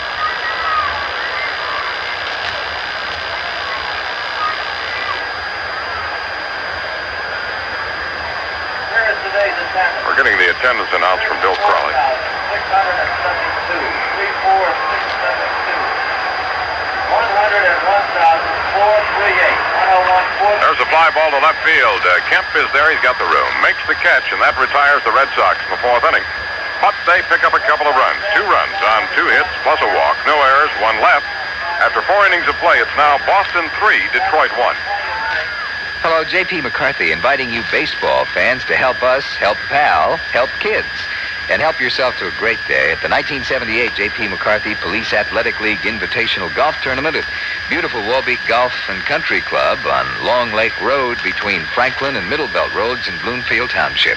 46 of the top touring pros, including Hubert Green and Tom Watson, will join former President Gerald R. Ford. Join us the 20th of June for PAL. Jimmy Lance puts your mid-morning in motion with a laughter-laden leap to the lunch hour that includes lighthearted conversation, the cast and crew from Studio B, a house full of good music, a great supporting cast that includes Lee Murray, Bess Meyerson, and Oscar Frenette. When it comes to leading the noon hour bunch to lunch, nobody does it better. Jimmy Lance, mornings from 10 till noon, here on WJR Radio 76. Patterns in Music is a weave of selected words and music keyed to a special theme. This is Ted Strasser. Join me Sunday mornings at 8 here on WJR Radio 76.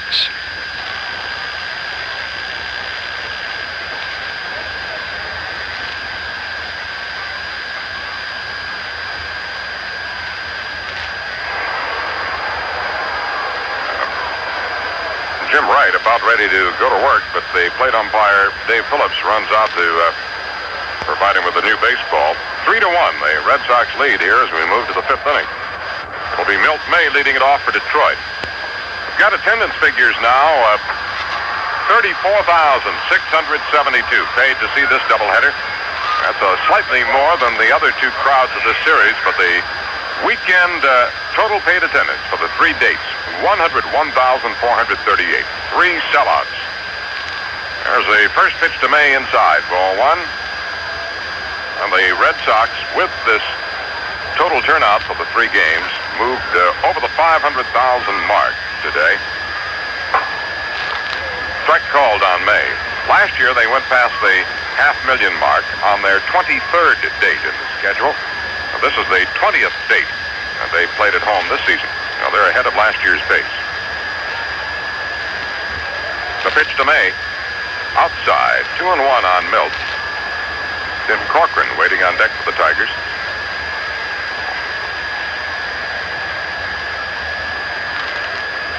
May is hitless in 5 trips in the doubleheader. Fly to center, his first time up against the right-hander Wright. Here's the pitch. Swung on, line foul into the stands down the right field side.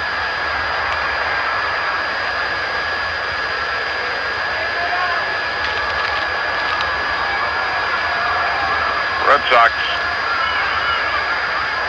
are high on what Wright has been able to do for them this year, although seeing limited action. He's appearing for only the 6th time this season, only his 3rd start.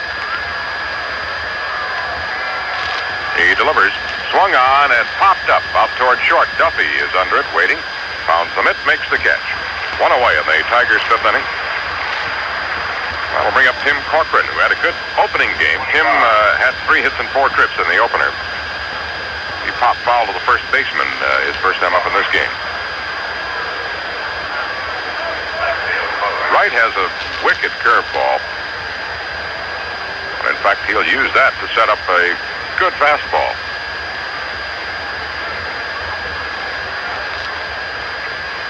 He sneaks that fastball after seeing all the breaking pitches. It's low and in the dirt. Now time is called. Montgomery wants to go out and have a word with this pitcher. Jim Rice, with a 10th inning home run, gave the Red Sox the win in the opening game, 4-3. After the Red Sox had tied the ball game with a disputed run in the bottom of the 8th inning. Came on a disputed play at first base, really.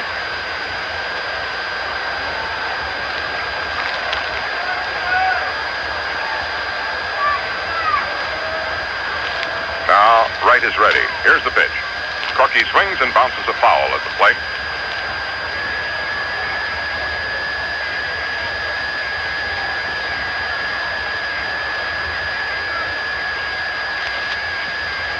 One out, bases empty here in the top of the 5th inning. Tigers have a total of 5 hits. The Red Sox have 6. But the 2-run homer by Dwight Evans, the difference in the game right now.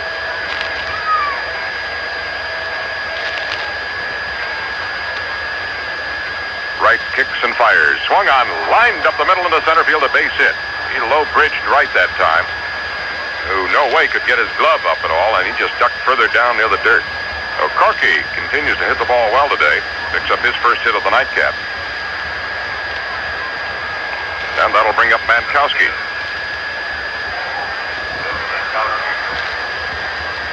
Phil was 1 for 3 in the opening game. He doubled down the left field corner his first time up against Jim Wright.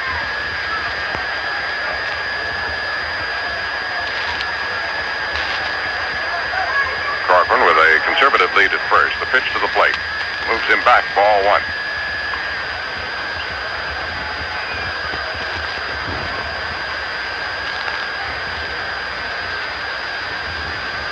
Steve Baker, the newest of the Tigers, will get his first start at home on Tuesday night against Baltimore. There's a fly ball down the left field line foul. It'll reach the seats. We're Ralph was very impressed with Baker's Major League debut Thursday against the Orioles with his poise. Baker had to think about that start the night before and all day long. The Tiger manager said long before the game began, Baker was sweating profusely. Worried about it, but he had a lot of poise. Allowed only one run while he was in, a home run. It's in the dirt to Mankowski. Good stop by Montgomery. 2 balls and 1 strike on Manco.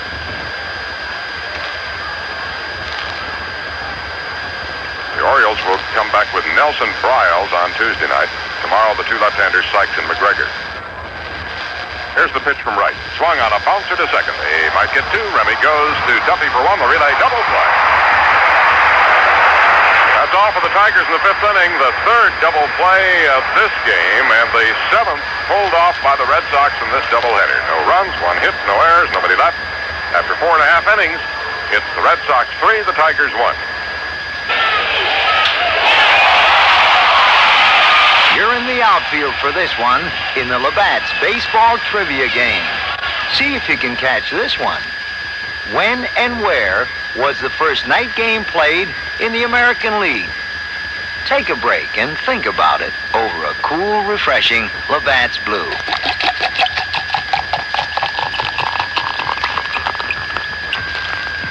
At Shibe Park in Philadelphia in 1939, the lights were turned on for the first time in the American League. Great baseball calls for great beer. Labatt's Blue. Call for Labatt's. Brewed in Canada since 1828. Distributed by Labatt Importers Incorporated, Buffalo, New York. For beer at its finest, get your hands on Labatt's. It's Canada's #1 beer. As fresh and crisp as where it comes from.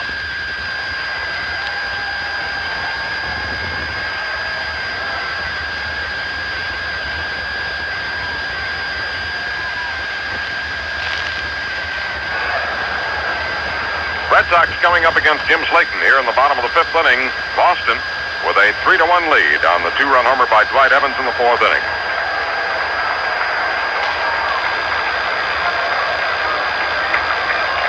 Fred Lynn stepping in. Lynn 1 for 2 here in the nightcap. He had a hit in 4 trips in the opening game.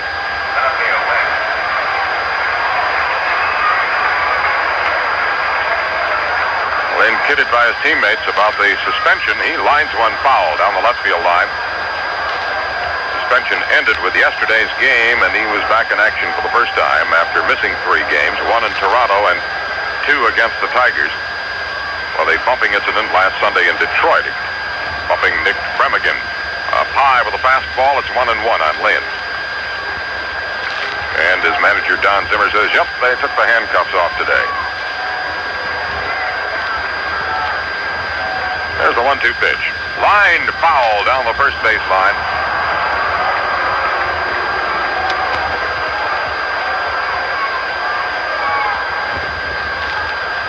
A ball and 2 strikes on Fred Lynn.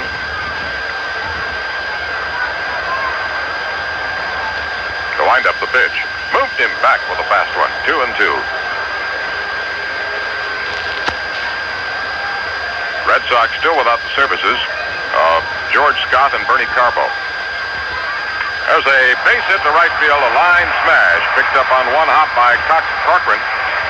Lynn gets his 2nd straight hit, and it brings up Rice.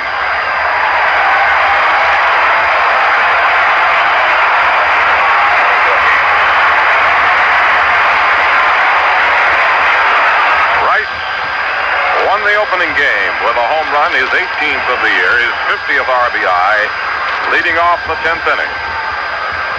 Here in the nightcap, he singled his last time up, ripping one right through the middle.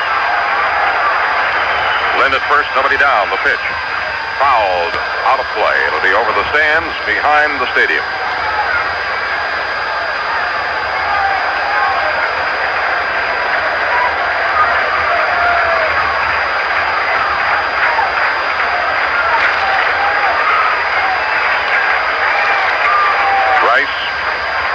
Himself back in the batter's box. Here's the pitch. Moved him back. He had to kick the feet out of the way.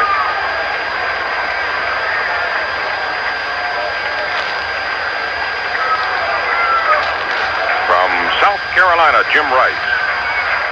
Slayton ready, delivers, fastball, strike called.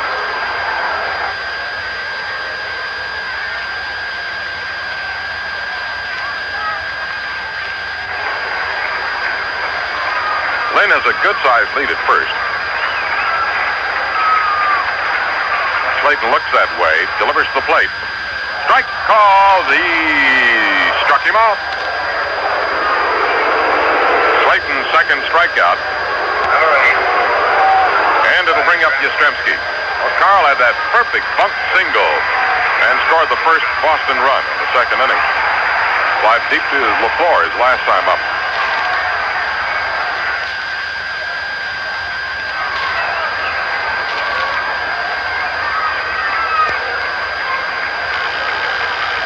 Slayton leaning on his knee, getting the sign. Snaps the throw over to first, but Lynn gets back. Red Sox with 3 runs on 7 hits. The Tigers 1 run, 6 hits. Lynn again extending his lead. The pitch is taken low for a ball.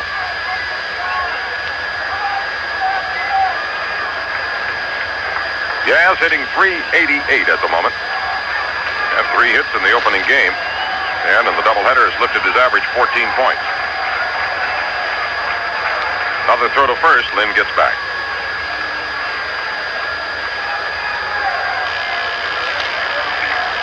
Now Slayton sets. Pitches. Inside and low, 2-0. The count on Yaz.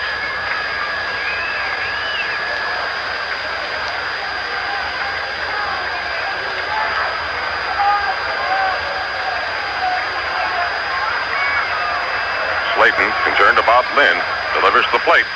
Ball inside. He better be more concerned about Yaz. It's 3-0 on him.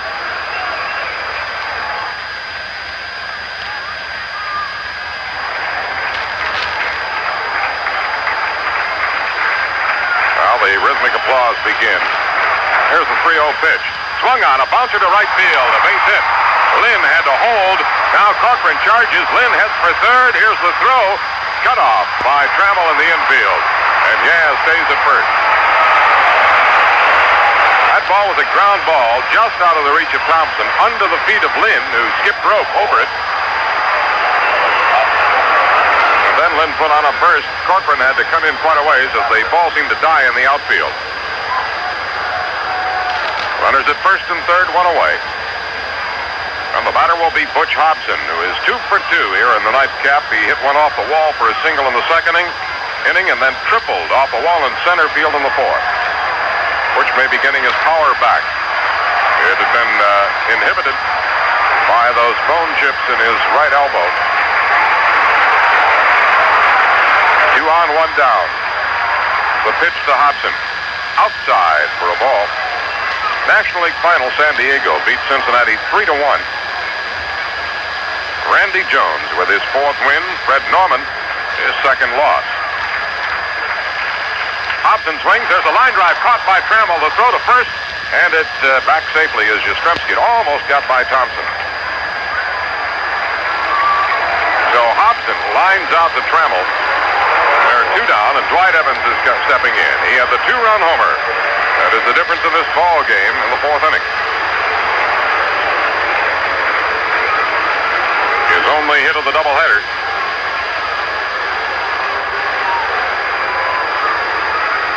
Here's the set. The pitch from Slayton. Strike on Dwight.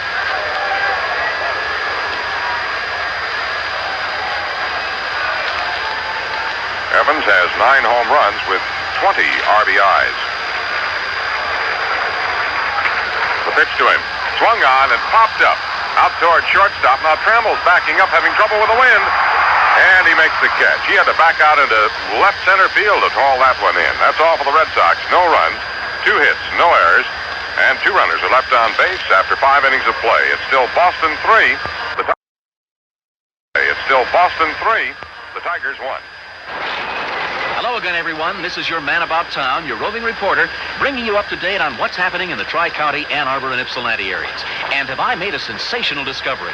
Your 29 marathon dealers are experiencing a business boom unlike anything I've seen for some time.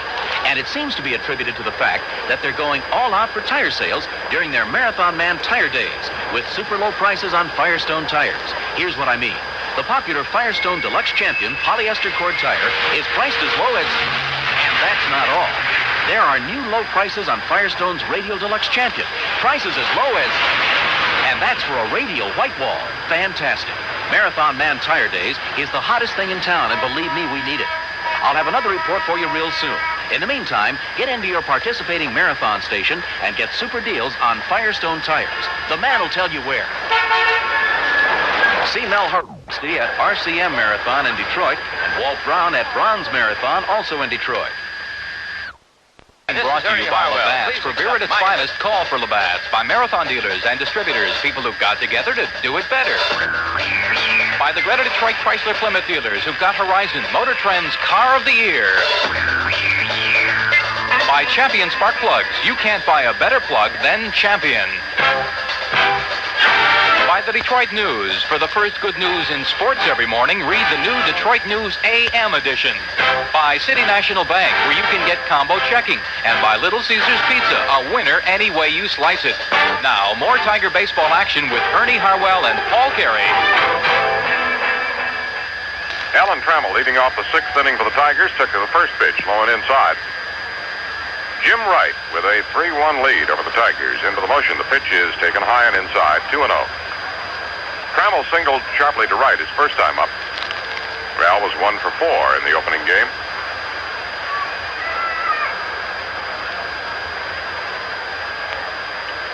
Wright delivers. Ground ball to Hobson at third. A good stop. He throws to first. Got him.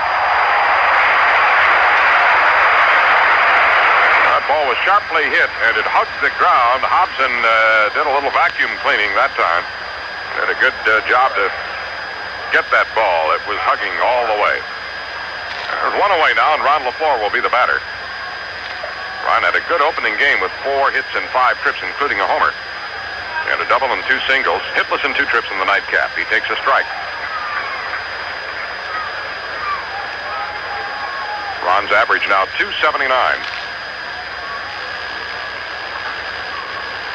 The pitch swung on and bounced to third. Short hop by Hobson on the grass. The throw to first. He got him. 2 down.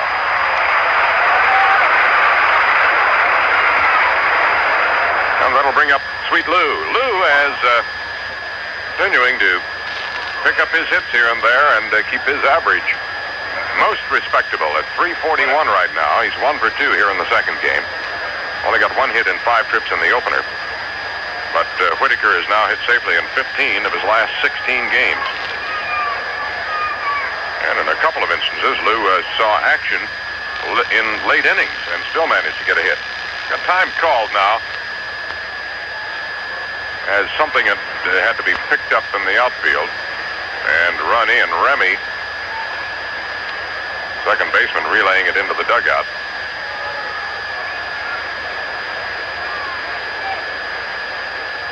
Ready to go with 2 down. Nobody on, top of the 6th inning. Jim Wright into the motion. The pitch is bounced foul. He tried to punt his way on.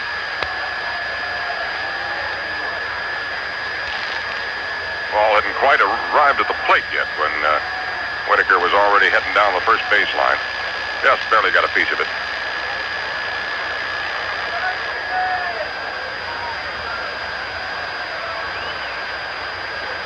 The 27-year-old right-hander delivers. It is punted foul again. 2 strikes on Sweet Lou.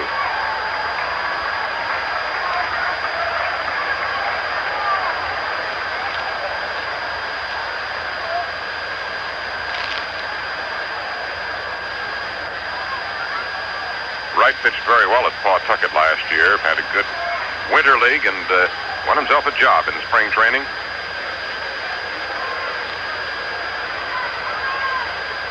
Into the motion. Here's the pitch to Whitaker. Low for a ball. 1-2 on Lou.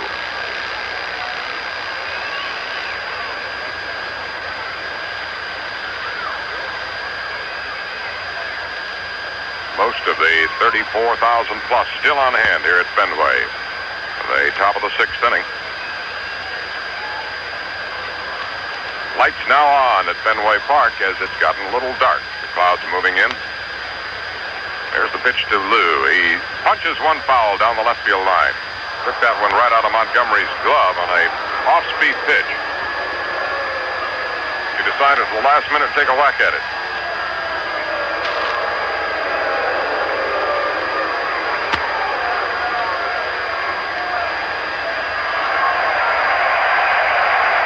Tigers' only run was scored in the third inning when Phil Mankowski scored on a double play. One of 3 double plays pulled off by the Red Sox in the second game. There's another foul out of play. Total of 7 so far in the doubleheader for Boston.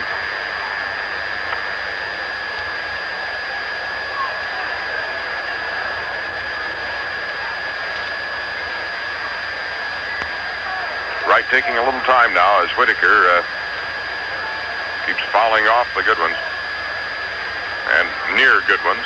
Here's the pitch from Wright. Bounce foul again over toward the Boston dugout. Eddie Yost there to capture it. Tigers out-hit the Red Sox 12-9 in the opening game.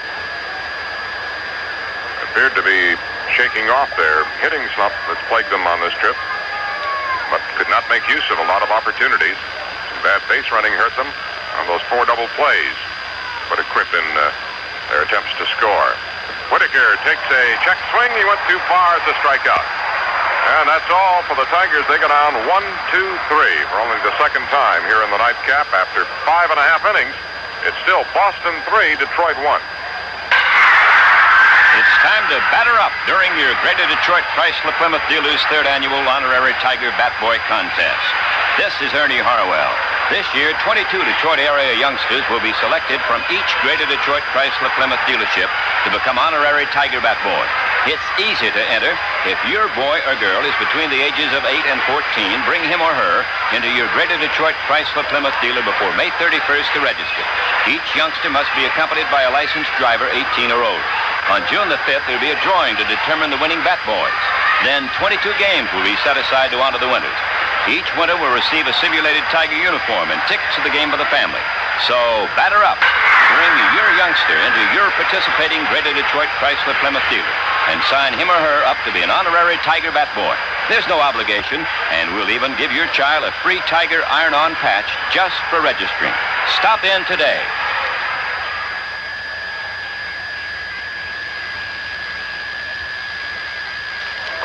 Take a look at the National League scores so far, all single games on this date. Pittsburgh beat Montreal 5-2. New York took Houston 4-1. Atlanta beat Philadelphia 5-3. The Padres defeated the Reds 3-1. 2 other games still going at St. Louis and at San Francisco. We're moving into the bottom of the 6th inning. Here at Fenway Park, the Red Sox won the opening game in 10 innings. 4-3, and lead in the nightcap 3-1 in the last of the 6th. Brohammer leading it off against Slayton. He takes it high for ball 1.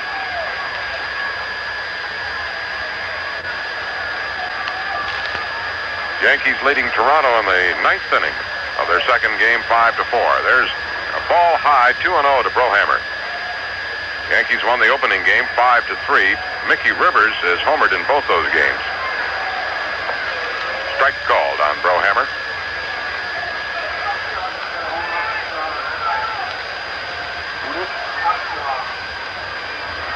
Willie Upshaw is homered for Toronto in the 9th inning. That would tie that ball game at Yankee Stadium. There's a fly ball lifted to left center field. It'll drop in for at least a hit. Bounces past LaFleur all the way to the warning track. Kemp picks it up, and holding at second is Brohammer. That ball hit divot out there or something. Took a bad hop and skipped in the direction LaFleur had come from, but Ron was already by it, and Kemp had to retrieve it at the edge of the warning track. It'll be a 2-base hit for Brohammer.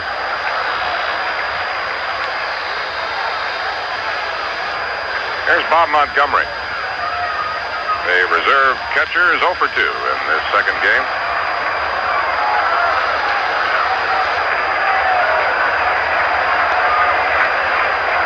The look to second by Slayton. Here's the pitch. It's butted. Off the mound comes Slayton. He's got to hurry. He got him at first base, but a beauty. Moves the runner to third. Brohammer now in scoring position at third with 1 out. And Montgomery, who does not have great speed, almost beat that butt out.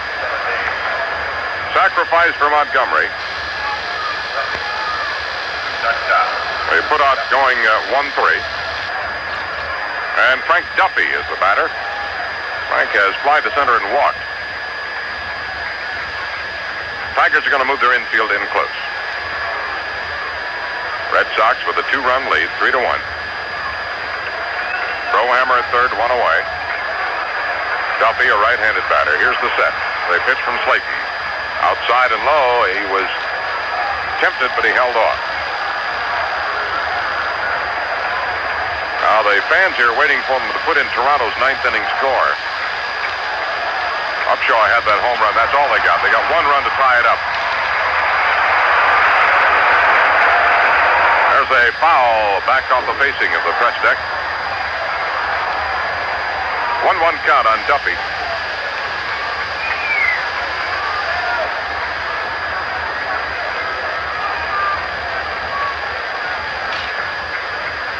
Slayton getting the sign, infield in close. He looks to third now and then steps off the slab again.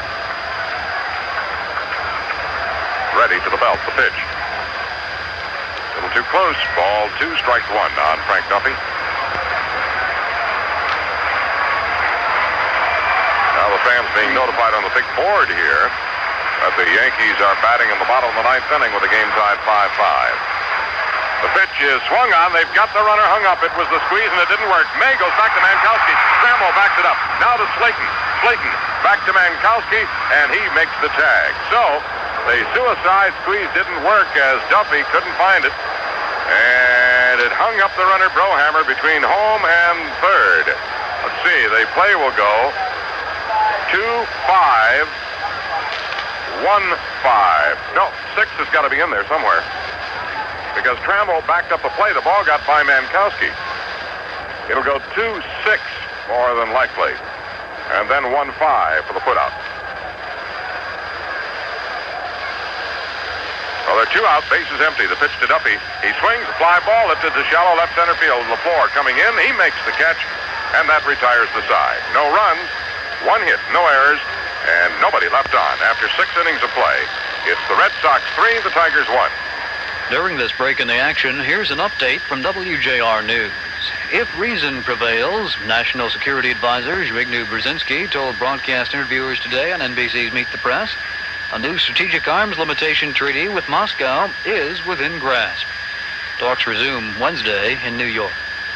King Hussein is reported worried about the possibility of an Israeli attack across the Jordan River, but the PLO says it has a solution. A guerrilla leader today suggested that Hussein let the Palestine Liberation Organization return to the area.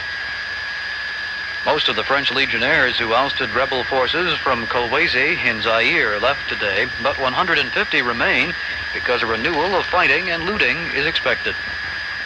House Speaker Bobby Krim of Davison says he plans to campaign hard this November for whoever the Democratic Party nominates to challenge incumbent Republican Governor William Milliken. Another 35 people will have hearings this week regarding their recent suspensions on a variety of charges at the embattled Plymouth Center for Human Development. Al Unser has won the Indy 500. Detroit's temperature 86. Bill Smith, WJR News.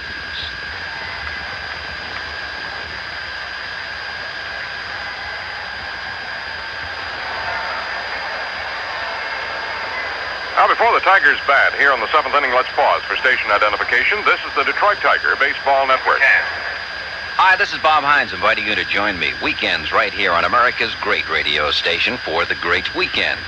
Here on Radio 76, WJR Detroit.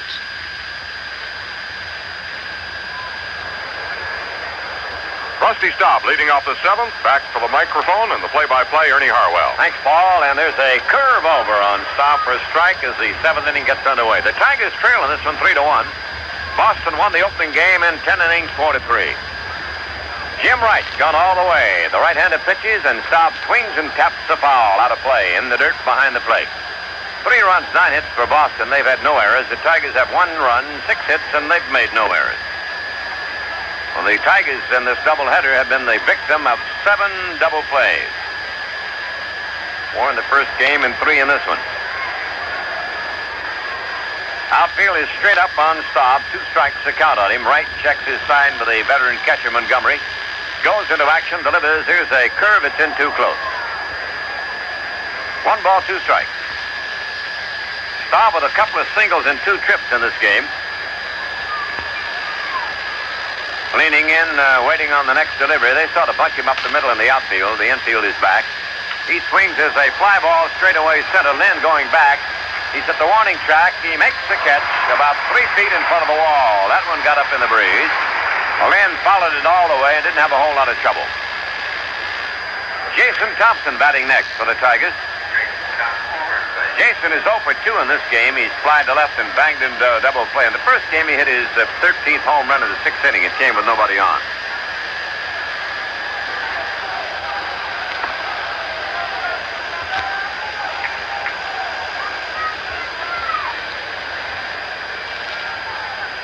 Thompson taking his time about getting in the batter's box. Now he's ready. Right, looking him over, now goes into action, delivers. It is a high curve. The Tigers' only run in this game came in the third. Double by Mankowski, a single by Trammell got him to third, and then he scored when LaFleur hit into a double play. That tied the game at that point, 1-1. Swing and a miss by Thompson. Then in the 4th inning, Boston scored 2 to break the tie, triple by Hobson. Evans followed with his 9th home run of the year. Boston's first run and the second had come on singles by Yastrzemski and Hobson, and the sacrifice off the bat of Brohammer. So that's all the scoring here in game number 2. 3-1 Red Sox lead. The pitch, Thompson takes a fastball low and away. 2-1 on Jason. Stanley was the winner in the opening game, and Hiller in relief absorbed the loss for Detroit. Wright winds and pitches. Thompson swings and taps a little roller foul over to at first base. In the second game at Baltimore, the Orioles lead Cleveland at the end of 4-2. Cleveland won the first game 4-3 in 10. White Sox, who won their first game against Oakland, lead in the second game in the 6th inning 3-0. Kansas City defeated Minnesota today 8-7. Milwaukee now leads California at the end of 7, 5-3 out in California. And Seattle is at Texas, a night game. Here's the windup and the pitch. He swings as a shot to center field, a base hit. Boy, they've hit quite a few up the middle. One of them got right in the stomach. That was off the bat of Rusty Staub. Thompson weighs in with his first hit in this game, and here's Kemp, who's had a little trouble. In this game, he struck out twice in 2 trips. An Yankee-Toronto game in the 9th inning. The Yankees are batting the last we heard. And they are tied with the Blue Jays at Yankee Stadium 5-5. The Yankees won the first game 5-3.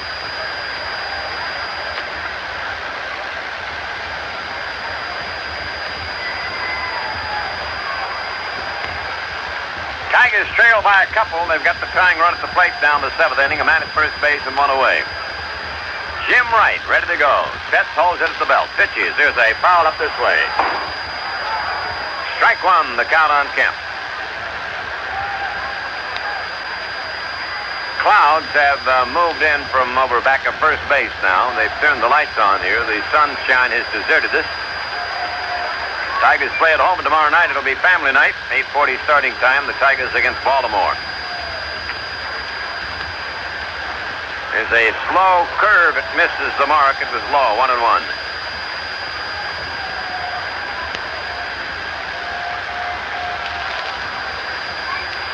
Ripley, Bergmeyer, and Stanley worst in the first game for Boston. Billingham started for the Tigers, and Hiller took over in the 6th.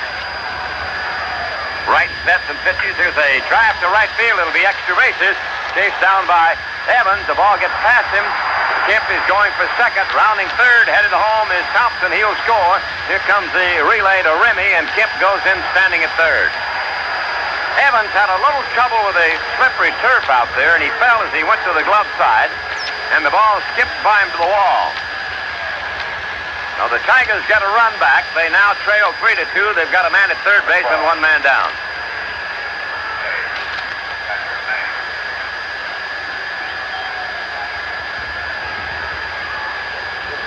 No error charged so far. As far as we know, the official scorer gives that a triple all the way unless we hear otherwise. Infield pulled in tight now. May will be the Tiger batter.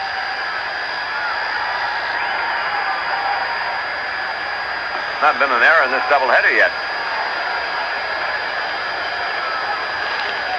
Kemp on third. He represents the game's tying run. 3-2 the score.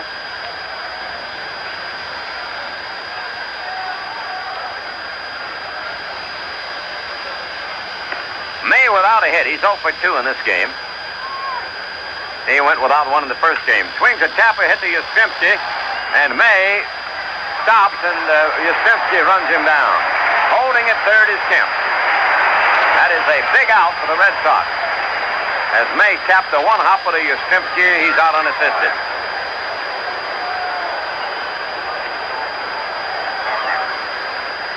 Here's Tim Corcoran, who's had a single for 2 in this game and had 3 singles for 4 in the opener.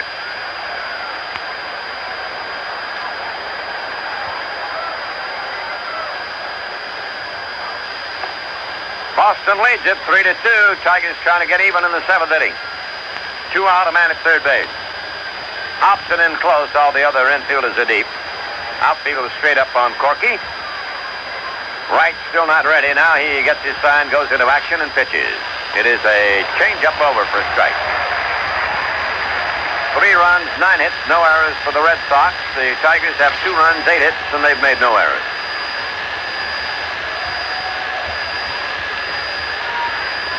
Wright has stepped off the slab.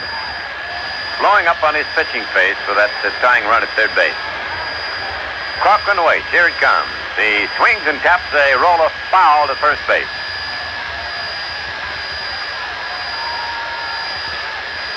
Two strikes the count on him.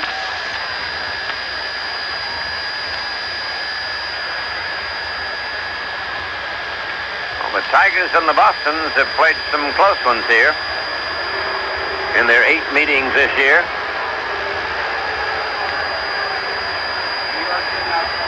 Yankees didn't score in the 9th inning. They go to the 10th now. It's tied 5-5, Toronto and New York. Yankees won the first one 5-3. Here's the pitch. He takes the ball low. It bounds away from Montgomery, but not far enough for Kemp to come down from third. Montgomery retrieved the ball about 4 feet over to his right, and Wright came in to cover the plate just in case. Dick Drago starting to loosen in the bullpen now for the Boston Red Sox.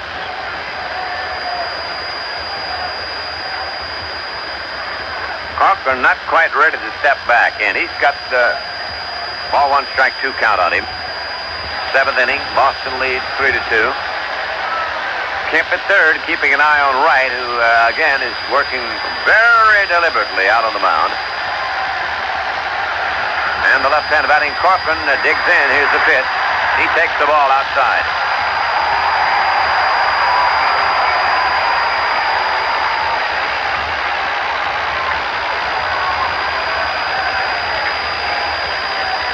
Crowd noise coming from the packed bleachers out there. They had a little bit of a disturbance, I think. 3-2, Boston leads 7th inning. Kemp trying to get home. They're 2 down. Corcoran waiting. He's gone to a 2-2 situation. Takes a wide one. It was a fastball outside. 3-2, the count on Corky.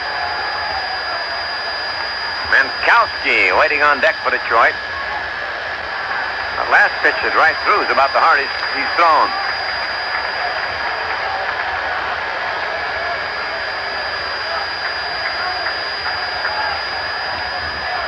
He stayed back of the slab for a long time, and Corcoran decided he'd stayed too long back there, so he stepped away from the batter's box.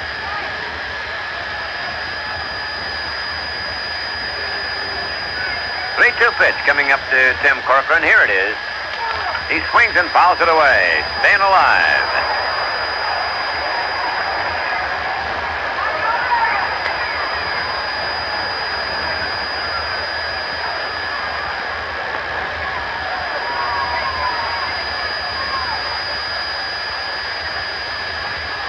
Tigers are home tomorrow night. It'll be family night. Game time will be 8:40. Tigers battling the Baltimore Orioles. Bob Sykes against Scott McGregor in the opener of a 2-game set. Now the pitch to Corcoran.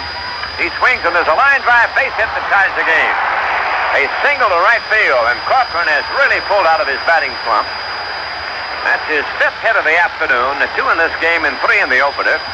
His single with 2 out brings home the tying run. Kemp crosses the plate, and it is now 3-3 in the 7th inning.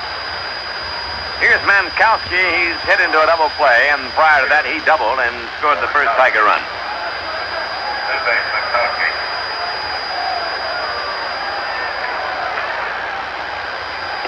Bill Mankowski, left-handed batting third baseman at the plate. Corcoran at first base, Yastrzemski holding on the bag with him. There's a throw over there, but he's back in time.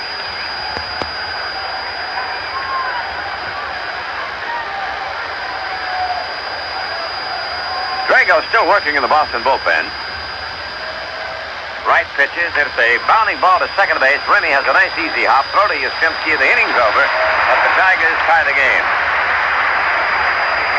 2 runs, 3 hits, no errors, a man left. We go to the last half of the 7th. Detroit 3, Boston 3. There are 2 things I remember about 58. I spent more on oil for my hair than on oil for my car. And I bought my first Chevy. You can buy a better plug than Champion. It's also the year I started using Champions. Now in 66, I remember 2 more things. A silver Corvette and a redhead named Georgette. No matter where you are, it's Champion. This year I got myself a Chevy wagon and 4 more things to remember. Billy Jr., Billy Joe, Billy Jean, and Billy Bob. I've had a lot of different kinds of Chevys over the years, but one kind of spark plug, Champion. You can't buy a better plug for any kind of car than Champion. Champion. You can't buy a better plug no matter where you are than Champion. Champion's #1 in the world. #1 in your car. Did I forget someone? Did I forget Billy Jack?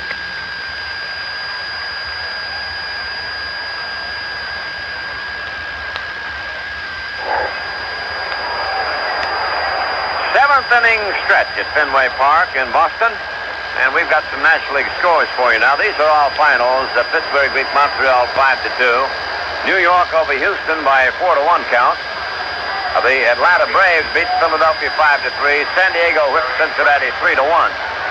2 games still going on. Chicago leads the Cardinals 2-0 in the 6th inning. And Los Angeles and San Francisco are in the 8th. But right now, let's concentrate on Remy at the plate, and he takes a strike call from Slayton.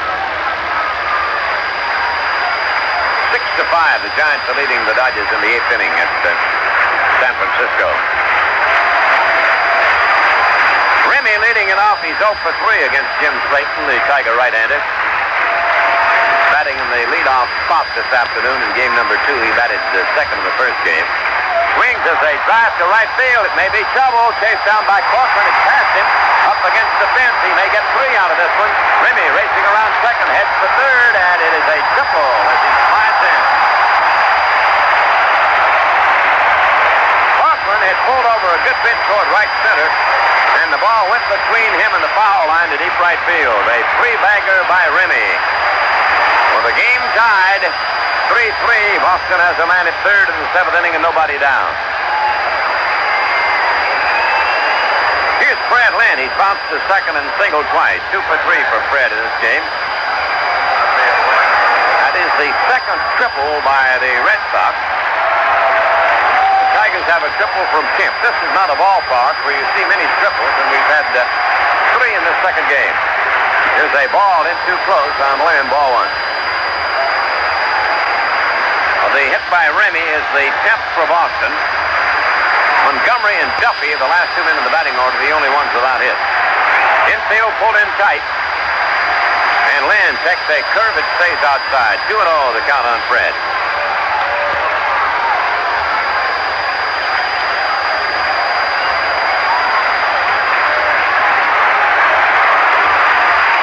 Swinging the fly ball. It's into left field. It's deep.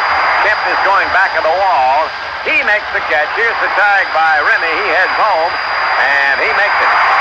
Boston regains the lead, 4-3. Lynn drives home a run with a sacrifice to deep left.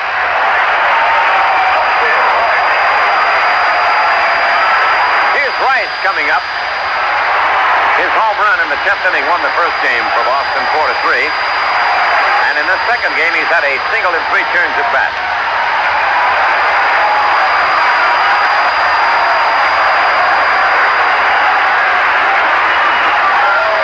is low to Jim Rice, ball one. Boston leads again, 4-3, seventh inning. Slayton deals. Here's a cut and a miss on a changeup. 1-1, the count on Rice.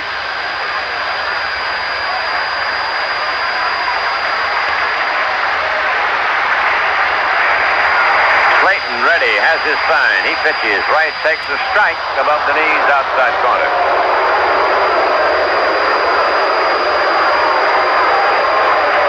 And 10 hits for Boston, 3 runs and 9 hits for Detroit. Rice waits, here it comes. He swings and fouls it away. Just got around late on its breaking ball.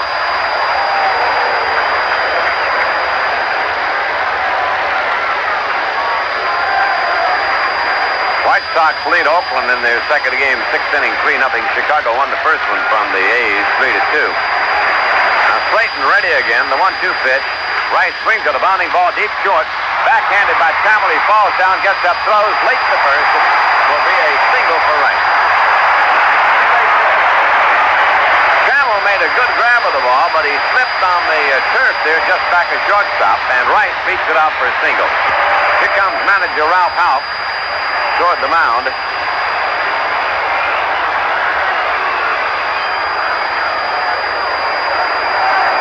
Crawford out there throwing earlier, but Jim's not throwing now. I think that's Jim putting on the jacket. I'm not sure. Well, he had Jack Morris also loosening a little bit ago, but Jack is still there, and Crawford is coming up to the gate now. So Jim Crawford will be coming on in relief of Jim Slayton here in the 7th inning. Tigers get even, and it doesn't last very long. However, Jerry Remy leads off the 7th inning with a triple past Cochran into the right field corner and scores easily on the sacrifice fly by Fred Lynn. Right safe on the infield hit, and that's all. With Yastrzemski due up next, Ralph is going to the left-hander Jim Crawford here in the 7th inning. Just 1 out and a man at first base. So Slayton went 6 1/3 innings and allowed the 4 runs. Jim gave up 11 hits. He walked 1 and struck out 2.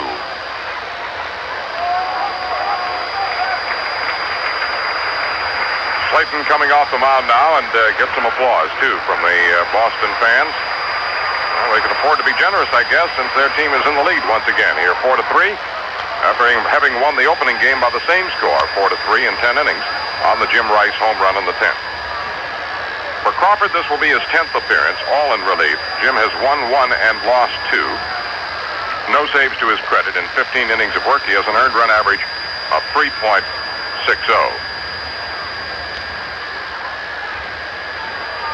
First man he'll face will be the left-hand hitting Carl Yastrzemski.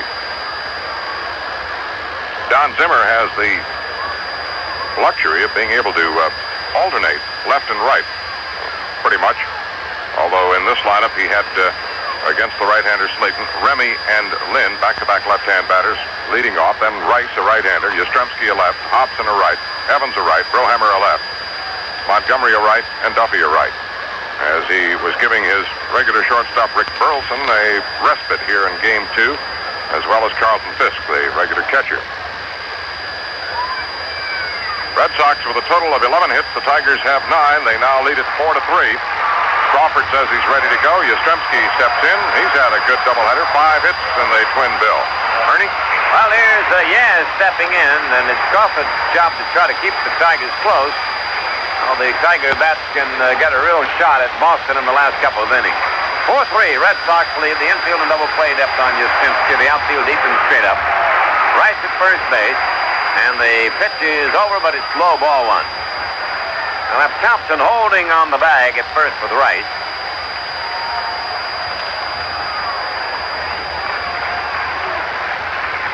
Slayton started. Crawford has assumed the pitching duties here in the 7th inning. Swing and a drive, deep right field, hooking. It is a foul ball. Very close to the pole. Very, very close.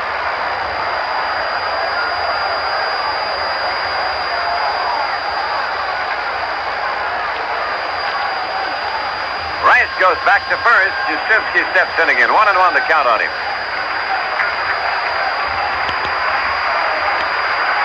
Now Crawford to the set position. Delivers, and Yaz takes an outside fastball. 2-1 the count on him.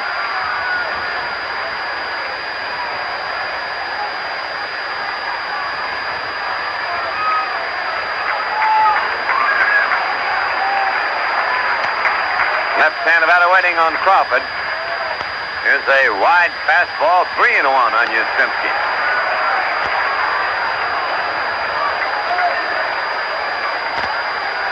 Next batter will be Hobson, a right-hand hitter.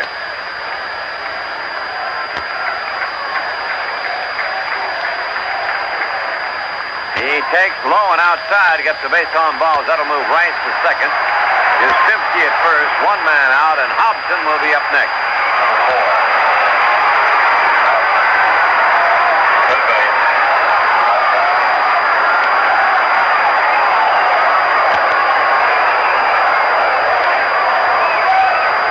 Hobson's been tough. He's had a single and a three-base hit and a hot line drive. It was speared by Trammell at shortstop.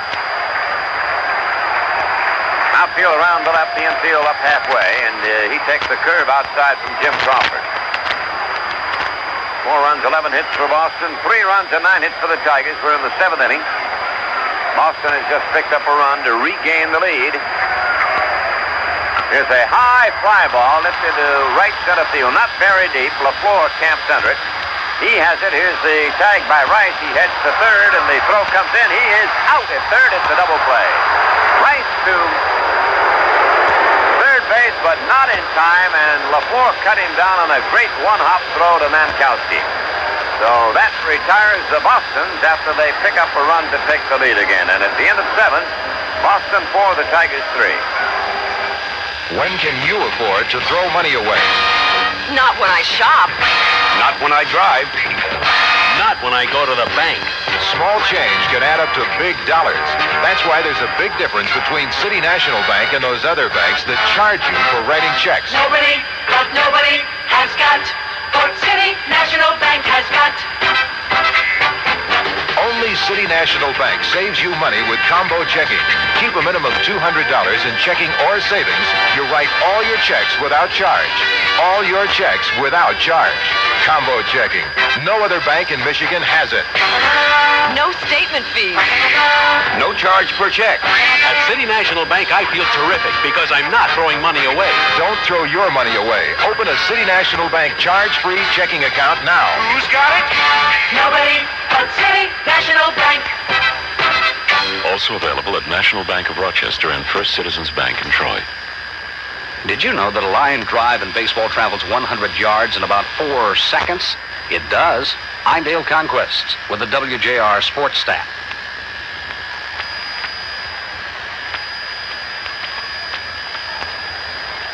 Tigers batting in the 8th. They trail 4-3 behind the Red Sox, and Boston will have a new pitcher. Dick Drago, the right-hander, native of Toledo, Ohio, one-time Tiger property. He takes over. Drago has won 2 and lost 1. This will be his 11th appearance. He has 4 saves so far. Very fine earned run average, 1.84.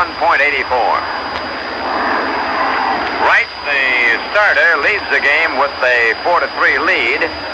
He gave the Tigers 9 hits. He didn't walk anybody.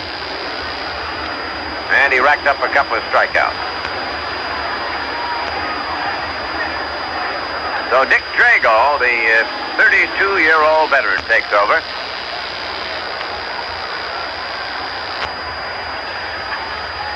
Attended the University of Detroit, also the University of Tampa. And he's bounced around quite a bit. Here's Trammell coming to bat now against Drago. Trammell. Shortstop, Trammell.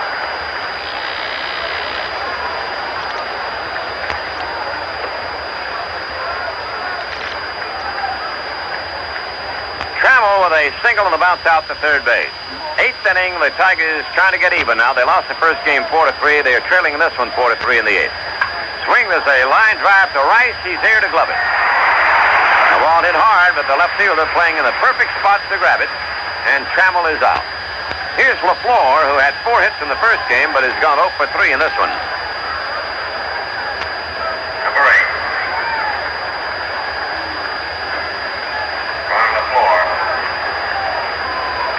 LaFleur, the batter now against Drago. He takes a fastball high. We've got a bulletin on our ticker that the largest crowd of the season showed up at Candlestick Park in San Francisco today for the game between the Dodgers and the Giants. 56,103. Also a record crowd for that ballpark.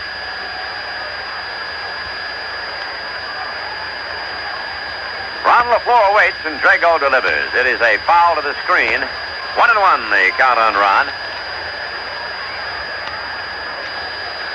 Wright started, Drago taking over in the 8th inning. He missed that first game. Boston won it 4-3 on a 10th inning home run by Wright. Hiller took the loss. Stanley in relief was the winner. There's a cut and a miss. He tipped it to the mid of Montgomery. 1-2 the count on LaFleur.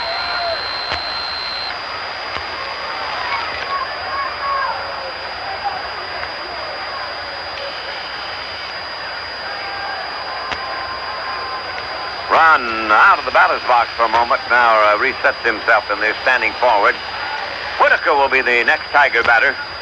Drago winds and pitches. It is a curve low. 2-2 count on LaFleur. RBIs for the Tigers in this game. Kemp with one, Corcoran with one, and a one-run scored when LaFleur hit into a double play.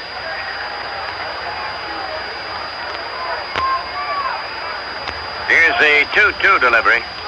He cuts in it. It's a little one-hopper. Easy when Yastrzemski makes the play unassisted. Sort of a half swing by LaFleur. He checked his swing and the ball hit the bat and ricocheted on one hop. An easy play for Yastrzemski. 2 down in the Tiger 8th inning. Here's Lou Whitaker.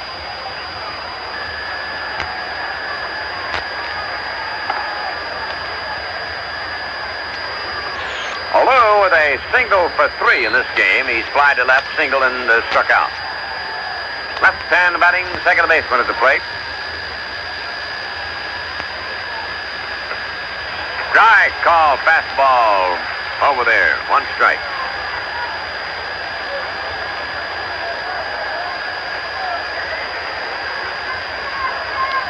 Outfield a little bit to left on Lou. The third baseman hops it in close.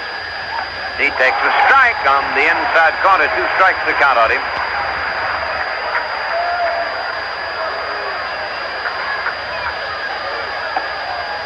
Bases empty. Tigers have 2 out of the 8th inning. Boston leads it 4-3. Drago ready, winds, kicks, and pitches. It is very wide. He didn't chase that one. That one had a little smoke on it. 1-2 the count on Whitaker. Waiting on deck is Rusty Staub.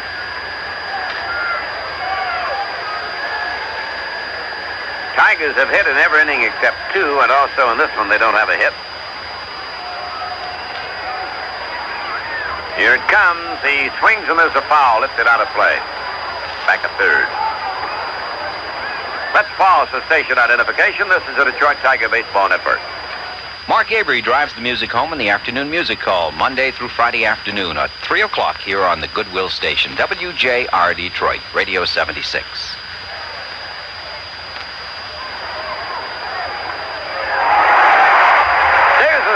Called, and Whitaker is out to end the inning. He got one on the inside corner, Drago did, and Lou took it for strike 3, so the Tigers are down 1-2-3 in the 8th. We go to the last half of the 8th inning. Boston 4, Detroit 3. Here's an important message from Marathon for homeowners who heat with fuel oil. This announcement can mean important dollars in your pocket if you act before June 1st. During Marathon's introductory offer, you can save a full $20 on the purchase of a new Honeywell Fuel Oil Sabre thermostat when you sign up for their burner service plan. You can buy the regular $79.95 Honeywell thermostat for just $59.95 and then be in a position to possibly save up to 20% on heating costs thereafter. Don't let this opportunity slip by. Residents of Wayne, Oakland, and Macomb counties can learn more about this special offer and Marathon's 12-month budget plan by calling Marathon toll-free at 1-800-552-8950. Take advantage of this chance to save $20 right now and possibly save even bigger dollars on heating costs later on. The introductory offer expires June 1st, so call Marathon now at 1-800-552-8950.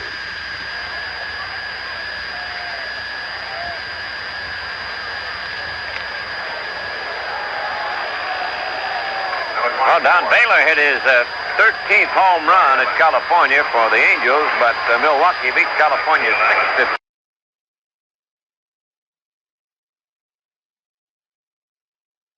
13th home run at California for the Angels, but Milwaukee beat California 6-3. We've got that final in now. Here's Evans at the plate to lead off against Crawford. Boston ahead in the second game, 4-3. They won the first one by that score. Here's a ball low to Dwight Evans, ball one. Evans had a key blow in the fourth inning, a two-run homer. He's also struck out and popped to shortstop his other two trips. Sun trying to break through the overcast again. Crawford winds and pitches a bounding ball foul over the head of Eddie Yost, the third base coach. 1-1 the count on Evans. Brohammer and Montgomery are scheduled to follow here in the Boston eighth inning. Crawford kicks and deals. A slow curve hits the outside corner.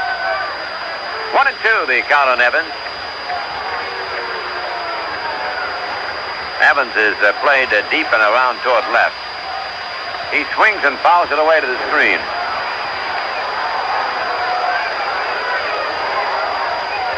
Slayton started. Crawford took over the seventh inning. The Boston starter was Wright. Drago relieved him in the eighth.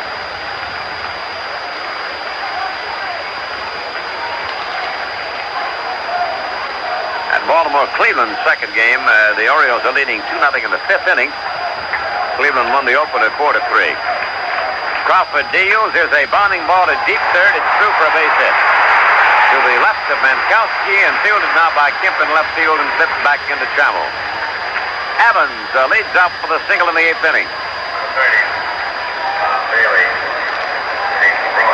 Now Bailey will be batting for Brohammer. That is the 12th hit for Boston.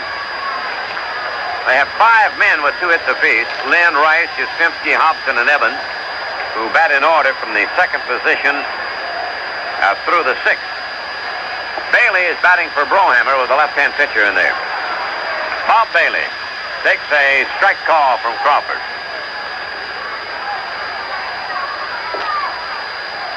He had a single and a walk, 1-for-1 in the opening game. Infield and double play depth on him in the eighth inning. He swings at a fly ball to left field. Going back is Kemp. He'll have room. Makes the catch, and holding at first is Evans.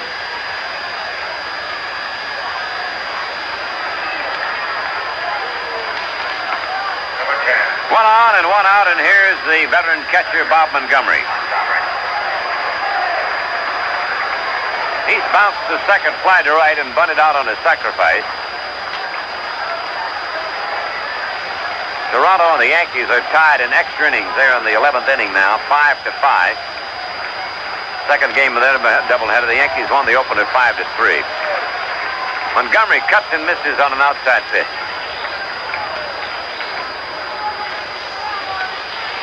Boston ahead of the Tigers in the second game, 4-3. The Red Sox are batting in the eighth. Thompson holding at first base for the runner over there. That's Evans. He goes, a pitch out. Here's Mays' throw into second. Whitaker has it. Chasing Evans back toward first. He throws to Thompson, who runs him down and makes the tag on the way to second base. So it'll be the catcher to the second baseman to the first baseman for the out. 2 down, and Montgomery still with a 1-1 count on him.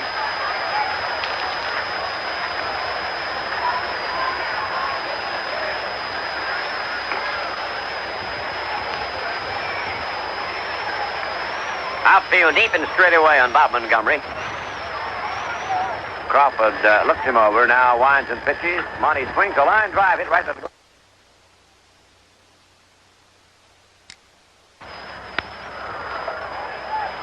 Dick Drago on the mound for Boston. The Tigers have a final shot at him here in the ninth inning. Boston leads 4-3 after winning the opening game 4-3 in 10. And the Tigers trying to salvage a game in this 4-game set. Boston trying to sweep the 4-game series. Tigers are also making an effort to stop their losing streak, which is now 5 in a row.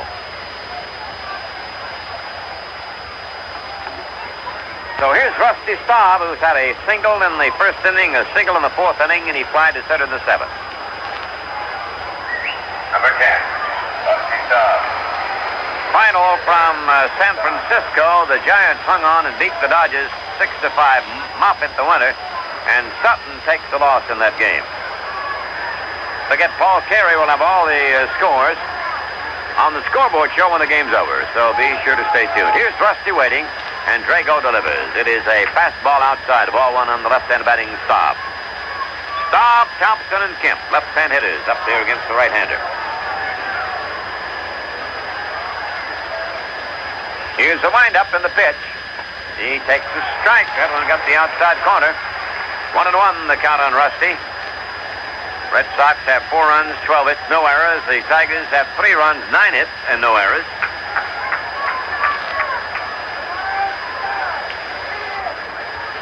Here's the motion, the pitch on the way.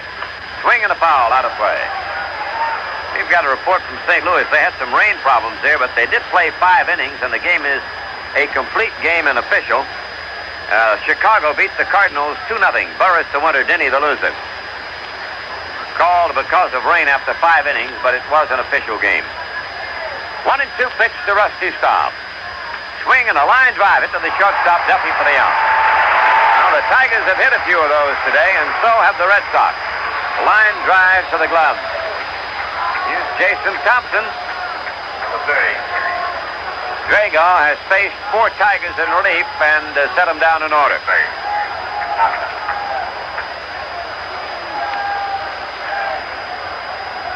Thompson flied to left in the first, hit into a double play. Second to short to first. That was in the fourth inning. He singled in the seventh. Came home on a triple by Kemp.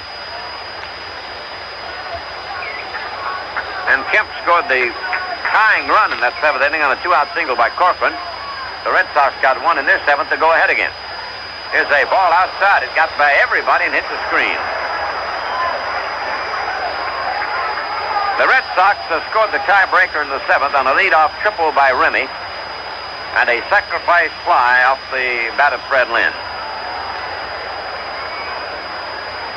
1 out in the ninth inning. The Tigers trying to do something here. Ball 1 the count on Jason Thompson. Drago checks his time with Montgomery. The veteran right-hander about ready to go to work again. Time call. Thompson says he's not ready. If Drago's going to wait, he can wait a little bit. Now they both get set again. He swings and doesn't get it. Gave him a home run cut on that one, but the ball disappeared in the mid of Montgomery. 1-1 the count on Jason Thompson. Kemp waiting on deck. Outfield very deep and around toward right. Infield back all the way.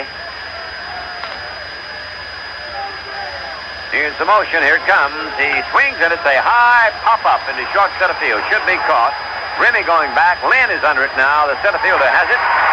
And there are 2 down in the Tiger ninth inning. That leads it up to Steve Kemp. Drago has retired every man he's faced. All 5 of them. And now Kemp moves up. He struck out the first 2 times and tripled his last trip.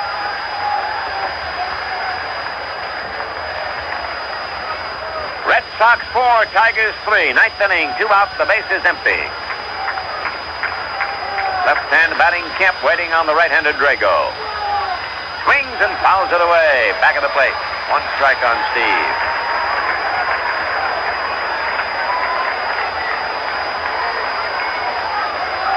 The Red Sox have been hot. 1 more out and they'll sweep the series here at Fenway with the Tigers. Kemp trying to prevent that now as he waits on a strike 1 delivery from Dick Drago. He takes the strike, inside corner fastball. Kemp saying that pitch was too high. Dave Phillips talking back to him. Now Steve walks away from the plate, walking around in the circle. Still talking with the plate umpire Phillips.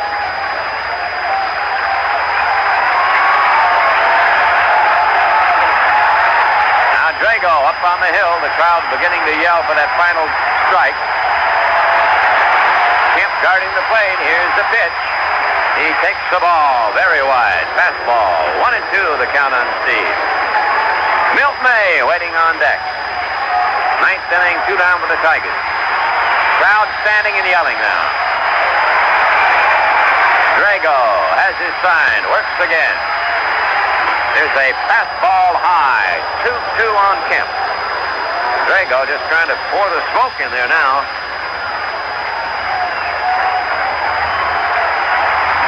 Red Sox lead it 4-3, 2 down in the ninth inning. Kemp guards the plate. He's waiting. He takes a half cut. It ruled the ball. Full count. That was close. Again, a fastball from Drago, and he checked his swing. Boston 4, Tigers 3 in the ninth. 3-2 count on Kemp. Nobody on. 2 men out. Here's the motion and the pitch. Swing and a fly ball to left. Here comes Rice. He's got it. The game's over.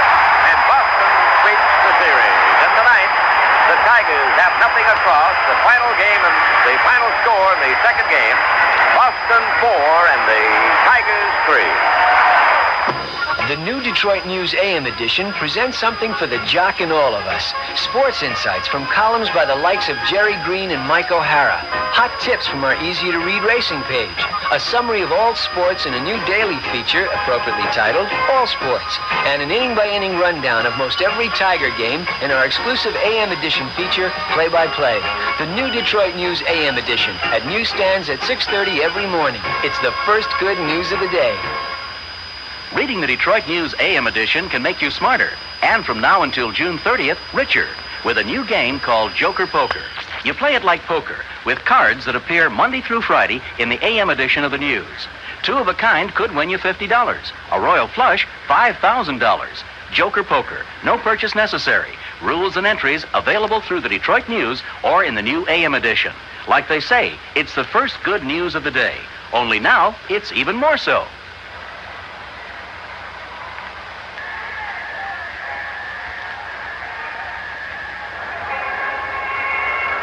Boston Red Sox sweep both ends of this Sunday doubleheader by 4-3 scores, winning the opener in 10 innings and the nightcap in the regulation 9. As Fred Lynn, whose disputed single drove in the tying run in the opening game, came through with a sacrifice fly in the 7th inning of the nightcap to break a 3-3 tie and give Boston its winning margin. For the Red Sox in Game 2, 4 runs, 12 hits and no errors. They left 7 on base. For the Tigers, 3 runs, 9 hits and no errors. The Tigers left only 2 on base. The Red Sox pulling off 3 double plays in the nightcap after recording 4 double plays in the opening game.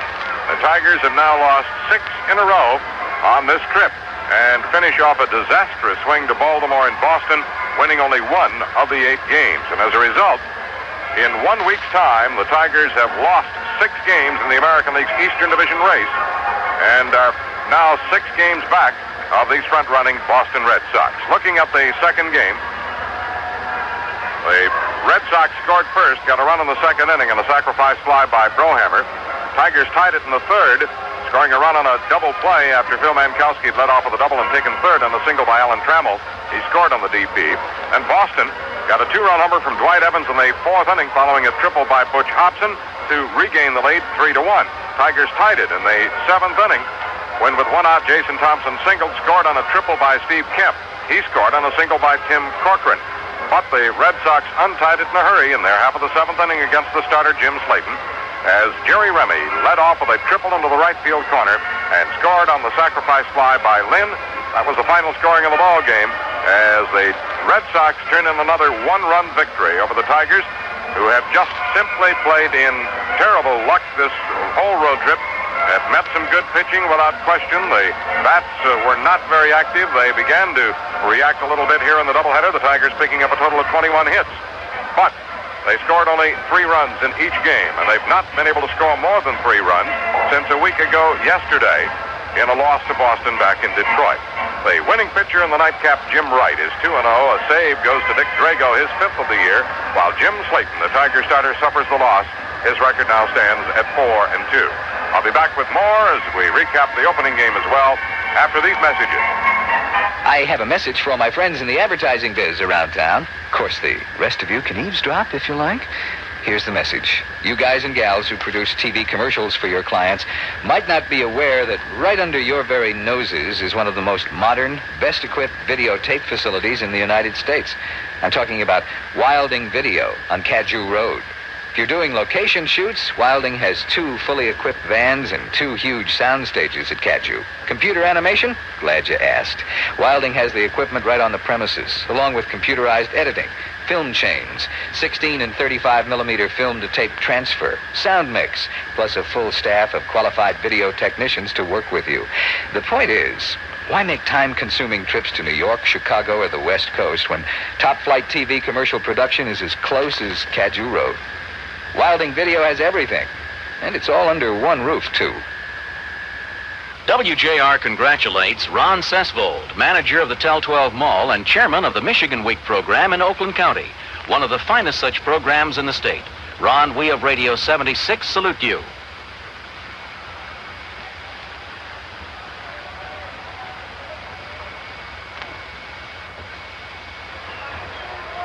In the opening game today, the hero was Jim Rice, who hit a home run in the bottom of the 10th inning, leading off against relief pitcher John Hiller to break a 3-3 tie and give the Red Sox their 4-3 victory. Hiller pinned with his 3rd loss against 4 wins, while Bob Stanley, who had come on in relief in the 9th inning for Boston, picked up the win, his 4th, against only 1 setback. The Tigers had home runs from Ron LaFleur and Jason Thompson in the opening game, but the Red Sox rallied in the 8th inning to tie the ball game on a disputed play at first base. It happened this way. With 2 out, Carl Yastrzemski singled, moved to third on a double by Carlton Fisk. Then Lynn bounced down the first base line. Jason Thompson dove for the ball outside the line, hesitated going to the bag. Hiller did not come over to cover. And then Lynn raced to the bag ahead of Thompson, who got up and trotted to the bag. Well, the umpires ruled it a fair ball. Lynn was given an RBI single. The run scored, tied the ball game, and eventually sent it into extra innings. The Tigers arguing, protesting long and loudly that umpire Dave Phillips down the first base line had pointed foul ball, and that caused the hesitation by Thompson as he fielded the ball. Looked like he could have made the play because he made a fine stop in diving for the ball, but hesitated, looked around, then decided he'd better go to the bag because Lynn was coming on down the line. At any rate, that sent it into extra innings, and Rice ended it in the bottom of the 10th inning. In the nightcap, it was the sacrifice fly by Lynn in the 7th that broke a 3-3 tie and gave the Red Sox their second 4-3 victory of the afternoon. A crowd of 34,672 for the doubleheader here at Boston, and that meant for the series over 101,000 fans saw the Tigers lose 4 straight to the Red Sox.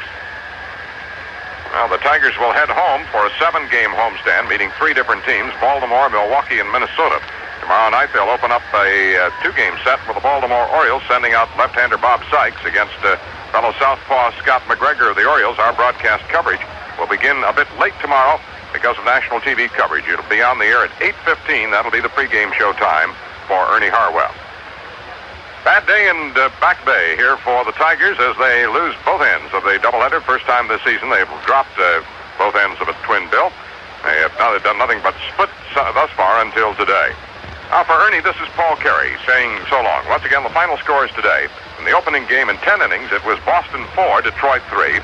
And in the second game, the Red Sox 4 and the Tigers 3.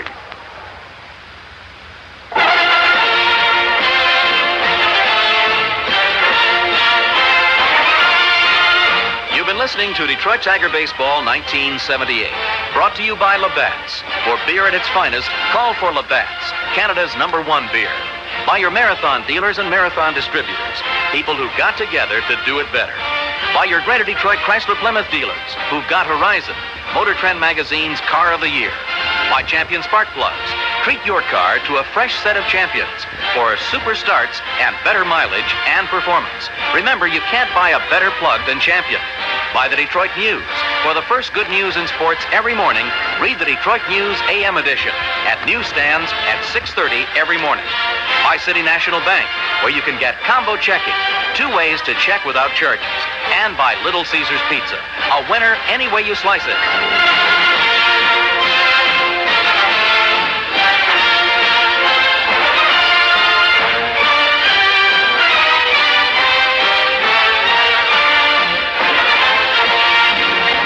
is the Detroit Tiger Baseball Network.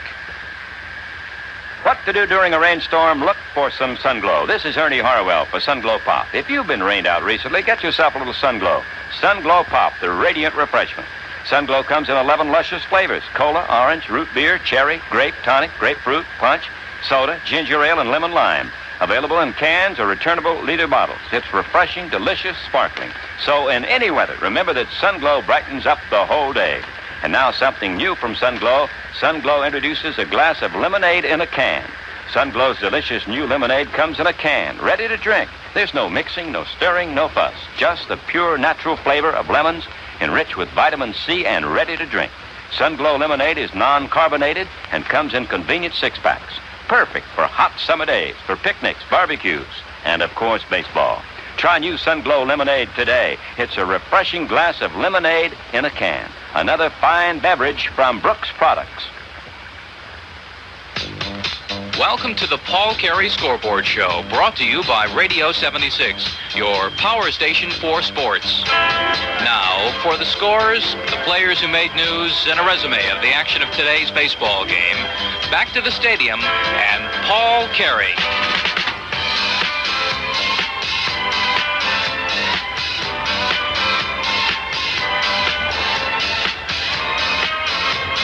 Good evening again from Boston, where the Tigers lost both ends of a doubleheader today to the Red Sox. Let's check the scoreboard. Lots of activity, most of it in the American League, though, in terms of twin bills. The National League had 6 single games, and all 6 are complete. At Pittsburgh, the Pirates beat Montreal 5-2, 5-10-1 for the Pirates, 2-4-2 for the Expos. Bibby, the winner, is 3-2. Dews, the starter and loser for Montreal, 0-3. Milner homered for Pittsburgh, his first of the year. The Pirates win it 5-2 over Montreal. At Houston, the New York Mets defeated the Astros 4-1. 4-11-0 for the Mets, 1-4-1 for Houston. Espinoza, the winner, is 5-2. Dixon took the loss. He stands 2-1. Cedeno hit his 6th homer for Houston. At St. Louis, in a game halted after 5 innings, but it was a complete game, the Chicago Cubs defeated the Cardinals 2-0 in a rain-shortened contest. 2-7-0 for the Cubs, 0-2-2 for the Cards. Ray Burris, the winner, is 3-3. John Denny, the loser, 4-3. At Atlanta, the Braves defeated the Phillies 5-3. 5-8-0 for Atlanta, 3-6-1 for the Phils. Hanna got the win with help from Camp. Hanna is now a perfect 4-0. Christensen, the loser, is 3-4. While Burrows homered for Atlanta, Jeff's 4th of the year. The Braves win it over the Phils 5-3. At San Diego, the Padres knocked off Cincinnati 3-1. 3-5-0 for the Padres, 1-6-2 for the Reds. Randy Jones besting Fred Norman. Jones now 4-3, Norman 5-2 with a loss.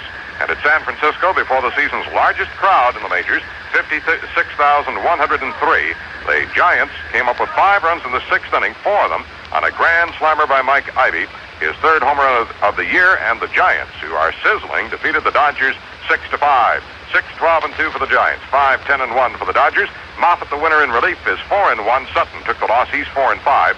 Reggie Smith hit a 2-run homer for the Dodgers, his 8th of the year. A check of the American League scores in 1 minute.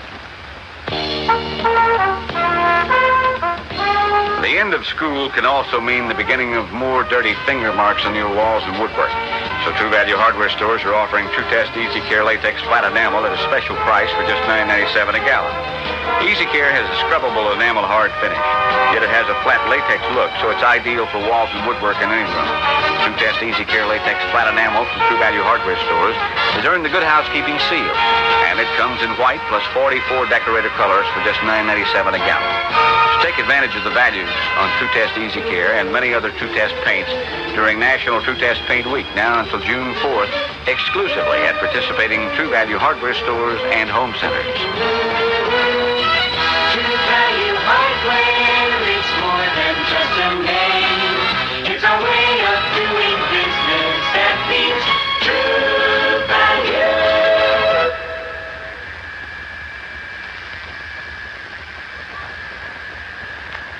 In the American League at Yankee Stadium this afternoon, one game is not complete. In the opening game of the doubleheader, the Yankees defeated the Toronto Blue Jays 5-3, coming up with a pair of runs in the 7th inning, one of them on a homer by Mickey Rivers.